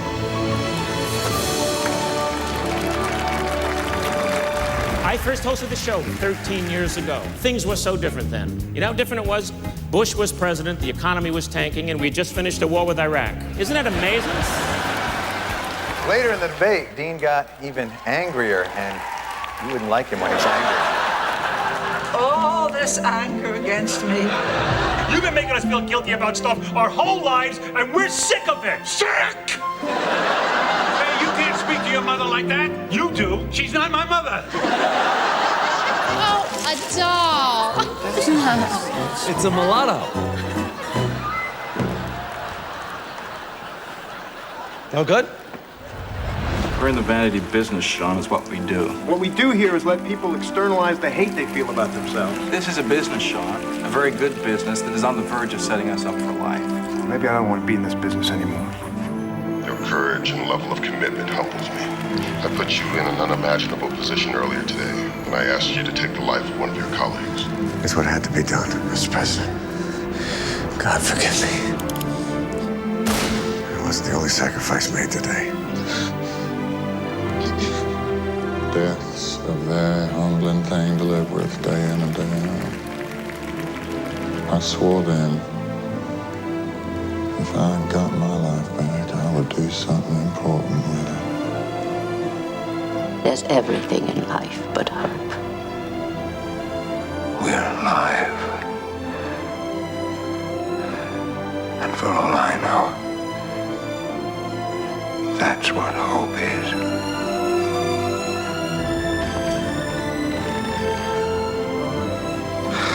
Want me to take you away? Oh, God, I'm ready. An angel is a belief with wings and arms that can carry you.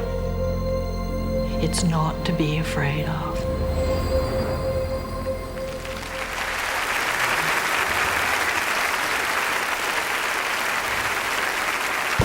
From the Emmy-nominated series Will and Grace, Deborah Messing and Eric McCormick.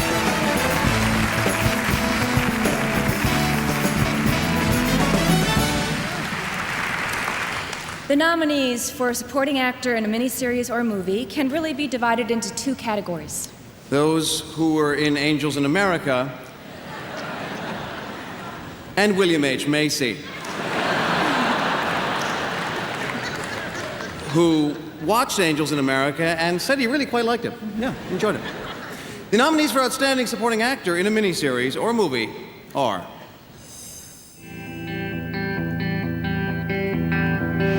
Justin Kirk, Angels in America. William H. Macy, Stealing Sinatra. Ben Shankman, Angels in America.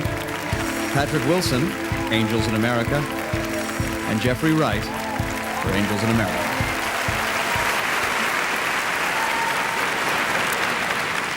And the Emmy goes to Jeffrey Wright. This is Jeffrey Wright's first Emmy nomination and win. Mr. Wright also won a Tony Award for his performance of the same role on Broadway.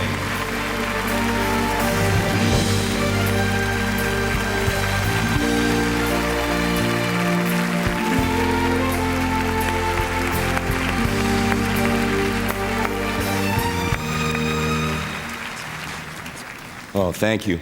I want to thank Justin Kirk, Patrick Wilson, Ben Shankman, Mary Louise Parker, Meryl Streep, Al Pacino, Emma Thompson. We're all nominated because we all had this extraordinary piece of material to work with, and it's about the interconnectedness of all of our lives. So when one of us stands here, we all stand here.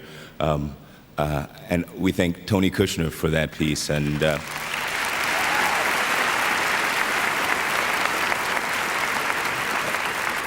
Mike Nichols for his extraordinary leadership,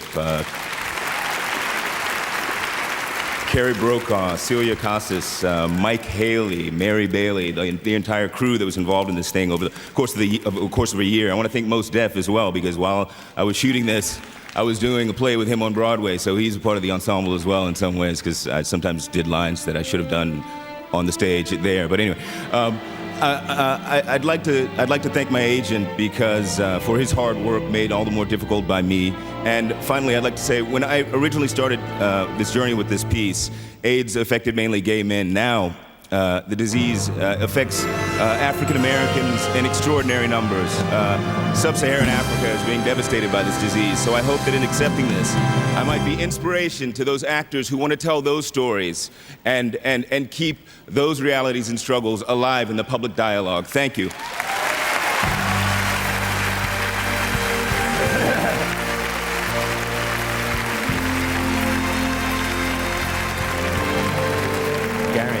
Garry, you're doing great. Oh, thanks. Really Thanks, funny. Billy. Thank you. The security thing was the camera thing. Yeah, I know. Did Chris and Les not know that that was a joke? Oh, I mean, that's just the half of it. You have no idea. Really? Seriously. I mean, it's unbearable. It's a very funny joke, but no one does this job better than you. You're fantastic. Liz, are you going to do anything else besides the monologue? You know, any kind of musical thing or any kind of other performance, or is it just that monologue? You just the monologue. I don't. But you know, I like to do different things. Sure. That's because not what... every time you come out, it's something special, and the audience has a better show. They just feel good about it. Yeah. But I don't, sing and dance. But you could take lessons. Singing would be good for your voice. We get the, the whiny thing out of it. It'd be good Whiny for you. thing? It'd be good for you. Okay, maybe I'll try it. Maybe I'll see if there's something in the Emmy gift bag with it for dancing. I don't know. Gee whiz, I don't know, Billy. Don't you find it a little odd, by the way? Congratulations on your nomination. Oh, it's fantastic. Thank you. You know, don't think it's a hard it little odd that the Oscars can be nominated for an Emmy, but the Emmy broadcast itself cannot be? No, I've never had a problem with that. No. Oh, come on. No, you should get back out there because the show is slipping away from you. It might be. It might be. Go get him. It might be right now. Go. Get out of this. Ladies and gentlemen, from Jimmy Kimmel Live and Extreme Makeover Home Edition, please welcome Jimmy Kimmel and Ty Pennington.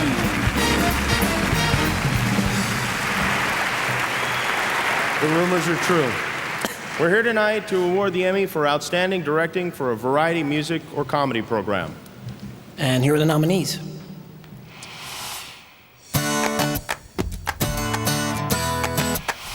Louis J. Horvitz, the 76th Annual Academy Awards. John Moffat, Bill Maher, Victory Begins at Home. Neil Brennan, Andre Allen, and Scott Vincent, Chappelle Show. Chuck O'Neill, The Daily Show with Jon Stewart.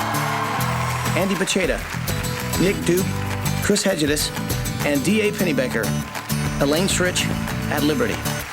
Jerry Foley, Late Show with David Letterman. You know you can see right through these envelopes? You really can. And the Emmy goes to Louis J. Horvitz for the 76th Annual Academy Award.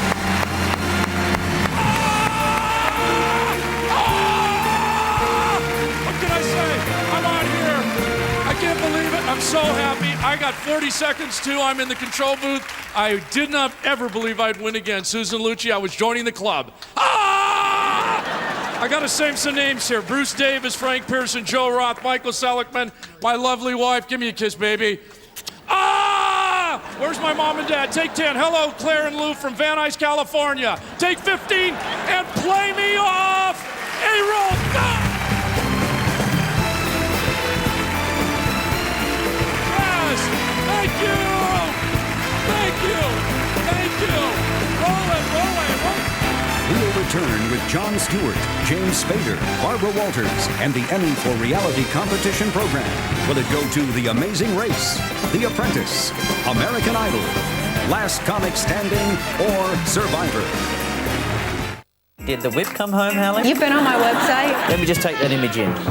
9:30 Tuesday, The Living End perform their greatest hits. Catch Marty and Jess and movie buffs David and Margaret on Rove Live, 9:30 Tuesday. The idea to create a television that thinks beyond the conventions of design, that moves beyond the borders of vision, that goes beyond the limits of sound. Introducing the world's most desirable high-definition LCDs and plasmas. The Panasonic Viera, a total rediscovery of the senses.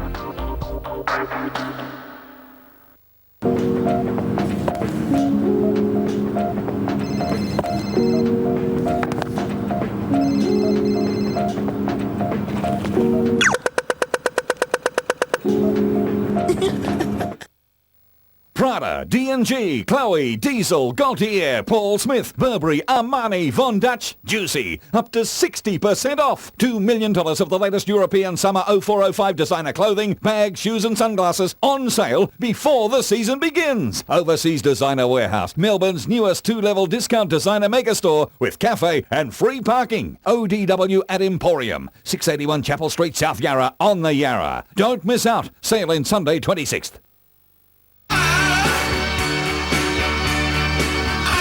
Ford Focus outsells Corolla and Astra in Europe. Ford Focus, World Rally Championship race winner. Ford Focus, UK's top-selling car 4 years running. Now Focus CL just $18,980 with air conditioning, CD player and much more. Ford Focus, just $18,980, but only from your Ford dealer. Rip into packs of new Twisties, Noughts and Crosses and you'll find more than a fun new shape. Crush Gear Turbo Tarzos. So now you can crush anyone. Crush Gear style. Twisties, Noughts and Crosses. Gear up with the great new taste. Coffee?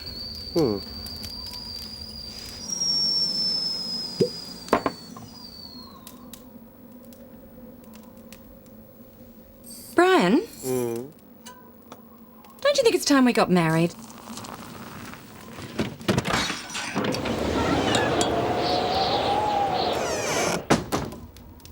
Makona Indulgence. If you're spending too many nights sitting at home, get online at guysandbabes.com.au. For a limited time, beautiful babes receive a 12-month premium membership free. So if you've got what it takes, go to guysandbabes.com.au. Go on, do it now. But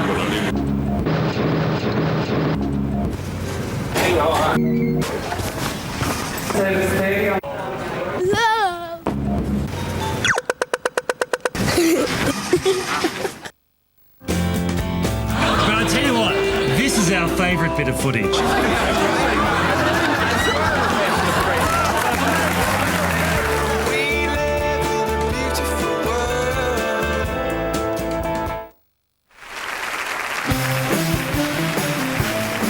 Ladies and gentlemen, 3-time Emmy winner and nominated again tonight, Jon Stewart.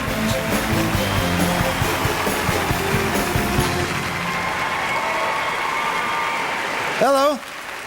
Thank you very much. Hello. I just saw one of The Sopranos. All right. As you know, this presidential campaign has been incredibly negative. Both candidates have been attacked for their Vietnam service.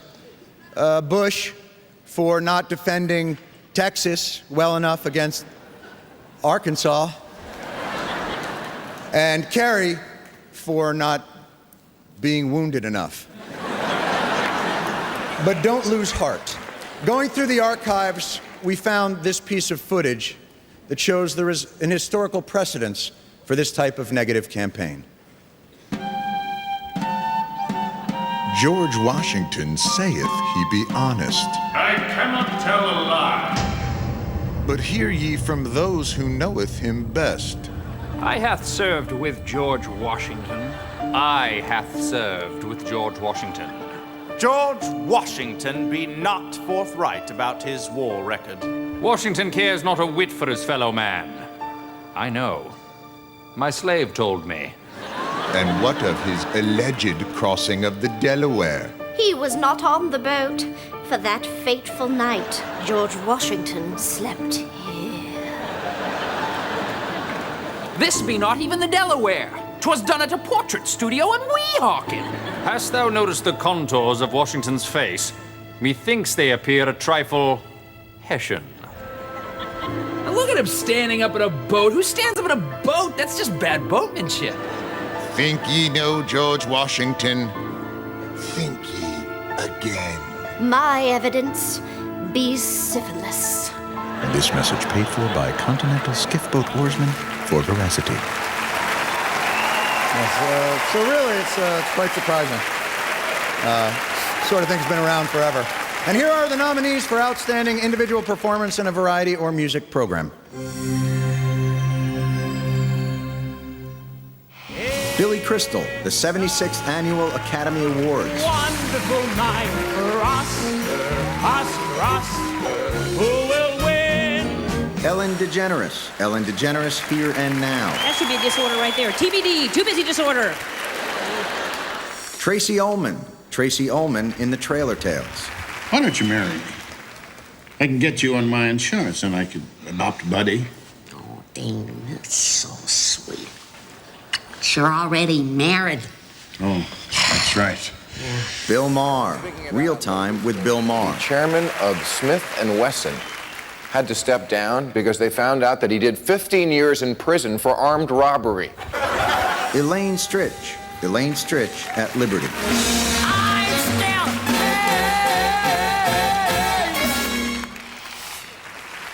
And the Emmy goes to Elaine Stritch at Liberty.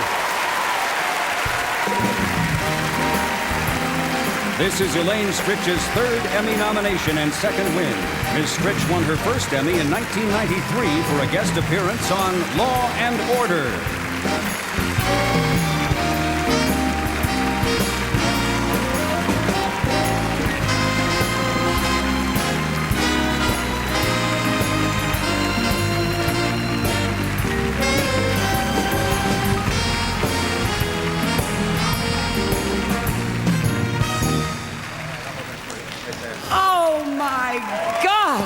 Listen. No, that just takes time. Listen to me.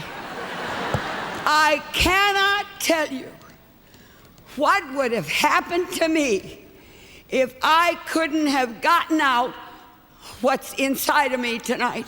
I don't know what I would have done with it. I try not to drink, but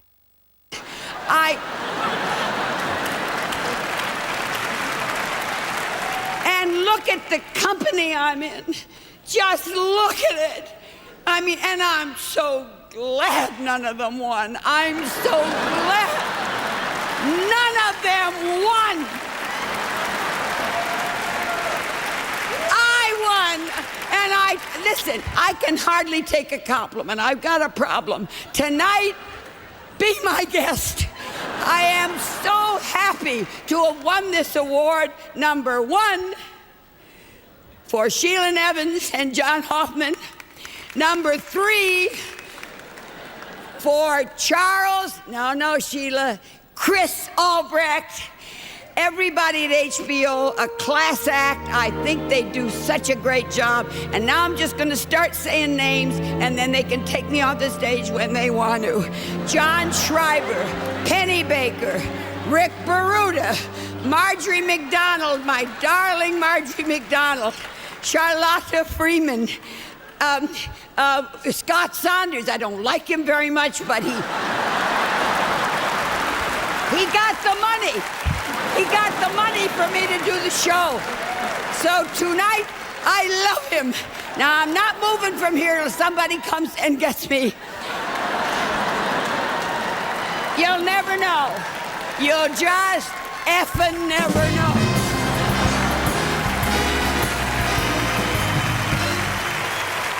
Coming this fall to ABC, what's in front of Garry's door?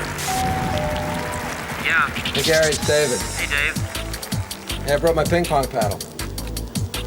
I don't have a ping pong table, Dave. Oh, I know. A new reality show, What's in Front of Garry's Door, coming this fall on ABC. Emmy nominees Tony Shalhoub and Mos Def.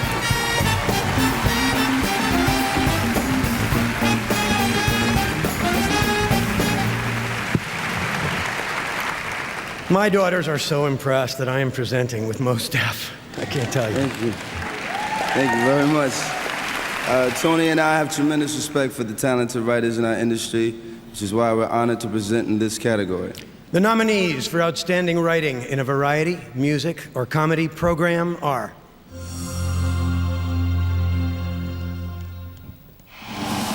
The Daily Show with Jon Stewart, David Javerbaum, Richard Blumquist, Steve Bodo, Tim Carville, Stephen Colbert, Eric Drysdale, J.R. Havlin, Scott Jacobson, Ben Carlin, Rob Kuttner, Chris Regan, Jason Reish, Jason Ross, and Jon Stewart.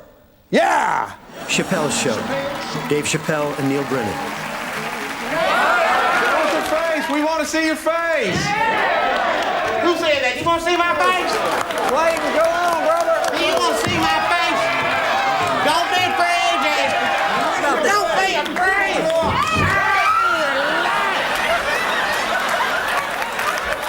Chris Rock, Never Scared, Chris Rock. You could actually just take the initial Kobe joke, Johnny Cochran, cut out all the rest. Late Night with Conan O'Brien. Chris Albert, Jose Arroyo, Andy Blitz, Kevin Dorff, Dan Gore, Michael Gordon, Brian Kiley, Michael Coleman, Dimitri